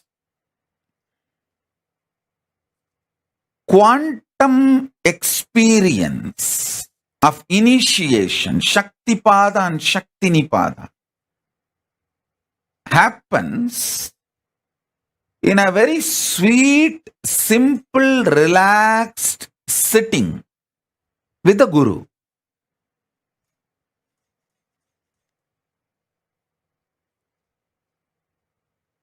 I'll tell you how this happened to me. Then you can understand. When I sit with Arunagiri Yogeshwara,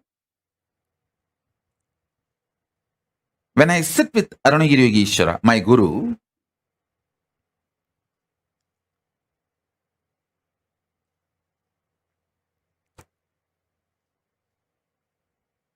I used to be so enamored by the charisma, the personality, the way he carries himself. I just used to be lost in him. I used to be so attentive, so much into his eyes. When I asked a question, the way his eyes react or respond, I know I asked the right question, or I asked the useless question, or I asked the wrong question, or I was just trying to poke him. More or less like an attention need, not the real question. I know everything just by the way his eyes react. The way he turns his head, I know whether he likes the question I put or is neutral about the question I put, or he doesn't like the question I put, or he likes the question but not the way I put. I will know everything, the way his eyes react before even he starts answering. It is such space. I know he knows every thought current getting created or I am entertaining, engaging with. Some thoughts will appear, I will not engage with it. Some thought currents will appear, I will engage with it. Some thought currents will appear, I will just try to drop it. All this he just knows, and I know that he knows. It is like I am absolutely in a nirvana space with him. This body cloth does not stop him looking into my inner space. That is what I call nirvana space.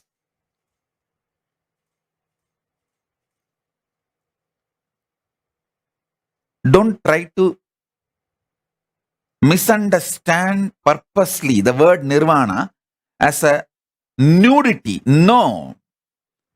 It is not, I am not using the word nirvana for clothlessness. I am using the word nirvana here for bodilessness, sheathlessness. Body is a sheath, annamaya kosha. This sheath does not stop the way I engage me with him or the way he engages with me.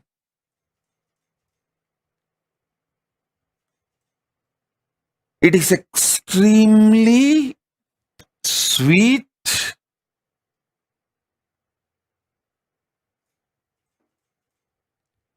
absolutely feeling secured, protected,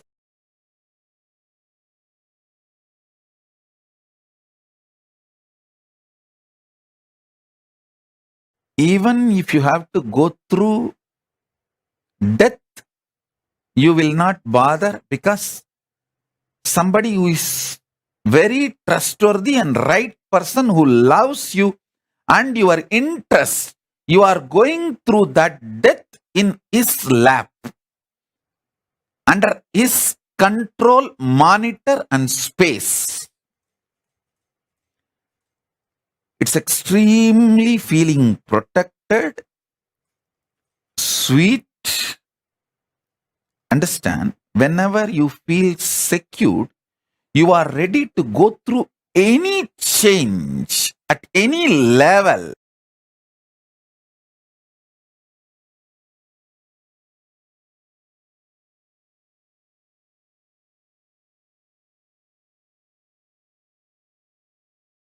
It's an absolute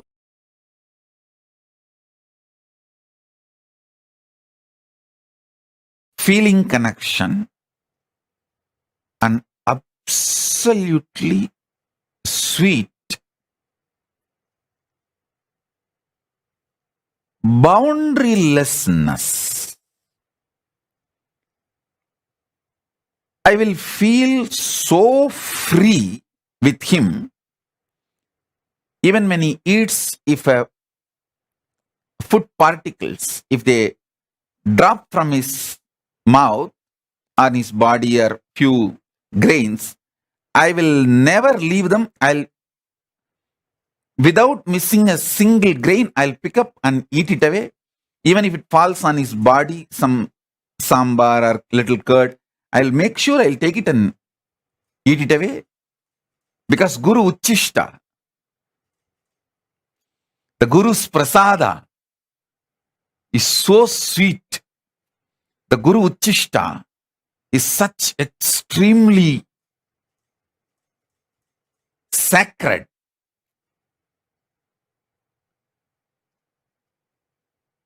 Listen,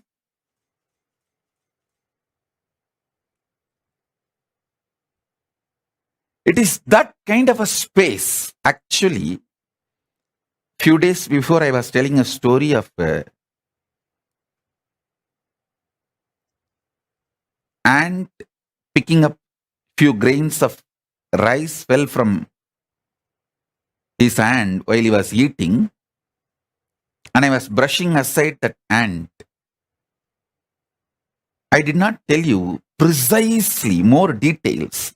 I want to tell you now. Actually, I was irritated about that ants. First, I felt this, how did I miss that few grains? Because anything falls from his mouth, I'll first pick it up and eat. First thing I felt, how did I miss it? And second, before I can find and pick it up, the ants came and picked it. It was more like that irritation. Guru Uchishta is sacred, sweet. That is the space in which this initiation happened to me, where this constant engagement with quantity and quality dropped, where I relaxed from the engaging myself with the quantity and quality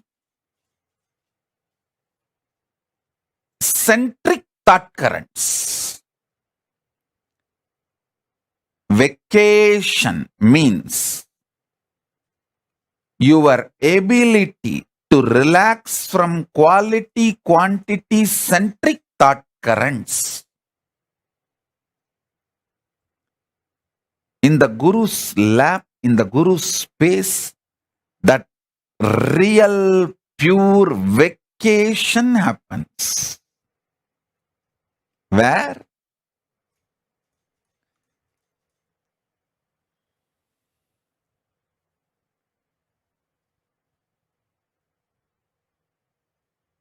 the constant grinding of that quality, quantity centric thought currents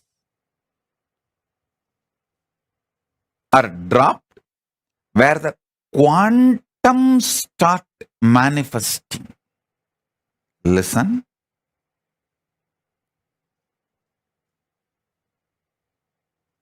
Now, I will describe exactly conscious sovereignty as I received from my Guru, Arunagiri Yogeshwara.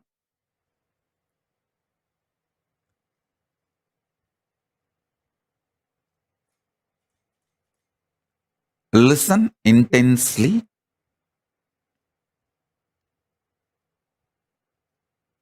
Listen. Paramashiva, in his unmanifest being, in his unmanifest state, he, me, you, all are one and the same. He manifests as creation, sustenance, rejuvenation, delusion, liberation. Listen.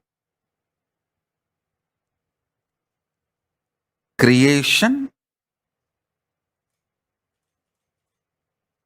means manifestation. Maintenance, sustenance, rejuvenation, destruction and rejuvenation together. Putting in delusion or getting out of delusion together. That is called Throbhava. Liberation. These are the 5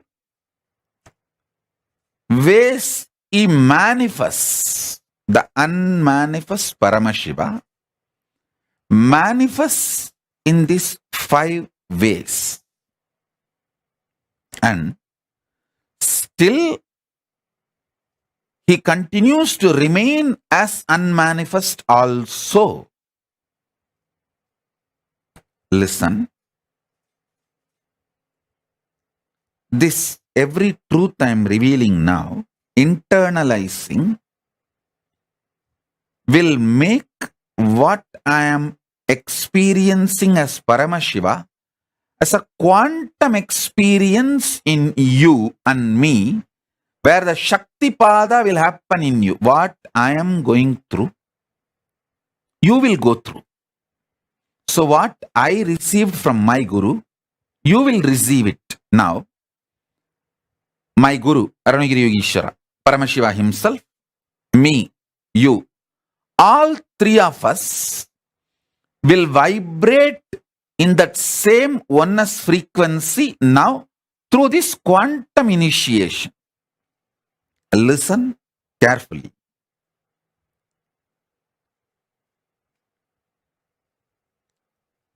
All your ideas about the quality and quantity will pass. It will not be eternal. Today, when you are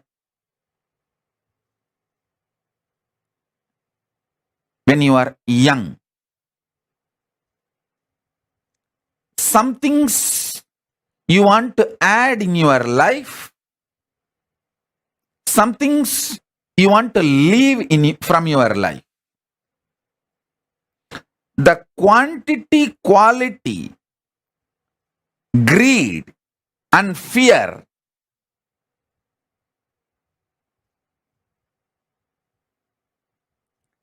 the same quantity, quality, fear and greed will change as you grow, mature or older.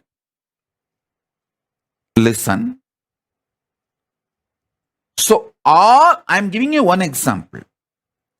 All things related to quantity and quality changes. They are not eternal. They are ephemeral.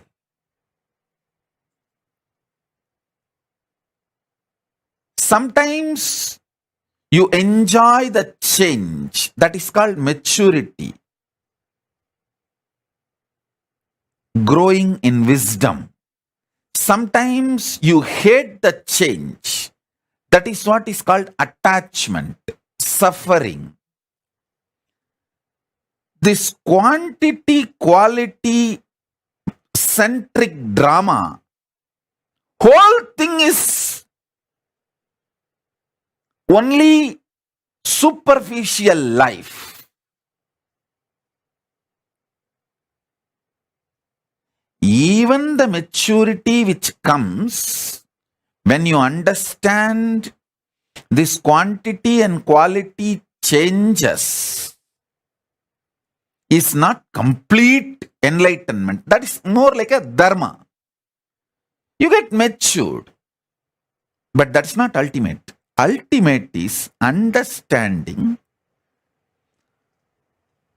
some things which you create, some things which you maintain, some things which you destroy, some things which you put yourself in delusion. Sometimes you pull yourself out of delusion. Sometimes you liberate yourself. All this is fundamentally you who is doing this drama. You, the consciousness in you is doing this whole drama. Waking up to that is conscious sovereignty. Listen. Listen. Later on, today again, when you have time, sit with cup of coffee, hot chocolate or tea, relaxed way, listen to this satsang again, sipping cup of coffee. Remember, you are sitting with me on the foothills of Arunachala alone. Only you and me and Arunachala. Nobody else is there.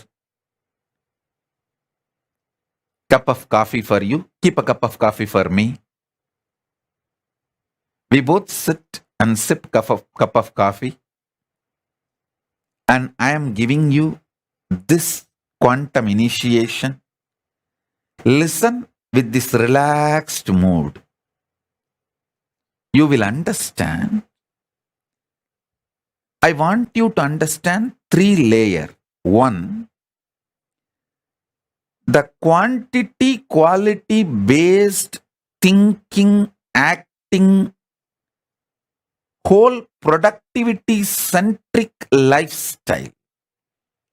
Quantity means trying to increase the quantity of things in your life, or even trying to improve the quality of your body, your mind, anything. Trying to increase the quality of you. Both are stupid. Both are useless. That's the first thing. Second, the quantity quality centric greed you have. You want to sometime accumulate more money. You want to spend more time in the office. But later on, you understand anyone can replace you in your office, but no one can replace you in your home. So you get the shock of your life and realize, oh God, I should have spent more time in my home. Then the next level you will understand.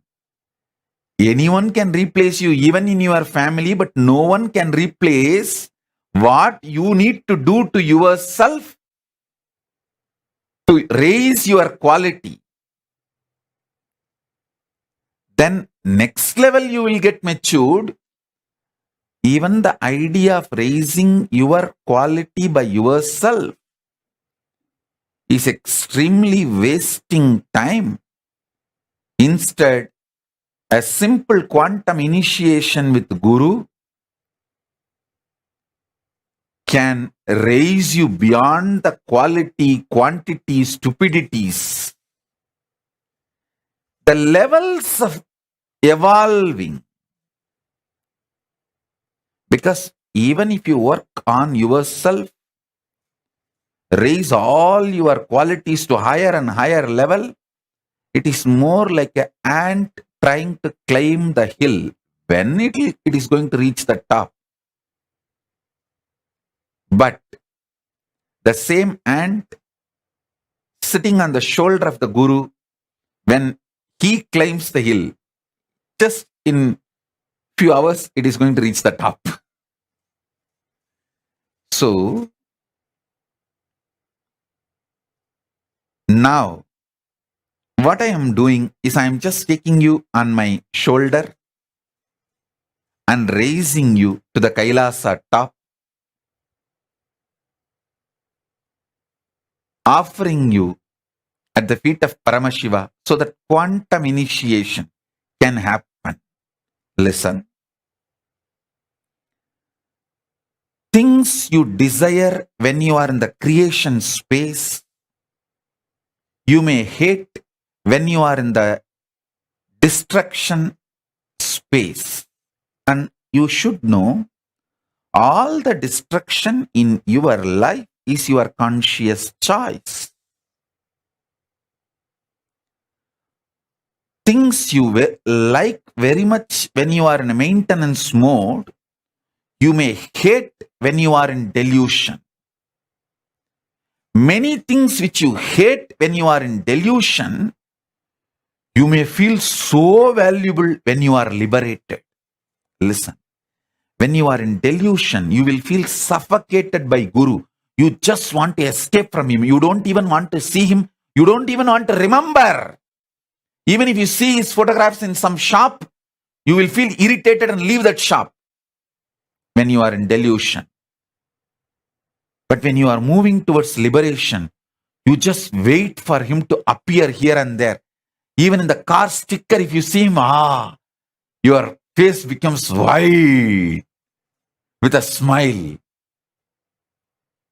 Listen, things you like when you are in delusion, you will hate when you are in liberation. Things you hate when you are in delusion, you will love it when you are in liberation. So the quality, quantity based ideas constantly change. And this change also changes. That's the beauty. Change also changes.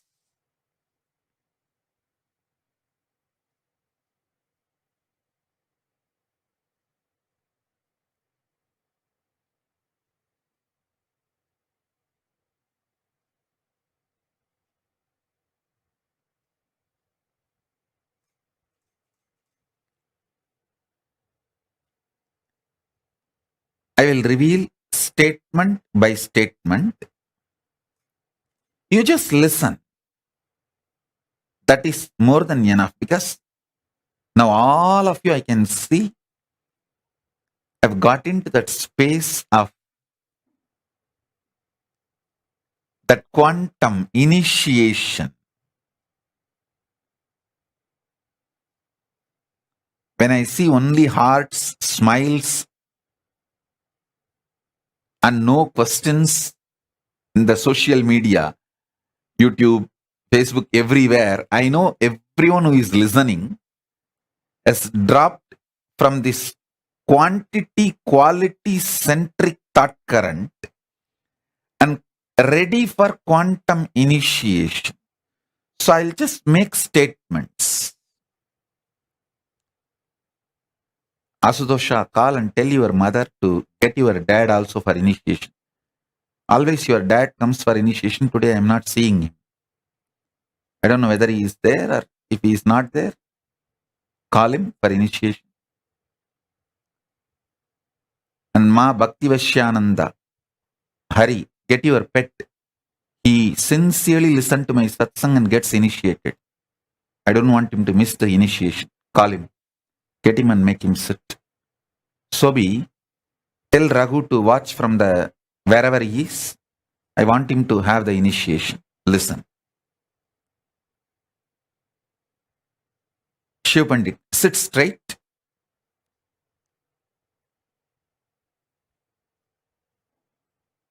And listen intensely. I'm only going to make simple statements. Just listen intensely.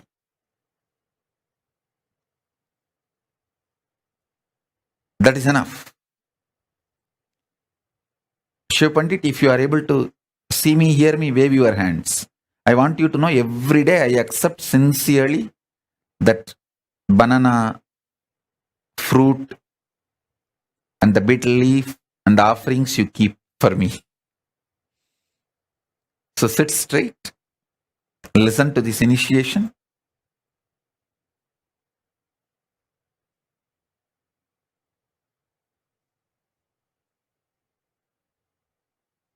First, listen to the statements I am making.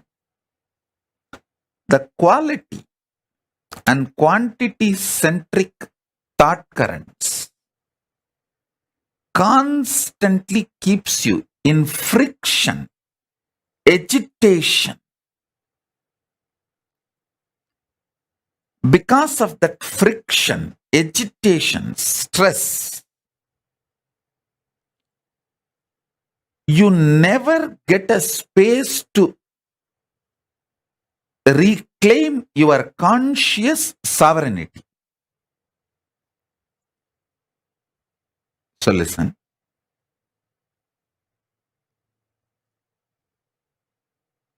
Vinayaka Shrikanta, settle down. Listen to the initiation. You can attend to work later on.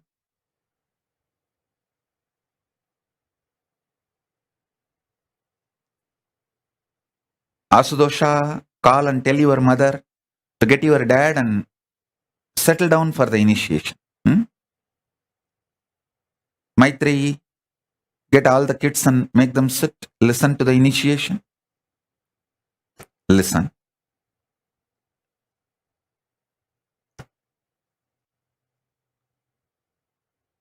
If you want to call your friends, family, whoever you want, very important people in your life whom you think should have their initiation, call them. Because these initiation moments are the essence of all the satsangs I give. Satsangs are fundamentally to prepare you to come to this nirvana space where you just know everything happening in my inner space and I know what is happening in your inner space and we both are happy about it. I am so happy. You know what is happening in my inner space and you are so happy. I know what is happening in your inner space. This intimacy is called the space of nirvana, not clothlessness, but sheathlessness. Lata, get Harish, make him sit. Hima, get Valli.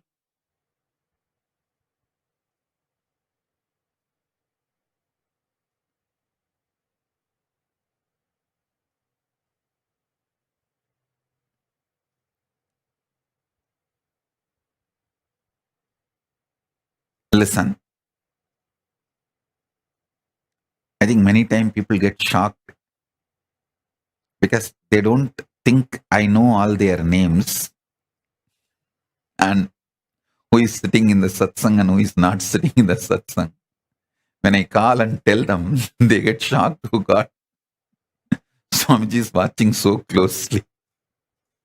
Yeah, without even two-way, I can watch. Two-way, how can you?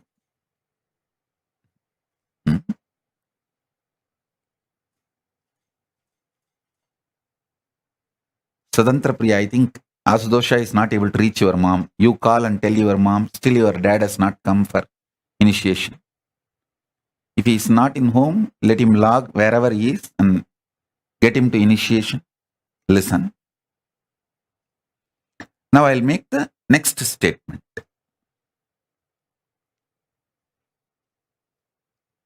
Ordinary teachers, by giving you words, keep you so engaged, many times you miss enlightenment because of ordinary teachers and ordinary philosophers. Like how your quantity quality centric thought currents irritate, keeps you in friction, engages you in stupidity, and makes you miss the conscious sovereignty. You are engaging with ordinary teachers and philosophers,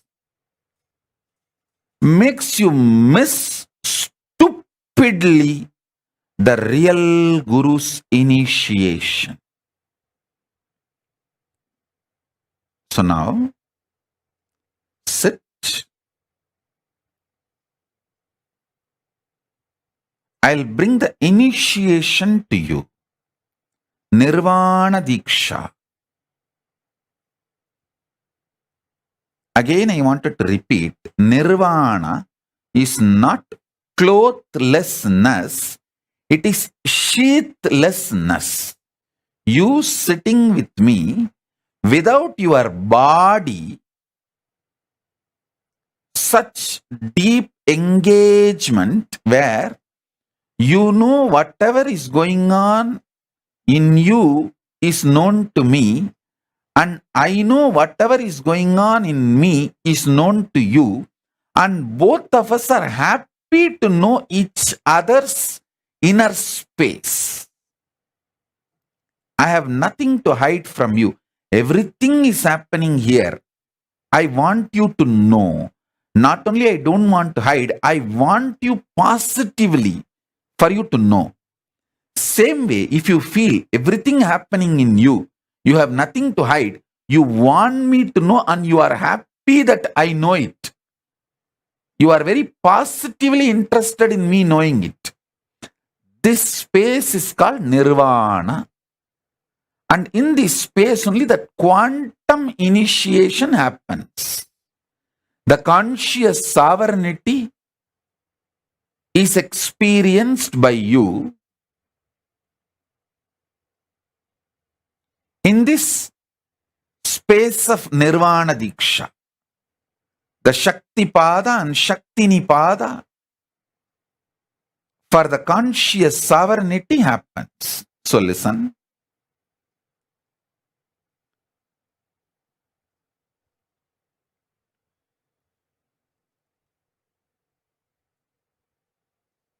What all you like quantity wise and quality wise when you are young in the creation zone of your life,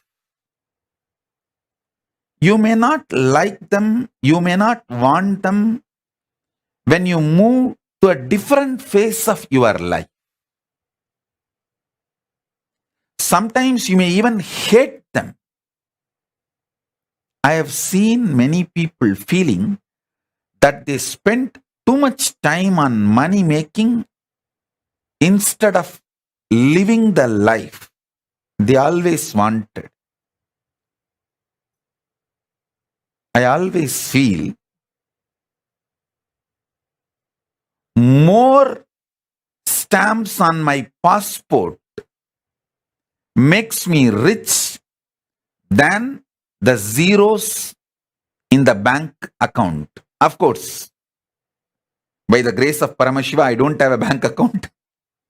Throughout my life, I lived living without any bank account, idea of bank account.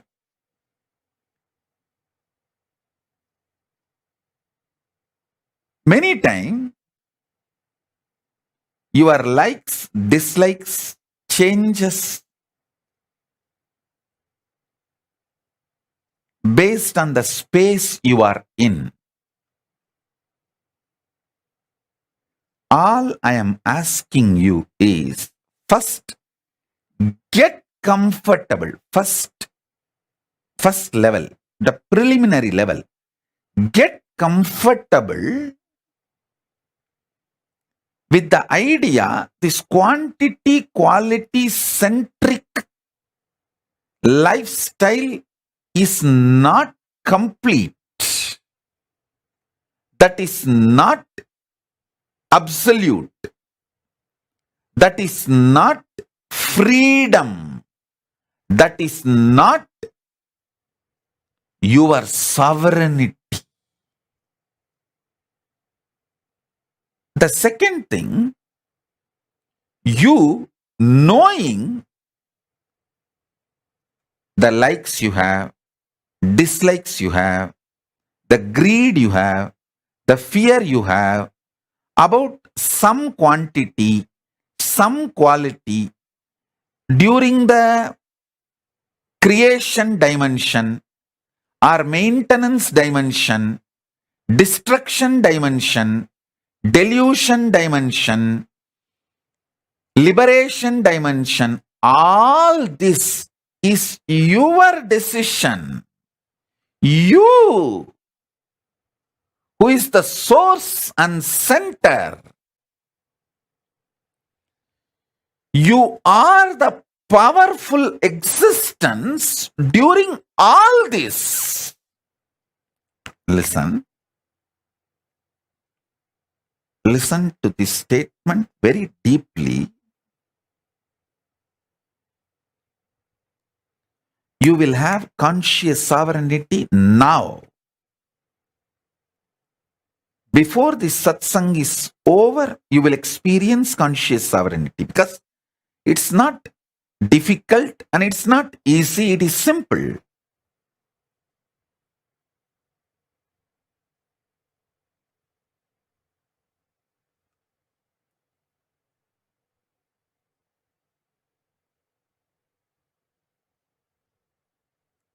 There are some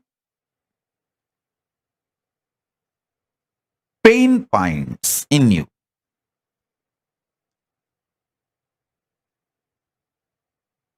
Like you feel, yes, I know change is inevitable, so I have to accept change.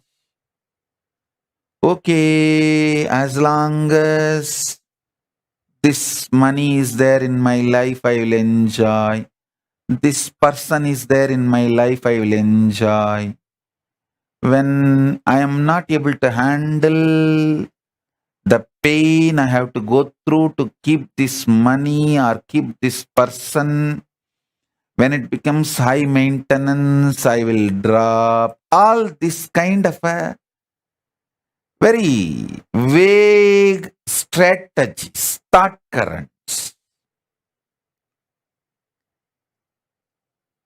Take all this into consideration in front of you. What you firmly like, what you firmly hate, what firm greed. Come what may, I am not going to leave this person. I am not going to leave this luxury. I am not going to leave this habit. That kind of a firm attachment or some firm hatred. Come what may, I will never see this fellow again. Come what may, I will never go to that place again. Firm hatred, firm attachments are strategic hatred and strategic attachments. As long as he is good to me, I will be attached to him. When I feel he is not good to me and to my interest, I will throw him. I may even want to kill him. I may even want to discard him, not only from my life, he should not even be there in the whole world. But all these kind of strategies, cunningness, all these kind of ideas. Take everything into consideration in front of you. This whole thing is not compulsion on you, and you don't need to feel they are all binds you or chains you. You, conscious sovereign being, is above all this. Listen.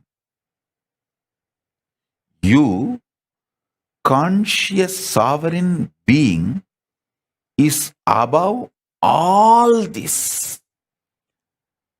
Good, bad, self-doubt, self-hatred, self-denial, virtues of enlightenment, tyaga, love, selfishness, different things, sometimes extreme opposite, paradoxical.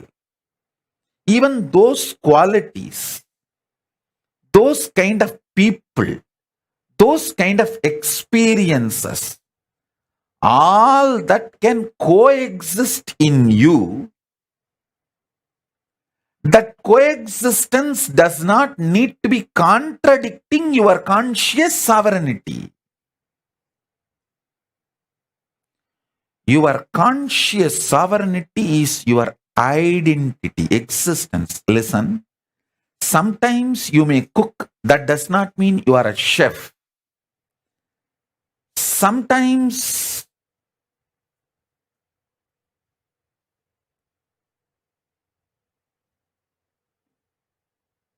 you may speak, that does not mean you are a speaker.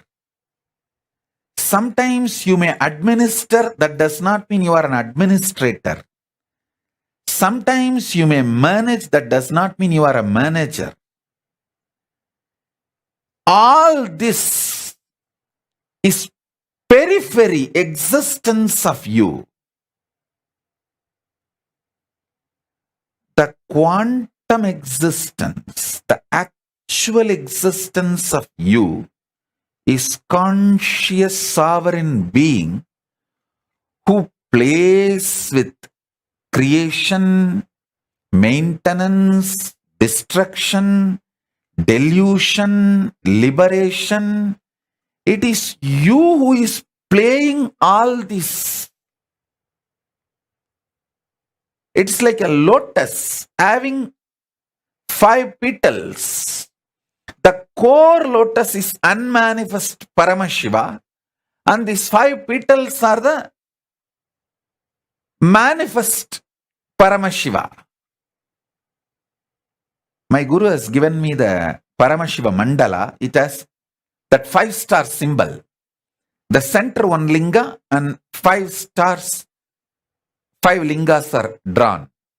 That's one of the meaning of that mandala is the unmanifest is the center linga, and the pancha linga on 5 side is the 5 face of Paramashiva. If you are in delusion, don't be afraid. It is actually delusion kicks you to the next level of liberation. See, 3 seconds of nightmare not only gets you out of nightmare, it pushes you to the next level of state of consciousness called waking state. From dream, you are just kicked to the waking state. High. From dream, moving to waking state is like an enlightenment in dream state. So, if you had a very sweet dream, normal dream in your dream state, you would have just gone again back to dream state or deep sleep state.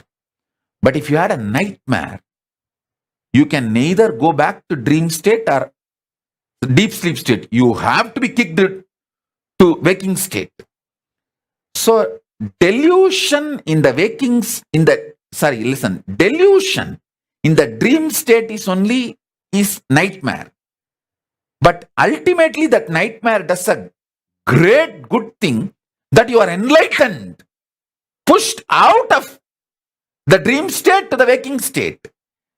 From waking state, if you are pushed to the Turiya, that is enlightenment. Same way, from dream, if you are pushed to waking, that is enlightenment in this level. Understand? Enlightenment means getting pushed to the next higher state of consciousness. From deep sleep, if you are pushed to the dream state, that's one level enlightenment. From dream state, if you are pushed to the waking state, that is one level of enlightenment.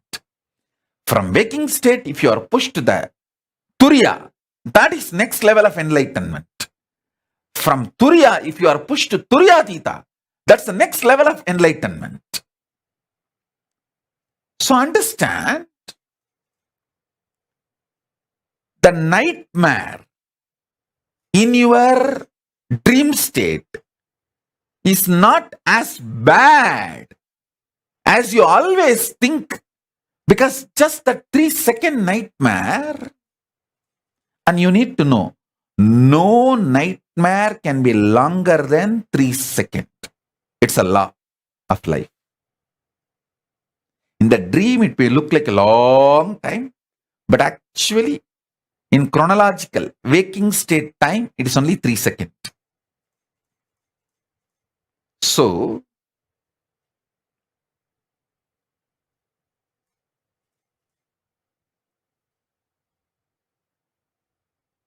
all nightmares are enlightenment in the dream state, because it has pushed you from dream state to the waking state, which is a level of enlightenment as far as the dream state is concerned. I should call there are 4 levels of enlightenment. From deep sleep, when you are pushed to the dream state, it's called dream enlightenment. From dream state, if you are pushed to the waking state, it's called waking enlightenment. From waking state, if you are pushed to Turiya, it's called awakened enlightenment. From Turiya, when you are pushed to Turiyatita, it's called living enlightenment. So, even the nightmare, which is delusion, is not bad as you always think. So, all delusions are not bad, because many times your delusions push you to the next level enlightenment, liberation.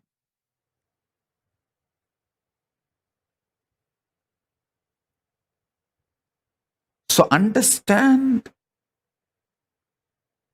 this truth, powerful cognition.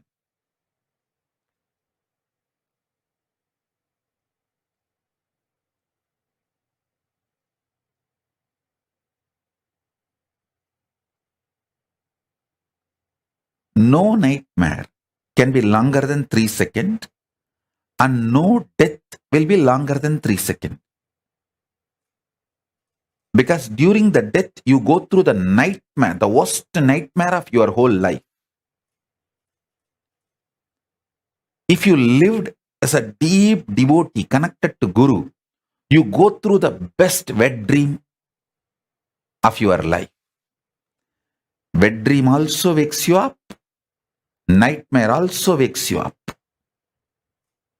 If you lived throughout your life fear-centric, you go through the worst nightmare during the death. If you lived a very deeply, romantically devoted life to your Ishtadevata or your Guru, the higher being, you go through an extremely sweet, ecstatic dream, wet dream, through the 3 seconds, and you wake up, liberated. You move to the Turiya state. if you neither go through nightmare nor go through wet dream, like a mediocre, then you again fall back into the same next birth and go through this birth and death, this rut. So listen. Now every statement I made, if you just map it to many questions you have, you will fall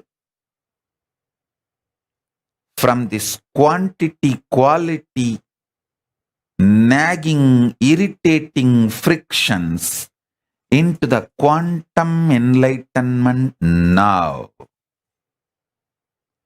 You will understand your conscious sovereignty is the most supreme existence identity of you, and in you, with your approval, with your permission, your order, because of your commandment, your creation dimension, your maintenance dimension, your destruction dimension, your delusion dimension, your liberation dimension, all the 5 functions, and your unmanifest is the Lord. You are the Lord. This truth, when it clicks in you, you regain your conscious sovereignty. My life is to give you conscious sovereignty. Not just my life's mission, my very life is to give you conscious sovereignty.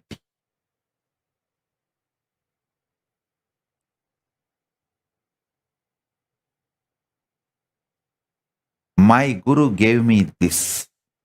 I am here to give you this.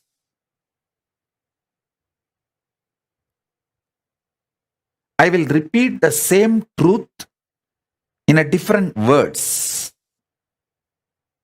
from the different angle. Listen. Gauri Bharata, tell Anusha to come and sit for initiation. Get Anusha. Shilpa, get Shaktidhara for initiation. I'm not seeing him. I think the lighting.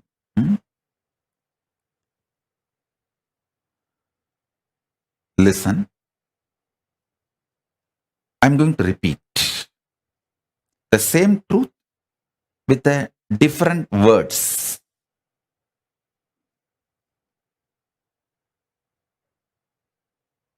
Because from the multiple angles, when I explain, many of your pain points will break, melt down.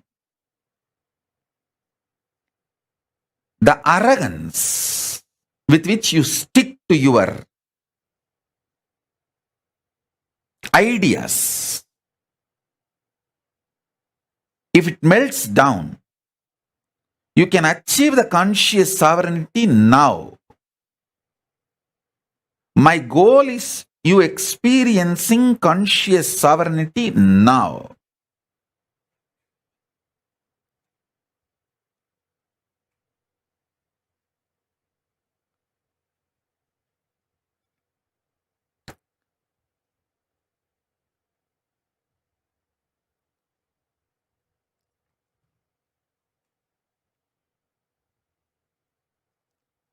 See, the satsang is going to be very long. I'm going to elaborately talk and initiate all of you. So if you guys are a little tired, I think it's already going to be 11 o'clock night. So if you guys want to pick up a cup of coffee or a cup of hot chocolate, tea, you can pick up. Come and sit very comfortably.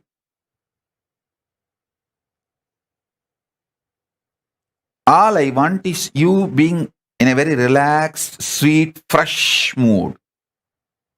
With a cup of coffee or hot chocolate, tea, anything is okay. Just come and sit. enjoy. You don't need to be tensed actually, because I will take your stress. Where all you have pain points, where all you are locked, where all you are caught, I know it. I will crack them. You don't need to worry. You sip cup of coffee, you sip cup of tea, and keep a cup of coffee for me also. I'll bless that and give it to you as a prasadam. You just enjoy what I am talking and trying to drink my words along with your cup of coffee. Then initiation will happen. That quantum initiation will happen. Nothing serious. You don't need to be very serious. You don't just be awake, but nothing to be serious or worried. Ma Pragnya, tell your brother also to come for initiation. Call him. Tell him to attend the initiation.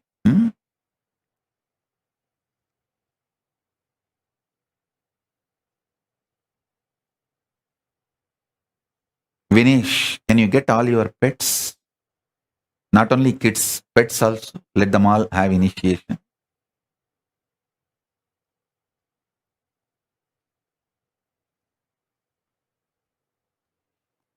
So listen.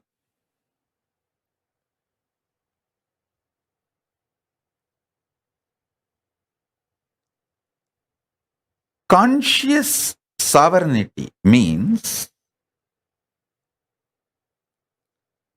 there is no blind spot about you and your existence.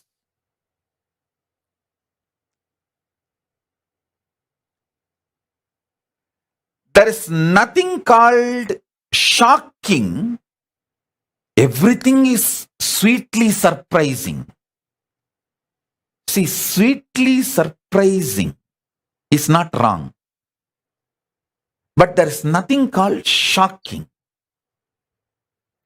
You just know the probability and possibilities of your existence. Because you are consciously manifesting it.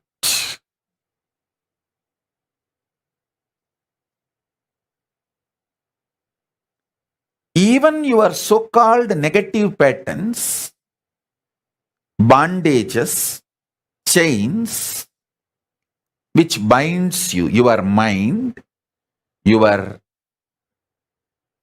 self-doubt, self-denial, self-hatred, even all of this is the choices you took, maybe out of delusion, but that does not mean it is bad. When the delusion becomes strong, you will simply wake up to the next level of consciousness.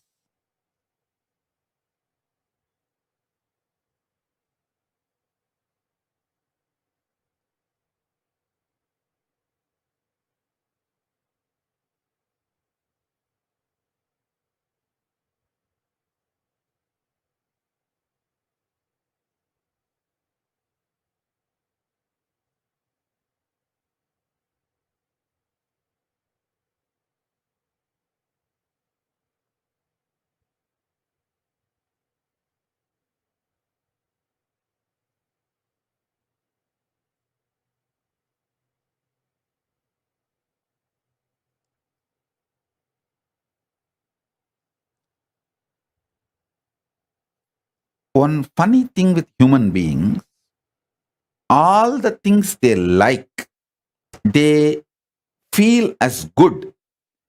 They take the responsibility. Yes, I manifested this. I am the conscious sovereign authority for this because it is such a good thing. But the most funny thing, things you don't like also you only manifested.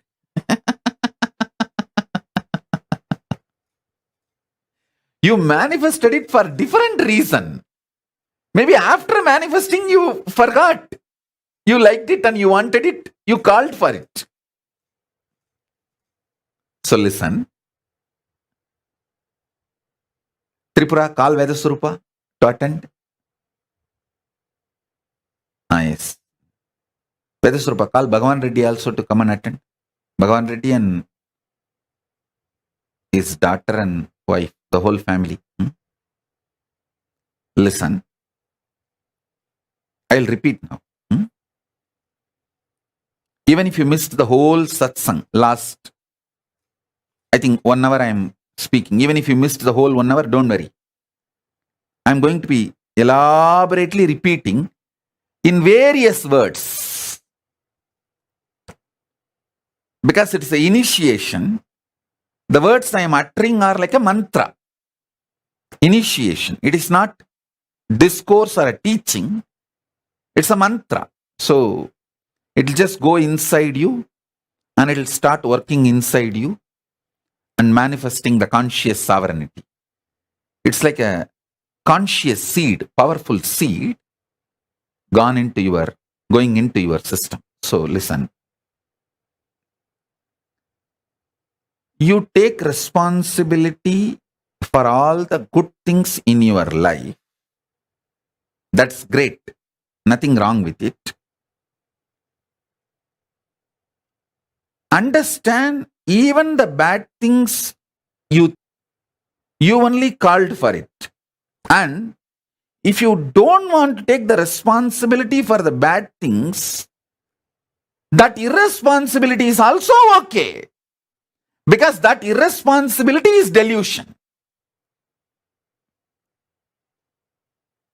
Irresponsibility, not wanting to take responsibility for the bad things you invited in your life is delusion.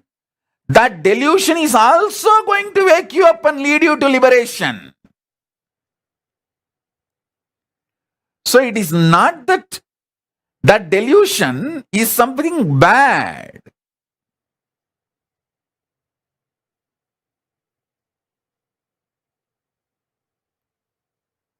Be very clear. You be the good guy in your life, bad guy in your life, right guy in your life, wrong guy in your life, neutral guy in your life. You be your deluder, you be your liberator. You are that. It is not that you have to be or become. You are that. That is a truth.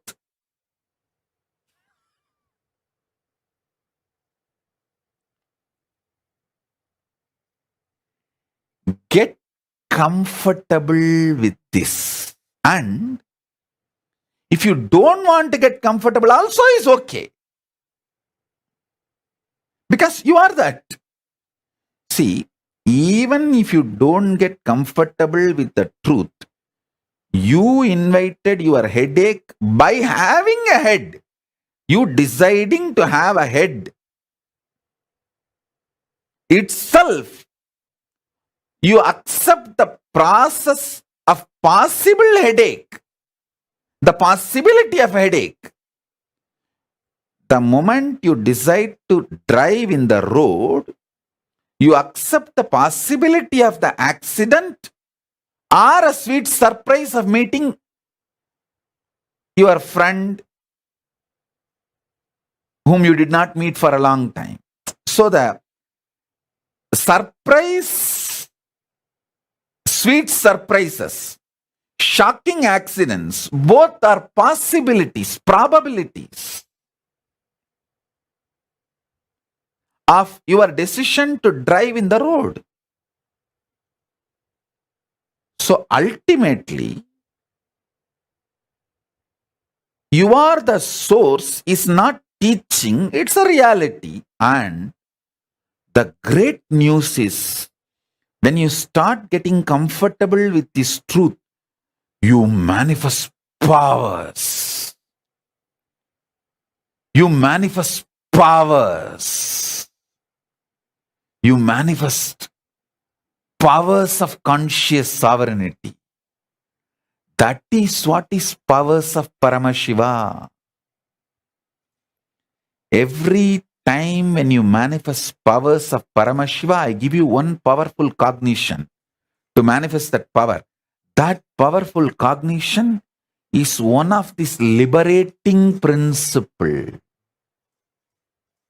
So now I am giving you multiple liberating principles. So you start manifesting multiple powers.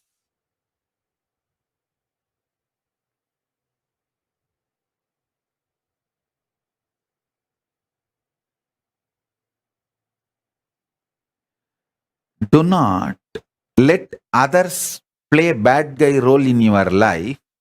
And even if you let them play the bad guy role, it's okay. This paradox, the other you choose, you want as a bad guy, is also part of your conscious sovereign decision.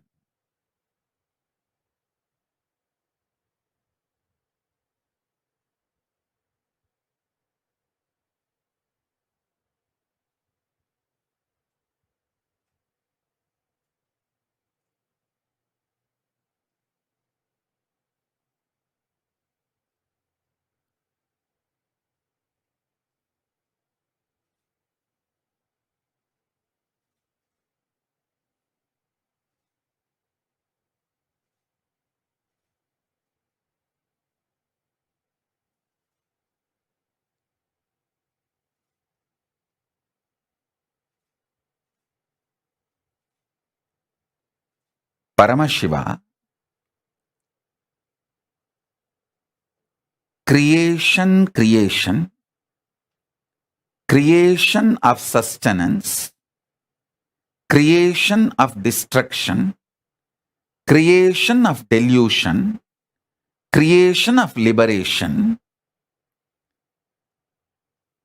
maintenance dimension getting created, maintenance of maintenance, maintenance of destruction dimension, maintenance of delusion dimension, maintenance of liberation dimension, then destructive dimension getting created, the destructive dimension getting maintained, the destructive dimension getting destroyed, the destructive dimension getting deluded, the destructive dimension getting liberated, then the delusion dimension getting created, the delusion dimension getting maintained, the delusion dimension getting destroyed, the delusion dimension getting deluded,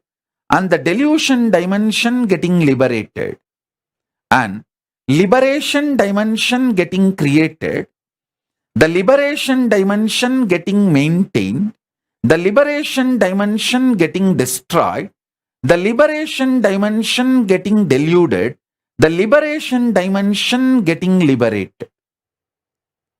These 25 heads of Paramashiva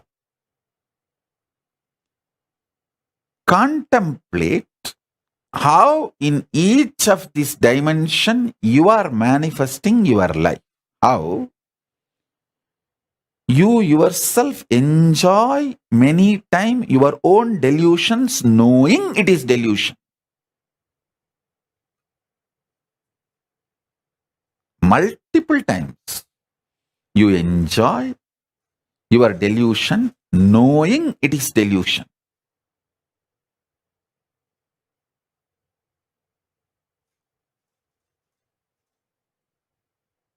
I am not saying don't enjoy your delusion. I am not saying enjoy your delusion. I am only saying know it that it is you, so that your conscious sovereignty is not damaged by your actions. Your existence should not be damaged by your actions.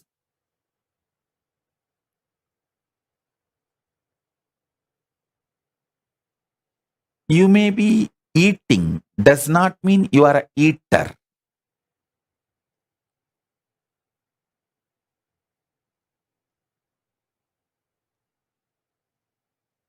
You may not be eating, does not mean you are a nirahari. You may be having sex, maybe sometimes even with different persons. That does not mean you are a womanizer or a nymphomaniac. I am not saying go and be a womanizer. I am not saying do this or don't do this. All I am trying to tell you is the actions does not damage your existence. Your conscious sovereignty is independent of all your delusions put together.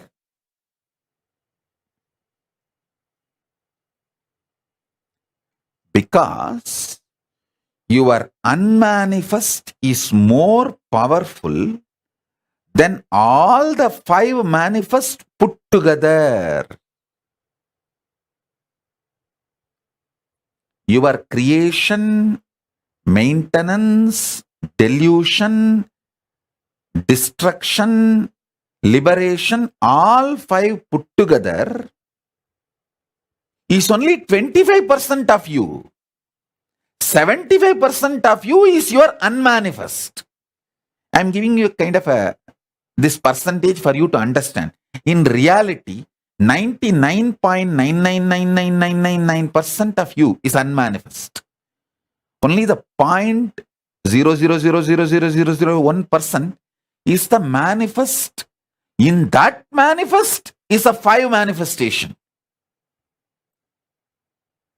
Like if in your cell, even if your cell, if you thoroughly analyze, 99.99999% is vacuum, unmanifest. Only the 0.0000001% is the manifest. In that manifest, 1/5 is creation, 1/5 is sustenance, 1/5 is destruction, 1/5 is delusion, 1/5 is liberation. So,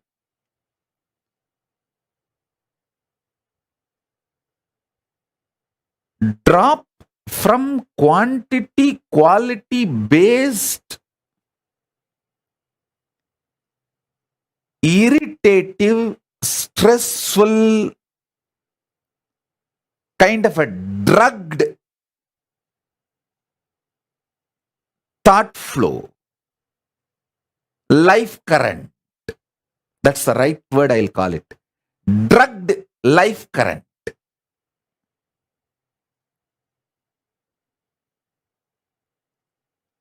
Drop from that. Come to this conscious sovereignty. And you don't need to expect you should experience conscious sovereignty within this 1 hour of satsang. I will make that happen. You don't get stressed. You listen to every word I am uttering and try to cognize. That's enough.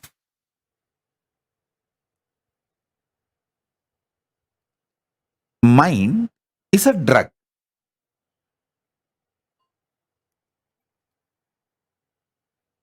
It's not chain. The word chain gives kind of a solid experience perception. It is not worthy to be called as chain. It's only alcohol. Tomorrow morning, its effect will not be there on you. That kind of a moodiness of your mood is a drug. Drug's impact on you is moodiness of your mood. So the moodiness of your mood is mind, which is like a drug. See, the fear. Fear is the substance out of which your mind is formed. That substance, fear itself, is moodiness of your mood. It is not even the permanent mood. When the lust comes, the fear just disappears because it is only moodiness of your moods. As I said, delusion is only one dimension of the 5 dimensions. So the fear is just a moodiness of your mood.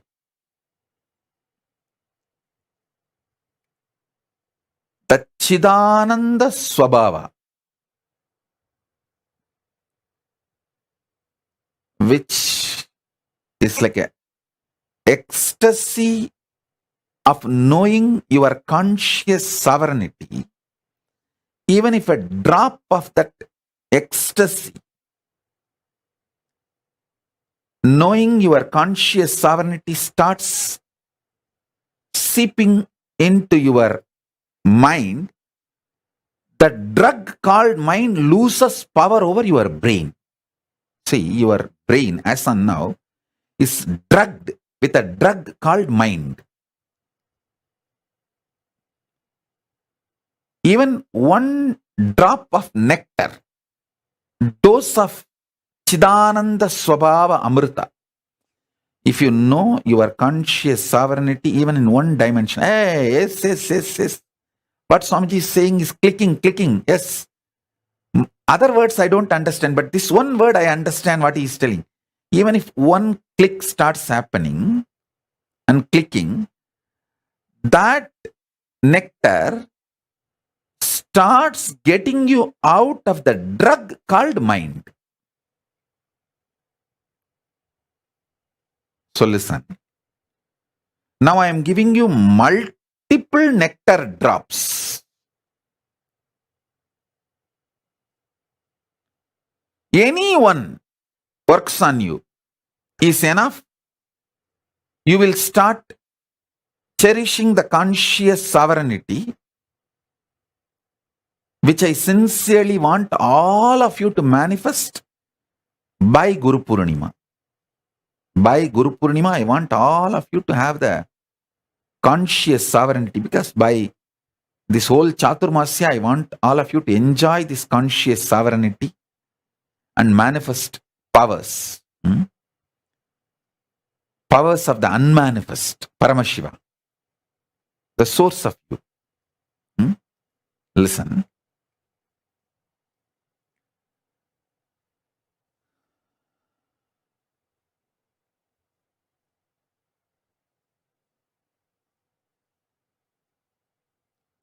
Many of the truths now I am revealing, I uttered in last 27 years of my public life, documented multiple times in multiple places, in multiple words. I am just now putting all of it together with this focus and presenting it to you. See, whatever I am sharing is basically from the revelations Paramashiva revealed in Vedas and Agamas. Last 27 years of my public life, whatever I was sharing, from what I inherited from my gurus, now I am compiling with the focus of you experiencing conscious sovereignty. I want you to catch the glimpse of conscious sovereignty. Vishoka, tell your mom to attend the session. Vishoka, get your mom to attend the session.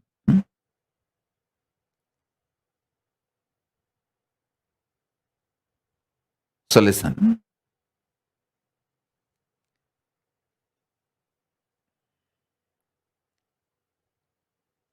First, stop hating.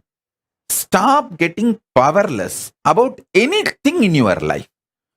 Do not get powerless. Do not hate. There were so many assassination attempts on me. Even those things, I neither care nor hate. nor enjoy, I don't enjoy the assassination attempts on me, and I don't hate the assassination attempts on me. I don't care about it. So first thing, stop forming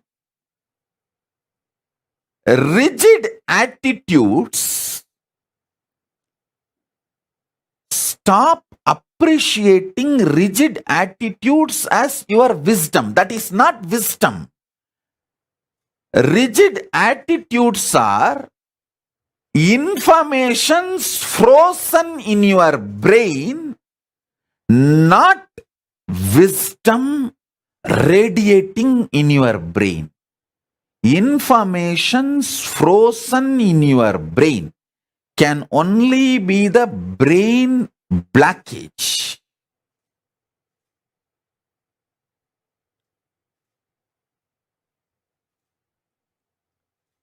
You call that blood clot, like that brain clot. It's only the brain clot.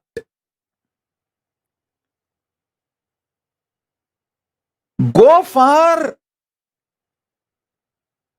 conscious sovereignty centric existence. Even if you miss in your stressful life to be conscious sovereign being, when you come back home, when you drop your coat and shoes, drop your mind and stress and decide, inside my home, I will be conscious sovereign being. Sit and remind yourself, cognize conscious sovereignty of you. In few days, this will become your existence. Because anything you enjoy,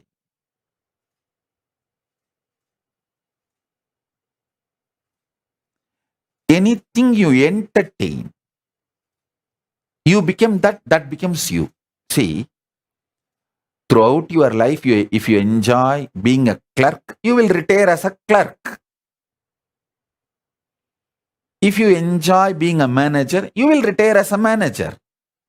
If you enjoy being a king, you will retire as a king. What you enjoy, you will manifest. Do not tell me, oh, I enjoy being a king, but I am not getting opportunity. No, life is too big. And even if you are struggling, no, I really want to be a king, but I am not getting opportunity, then okay, entertain with that. You are engaging with that. Engage with that delusion. It's okay. But know it, you are engaging with that delusion. Listen.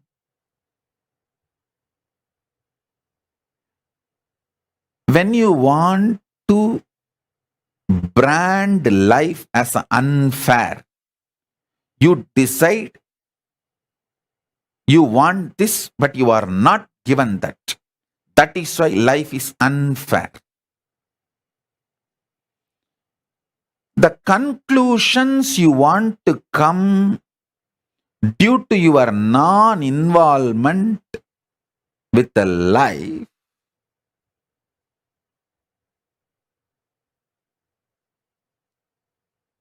is the real delusions.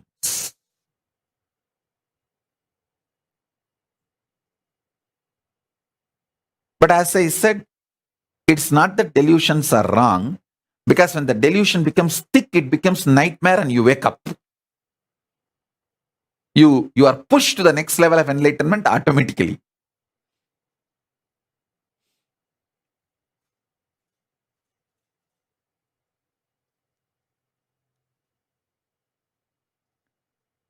Engaging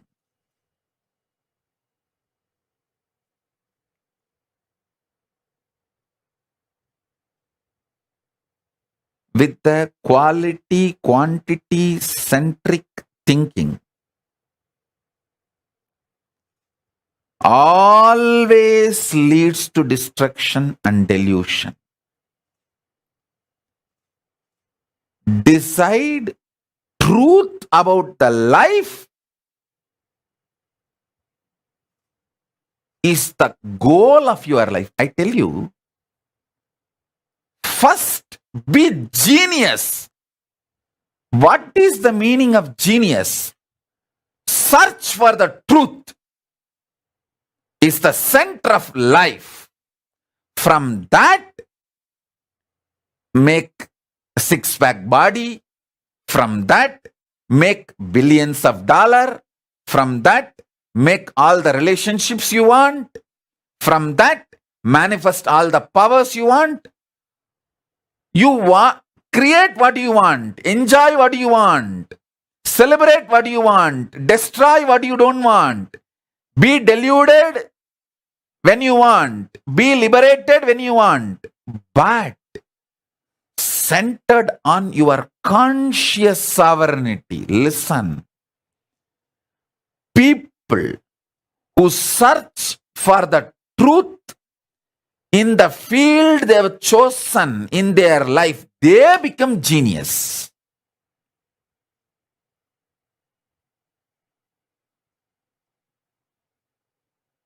In my life, I have met many genius people.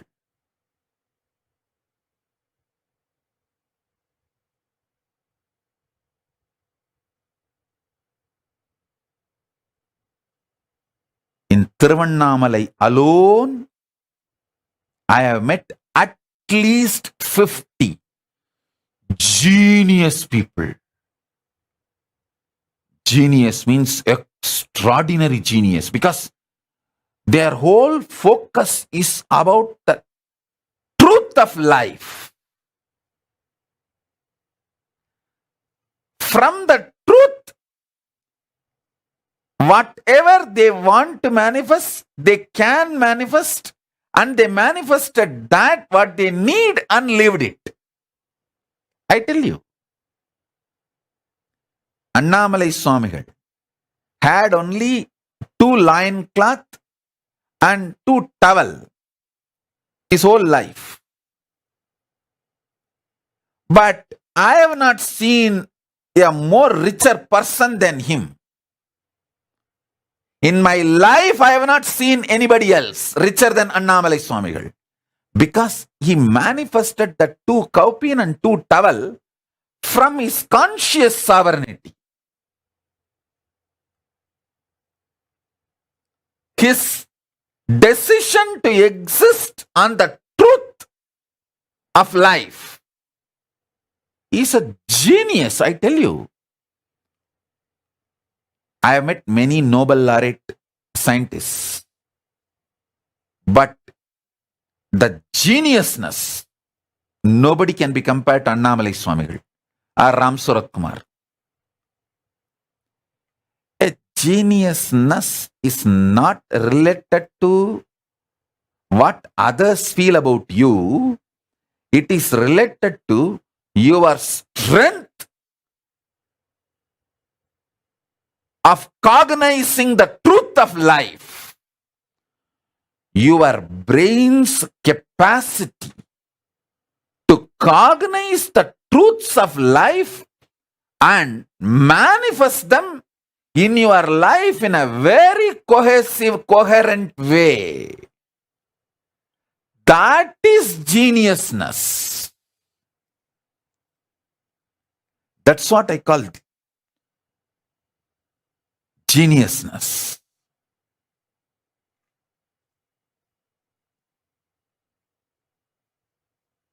Neither Annamalai Swami will want 3rd kaupin, nor he would have accepted even if people forced it on him.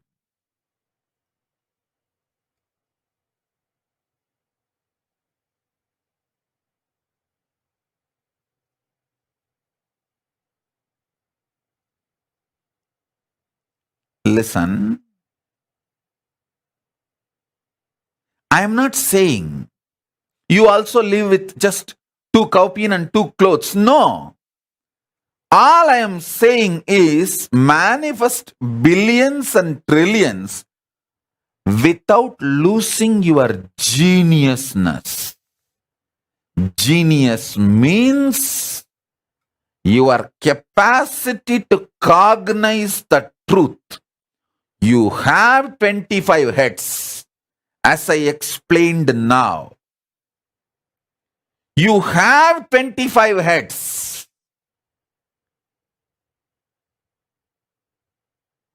If you want, I'll repeat. I'll repeat for the sake of people who joined now. Creating creation. Maintaining creation. Destroying creation.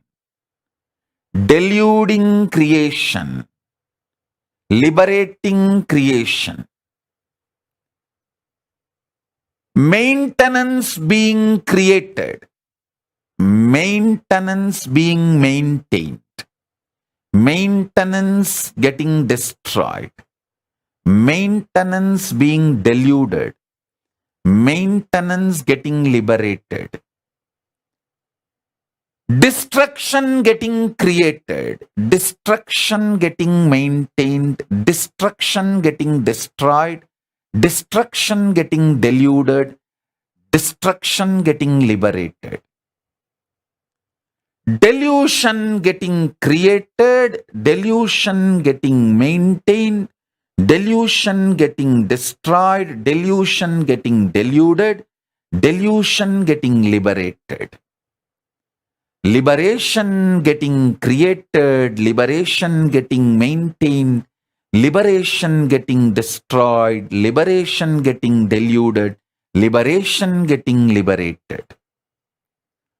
This 25 phase, FAC and PHASE, pace of Paramashiva, you have it.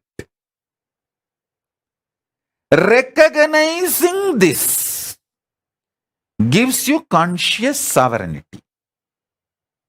In your life, you are doing all these 25.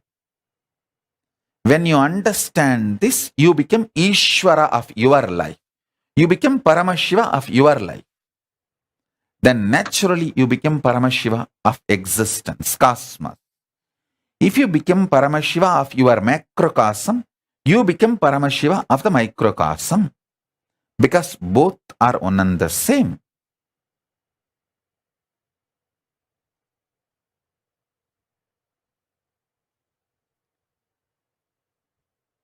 Ability to cognize this is geniusness. Geniusness is not just stealing some theories here and there.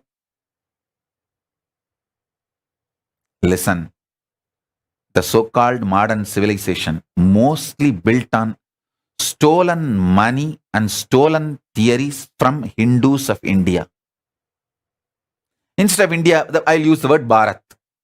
Because the Bharat is from Himalayas to Malaysia, from Gandhar to Gadaram. The whole thing is Bharat.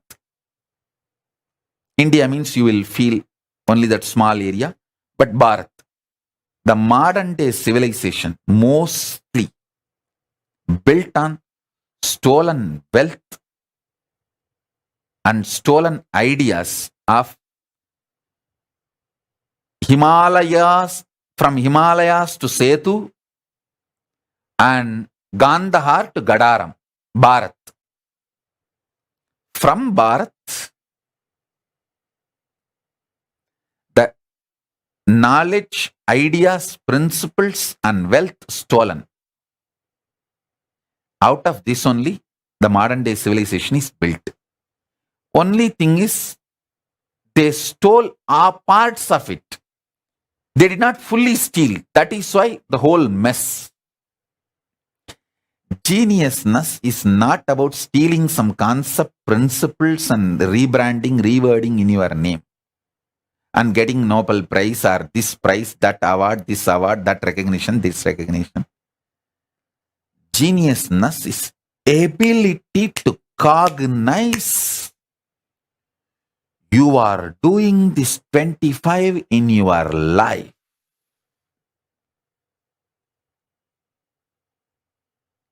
and reclaiming your conscious sovereignty. That is geniusness. This is what I call sarvanyatva. So many universities have so many departments. Some of the universities have 200 departments. They are all able to produce only genius of that field in that chair. But now what I am saying, if you cognize, you will become sarvanya. You will be the genius of conscious sovereignty.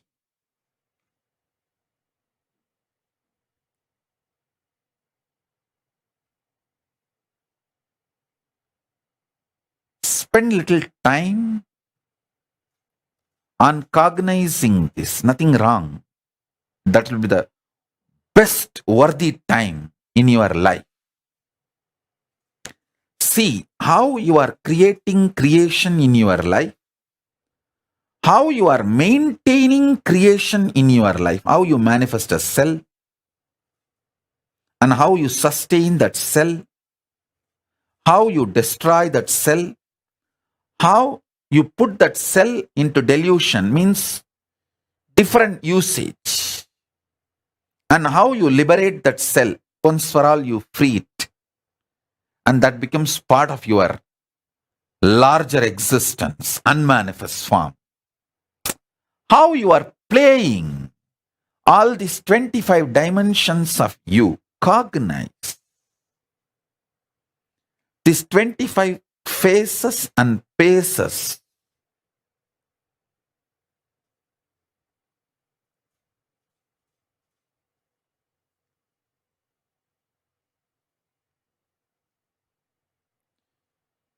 You will simply taste the nectar of conscious sovereignty. Understand?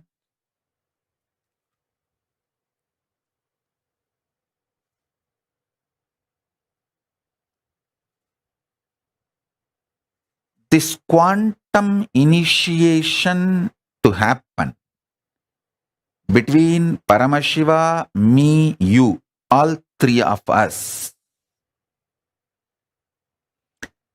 You don't need to do anything. You just need to connect with me as I introduce me to you. I introduce me to you. I am Paramashiva, fully manifesting conscious sovereignty of Paramashiva with all its dimensions. Unmanifest and manifest and more.